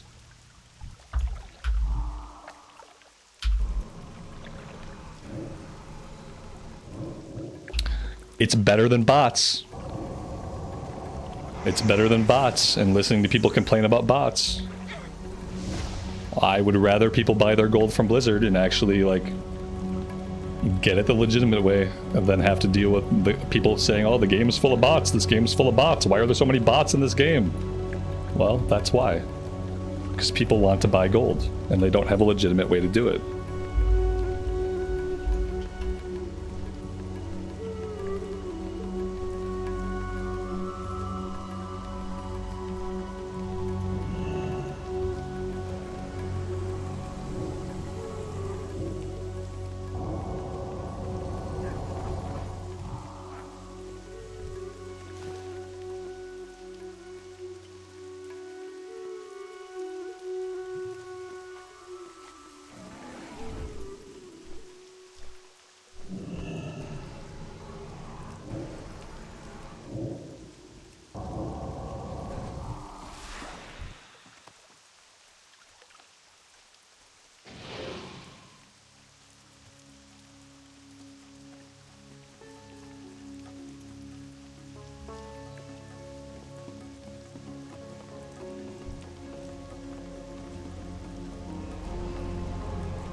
Come on, slave pens, or anything new. Anything where I can do some quests. Fingers crossed. Any dungeon with quests that I haven't done yet.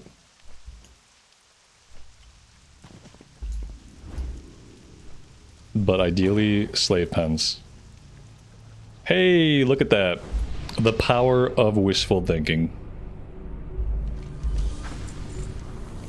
Lost in action, we need to find some people. Bring the invader's claw and the slave master's eye. So we have to loot bosses, it looks like. And then kill Menu the Betrayer. So it didn't look like, besides the bosses, I shouldn't have to loot anything else.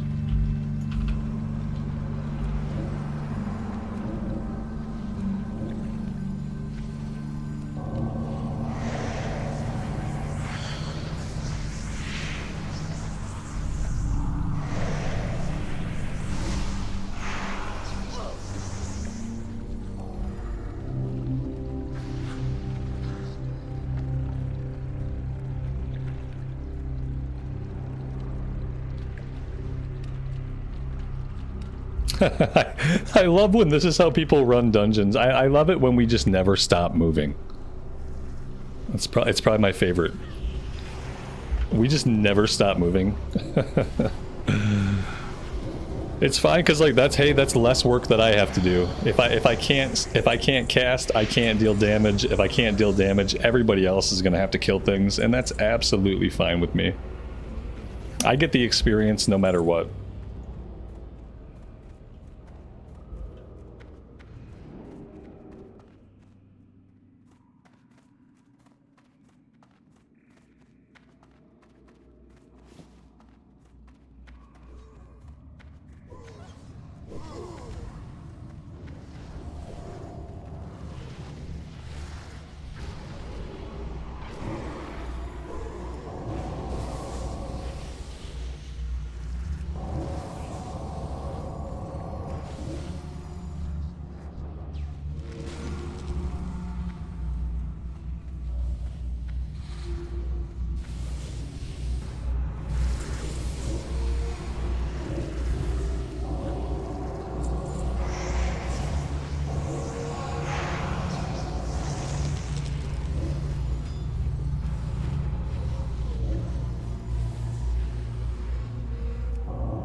I would res this guy, but we are stuck in combat. So right now I can't res. The tank is still off pulling stuff. So with that in mind, we might never be out of combat. And I might never be able to res. And it doesn't look like the healer is trying to res. This guy is probably either going to have to run back. He's in the same situation that we were in last time. Where, like, nobody resed him. Nobody saved him. Nobody healed him. Nobody taunted off of him. I'm going to res him because I was able to drop out of combat. But yeah, this kind of mentality is really, really bad. Not a very good mentality. Oh, we stopped? I'm surprised we stopped for a minute. Oh, no, no, no, no. We're still going. We didn't stop. What am I thinking?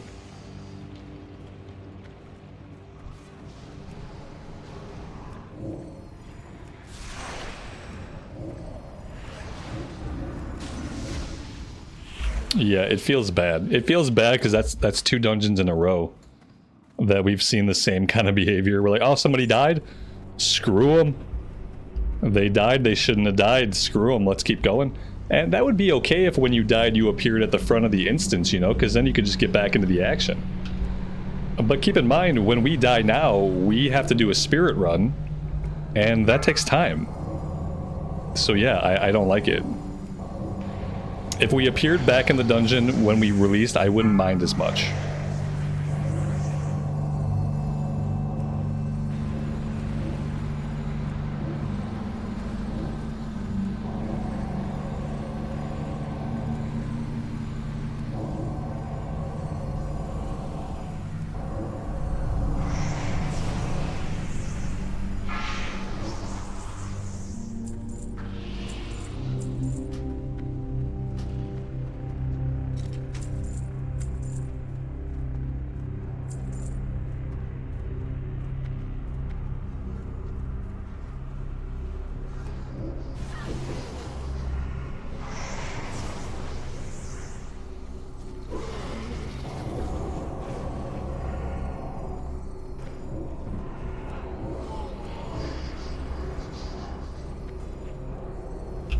And now we are out of mana.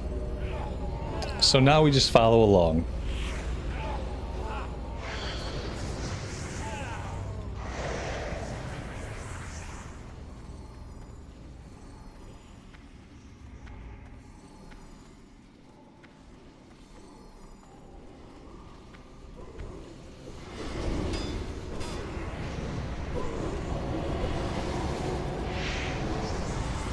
It is definitely a retail mentality. Every version of the game is like this now, though. The mentality of go fast, it's pervasive. It's not going away, and it's how every single version of the game is played, including vanilla era.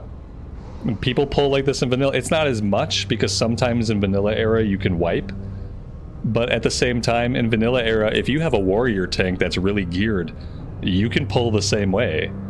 And they can kill everything themselves, and it's hard to take them down. So yeah, like basically every version of the game is played just like this.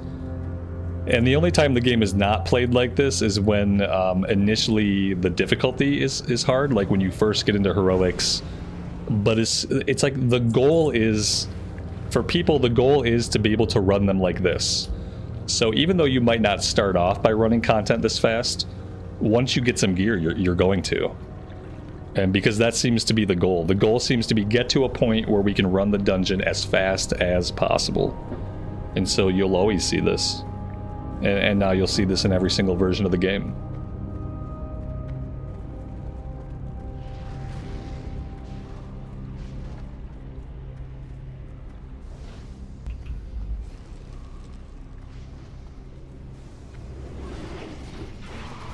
Yeah, hardcore might be the only version of the game where you won't see that kind of mentality. Yeah. That's it. And hardcore is a very niche community. But yeah, I'm assuming in hardcore most of the groups go a little bit more slowly, not wanting to lose their character progress. But that's it.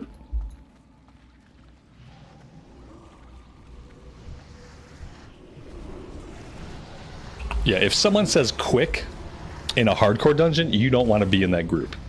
That group is it's gonna end badly. That's like the abort word. Like, you have to abort right now. Quick, gotta pull more, and then you just leave the dungeon. You never look back.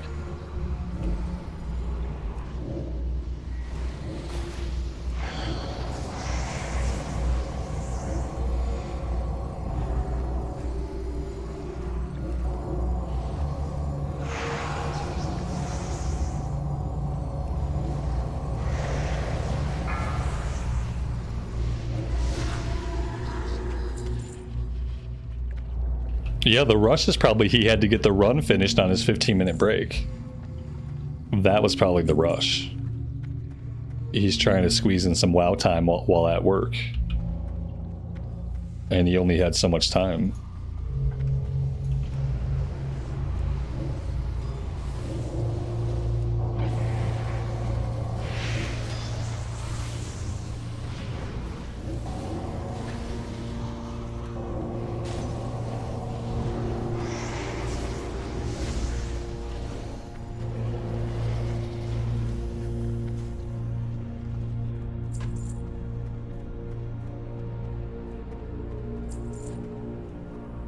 For the record, I did loot the item off the boss. Slave Master's Eye. Okay. But we need a Slave Master's Eye. We also are looking for some missing people. I'm not sure if both of these people are actually in slave pens or if one of them is an underbog. That I don't know.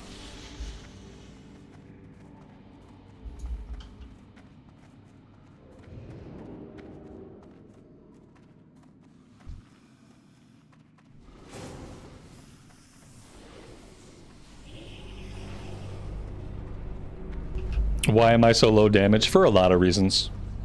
Yeah, there's lots of things factoring into the fact that I can't deal damage. The biggest reason is I don't have an AoE button at all. And we don't get an AoE button until level 74. The other problem should be pretty obvious to anybody who's ever played this game before in their life.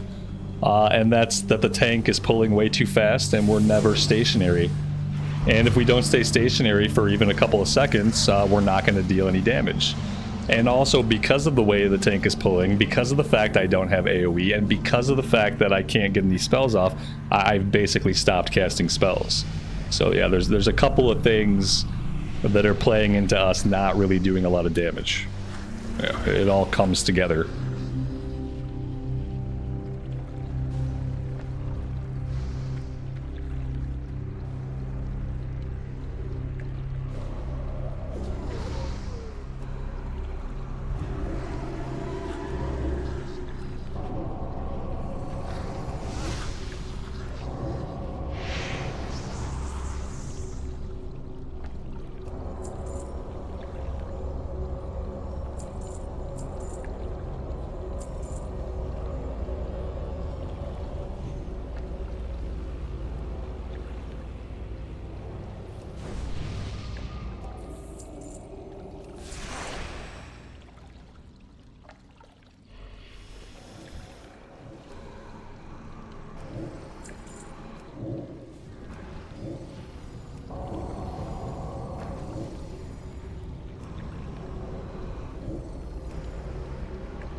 There you go. when we're able to stand still, when we're able to actually hit the enemy because they're not 500 yards ahead of us, we can actually do some single target damage. Look at that. Look at that. That's amazing. We didn't... did we find the guy's eye? Oh, this is the guy. We need his eyeball. Okay. There we go. That should be every quest complete. I think all of these turn in back out front. I'm going to try to quickly teleport out and teleport back in before we get dropped from the group. Fingers crossed. Alright, there we go. We're back in. I don't dot every mob up. No, I don't, because if I do that, I go and it doesn't do a lot of damage. No, it just... It's not worth putting my dot on every mob. Also, not all of my dots can go on multiple targets. Devouring Plague can only go on one target at a time. So I could put Shadow Word Pain up on everybody, and I can be completely out of mana, and then I can still deal no damage. So I just don't do that. It's not worth it. At level 74, we get an ability called Mind Seer. Mind Seer is really the only way that Shadow Priest can do any AoE damage. So until level 74, we just suck. You can blame Blizzard and how they poorly designed classes for leveling in Cataclysm era. There we go. 2 more quests done. Done and done.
We are getting really fast queues, even as DPS. As DPS, we're getting like instant queues.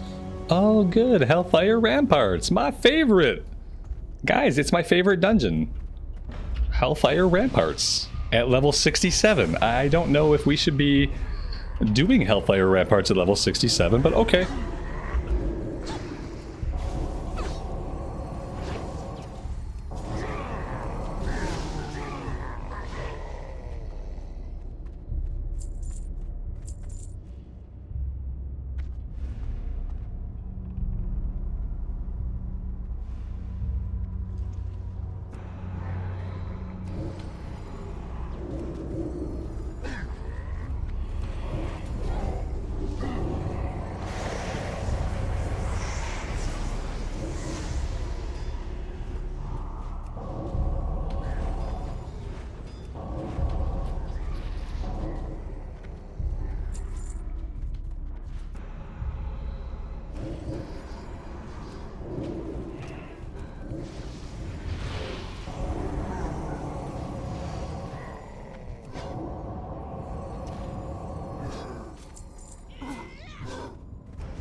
Is that guy technically the last boss for the dungeon?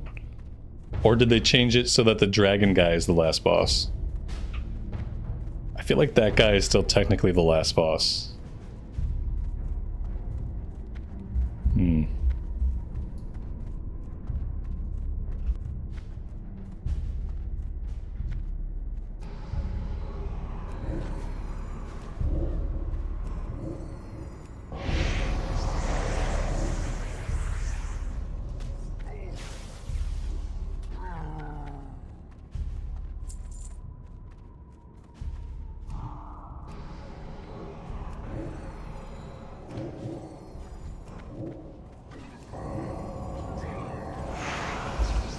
Well, yeah, we all go to him first because that's just like back in the day, that's what we did. We went to him first. This boss was harder, and so we did the harder fight last. But for some reason when they did the LFG, they marked the guy over to the left as the last boss, even though historically we always did this boss last. It's just, this is like a two-phase fight. It was always like the big iconic fight of the run. And when they decided what boss was going to trigger the bonus XP, they gave it to the guy over to the left. Oh no, wait. Maybe it's changed. I think we got the bonus XP off this guy. I think maybe it's fine now. And for a while it was on the guy to the left, so everyone would run over there, you'd kill that boss, and then some people would leave, and then some people would stay and come do this one, but it looks like they fixed it. We got 20k there when he died. I'm assuming the 20k was the bonus XP. So yeah, I think it's good. Yeah, these bosses fall over pretty quick. To be fair, I'm level 67 and this is Ramparts. It puts people of a very high level into Ramparts still when you queue up on random, so. We need one more diaphanous wing.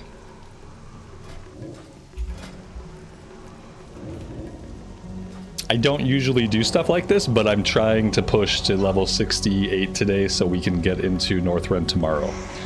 I'm trying to do one day of Outland and then we can be done with Outland, we can move into Northrend. Probably not the smartest move on my part, seeing as how I haven't really had a good meal in the last 6 hours. But we're getting pretty close. So I think I can get level 68 before I call it a day. What we really need is we need one more dungeon where we haven't done the quest yet. If I get one more dungeon where I haven't done the questing, then that could be enough XP to get us to 68 pretty quickly. If we keep getting ramparts, then it's going to take a little bit longer, and that's going to be a little bit less comfortable for me because I'm out of coffee, I'm out of water, I'm out of all liquids and all solids. So I'm basically screwed. I hope we get a nice dungeon with a bunch of quests.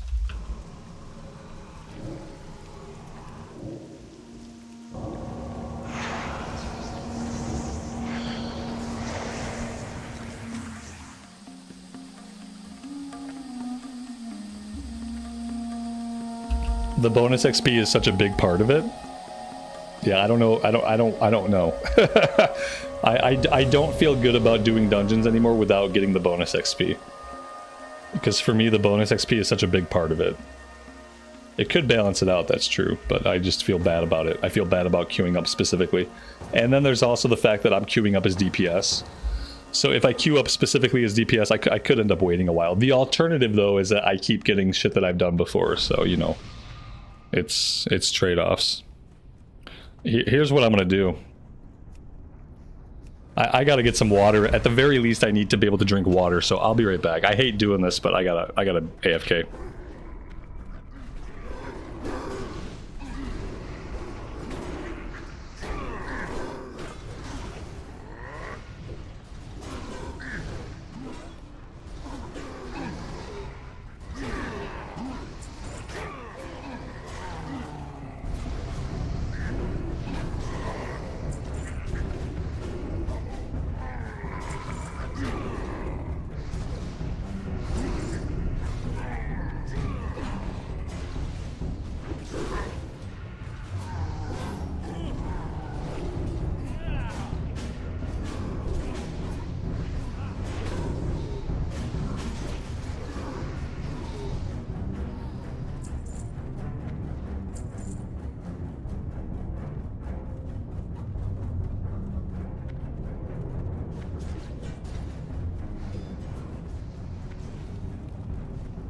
Yeah, but if I do the quest and get the bonus XP, that's like 60k. You know, so I'm rolling the dice. I'm gambling on the fact that I'll get one that I haven't done on random so I can get the quest XP and the bonus XP. There's lots of them that we haven't done. There's like a ton of them that must be opened up now that we haven't done yet, so like the chances should be pretty good for me to pull one that I haven't done. It just hasn't happened.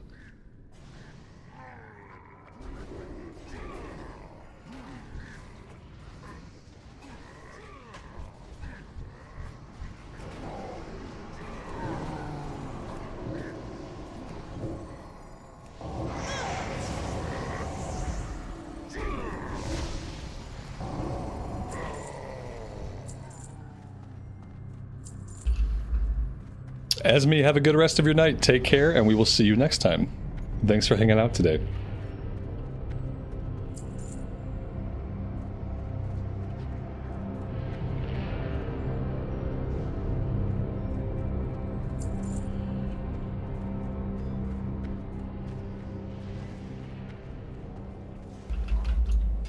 Yep, we're gonna go into Northrend tomorrow. And I don't know if we'll be able to do Northrend in one day. I heard that Northrend happens pretty quick, so we might be able to do Northrend in one day. We've done Outland in one day. If only we could do the Cataclysm zones in one day. Ooh, that'd be awesome to get from 80 to 85 in a single day of playing. That's kind of the dream. The dream is that I can get this character through Northrend tomorrow, and then the next day we can get it from 80 to 85. And then I'm gonna level a prop pally after that. I'm just not feeling the Death Knight. I don't vibe with the class fantasy at all. So I think I'm gonna level up a protection pally while CNET's on vacation.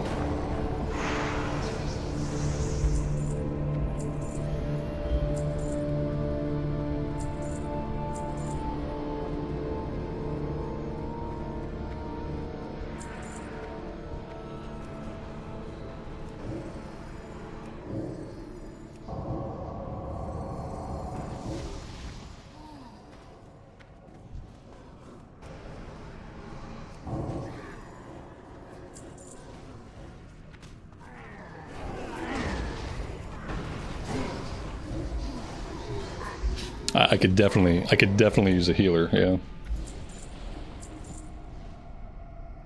For sure. I think that's what I'm gonna do. It's either gonna be a prop pally or a prop warrior. I think I'm leaning pretty hard towards prop pally. I don't think I want to do another warrior. I'm kind of burned out on warriors. So I think I'll do prop pally.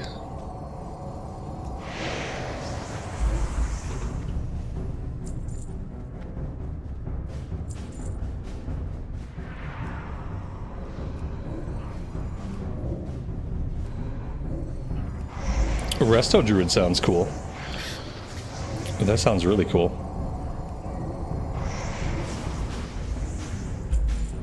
And with a Resto Druid, you don't have to be in a shapeshifted form. I'm pretty sure you can just be in your normal caster form.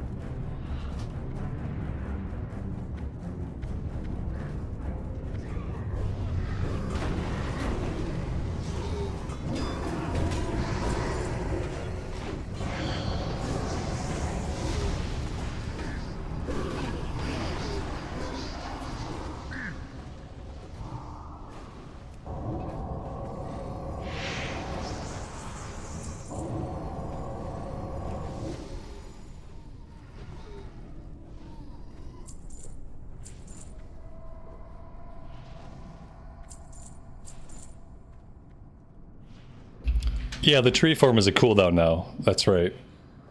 Yep, I remember trying to heal on a Resto Druid when we were stuck in tree form. It was very unappealing. It felt very sad to be a tree all the time. All the cool gear I had, never got to see it. That was Wrath of the Lich King, I'm pretty sure. When we first started doing Ulduar 10-man, we started pushing the hard modes. I was on a Resto Druid for some reason. I don't remember why. Eventually I went back to the Holy Pally, but when we first did Ulduar hard modes, I did it Resto. And like, having to stare at the tree form all day must have got too depressing for me. Eventually I went back to Holy Pally.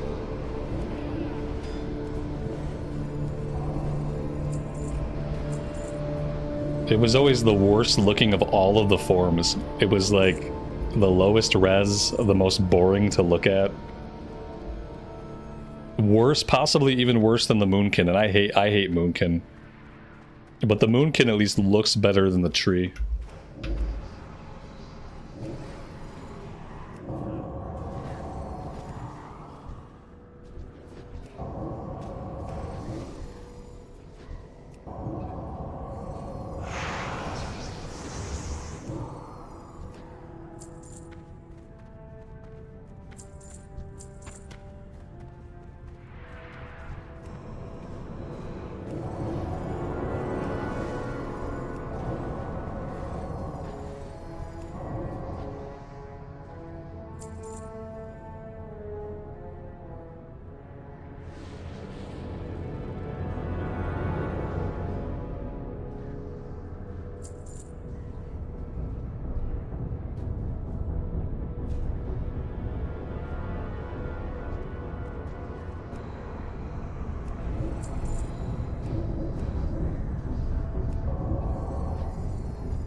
We might be really close after this run. If we finish the run, we get the bonus XP, and then we turn in a couple of quests, we might hit 68.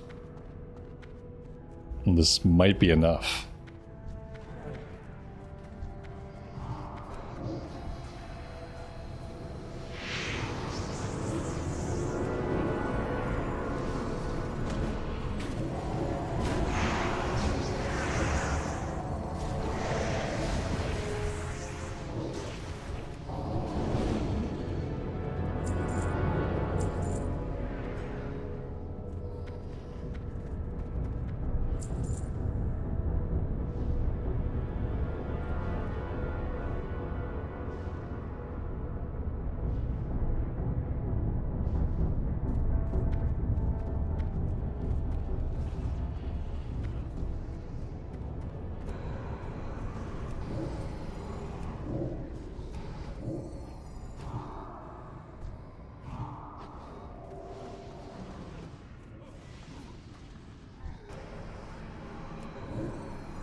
Not quite.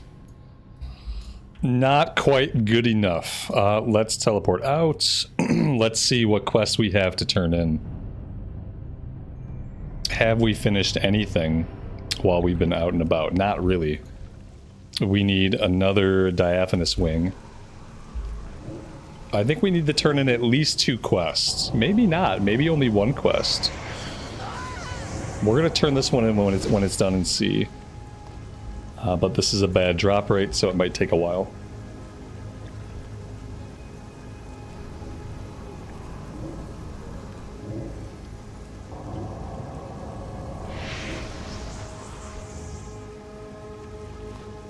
Alright, there we go. Yeah, it's just the 1 quest. Okay. We'll turn this in. If it doesn't ding us, we should be pretty close. Worst case scenario, we have to go kill a few mobs.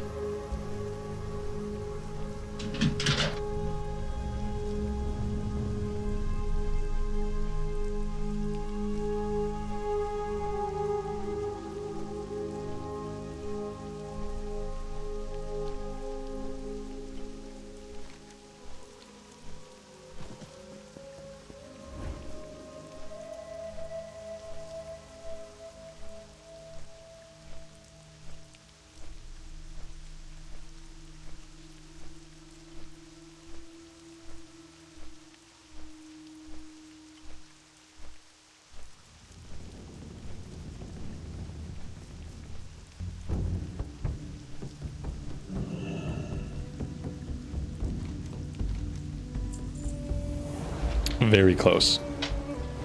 Let's drop down and just kill a few mobs.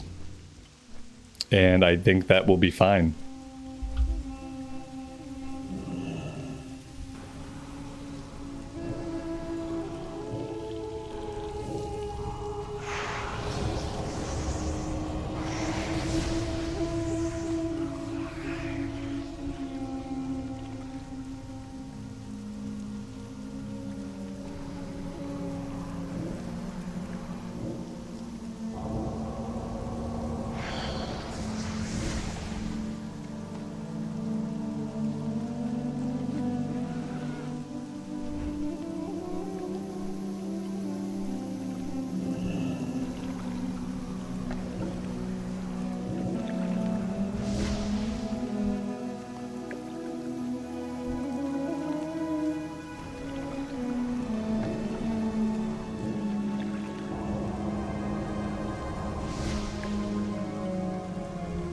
Okay, by a few mobs, I meant a few dozen.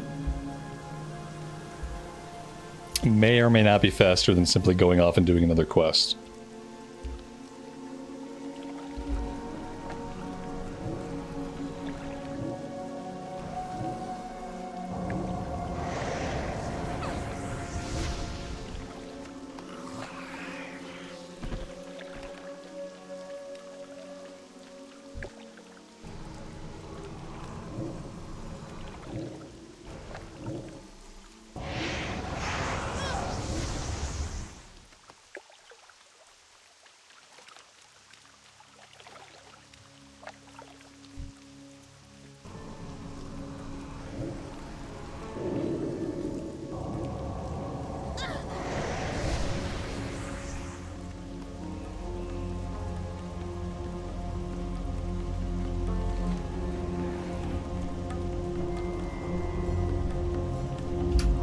We have to eventually get back to Shattrath anyway. I'm gonna fly towards the border here, since our next stop is gonna be Shattrath after we ding.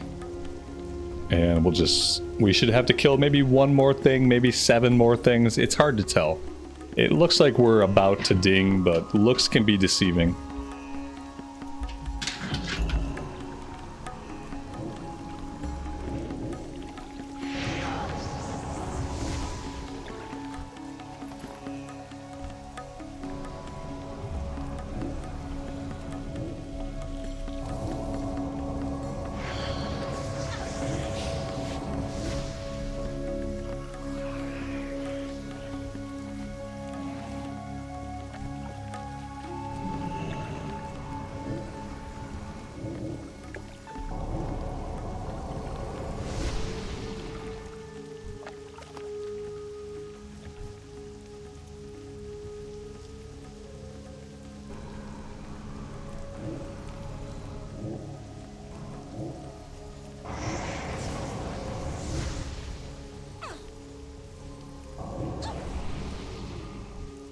Yeah, I don't know anymore. Not everything I know is wrong. Reality is not what it seems.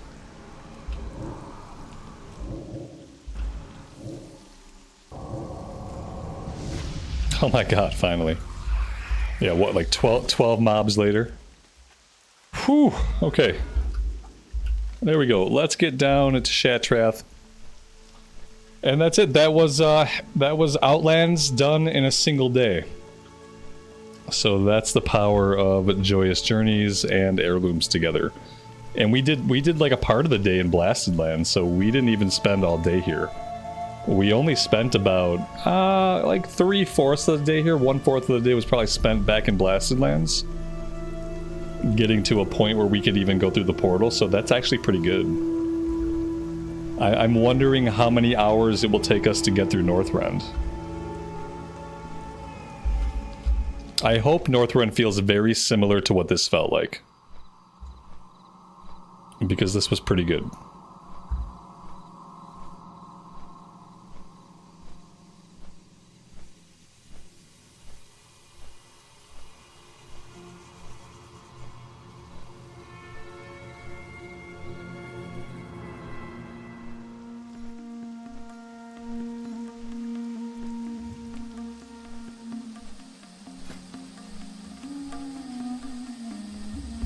And obviously we have quite a few talent points here.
Now we have to find the Stormwind portal.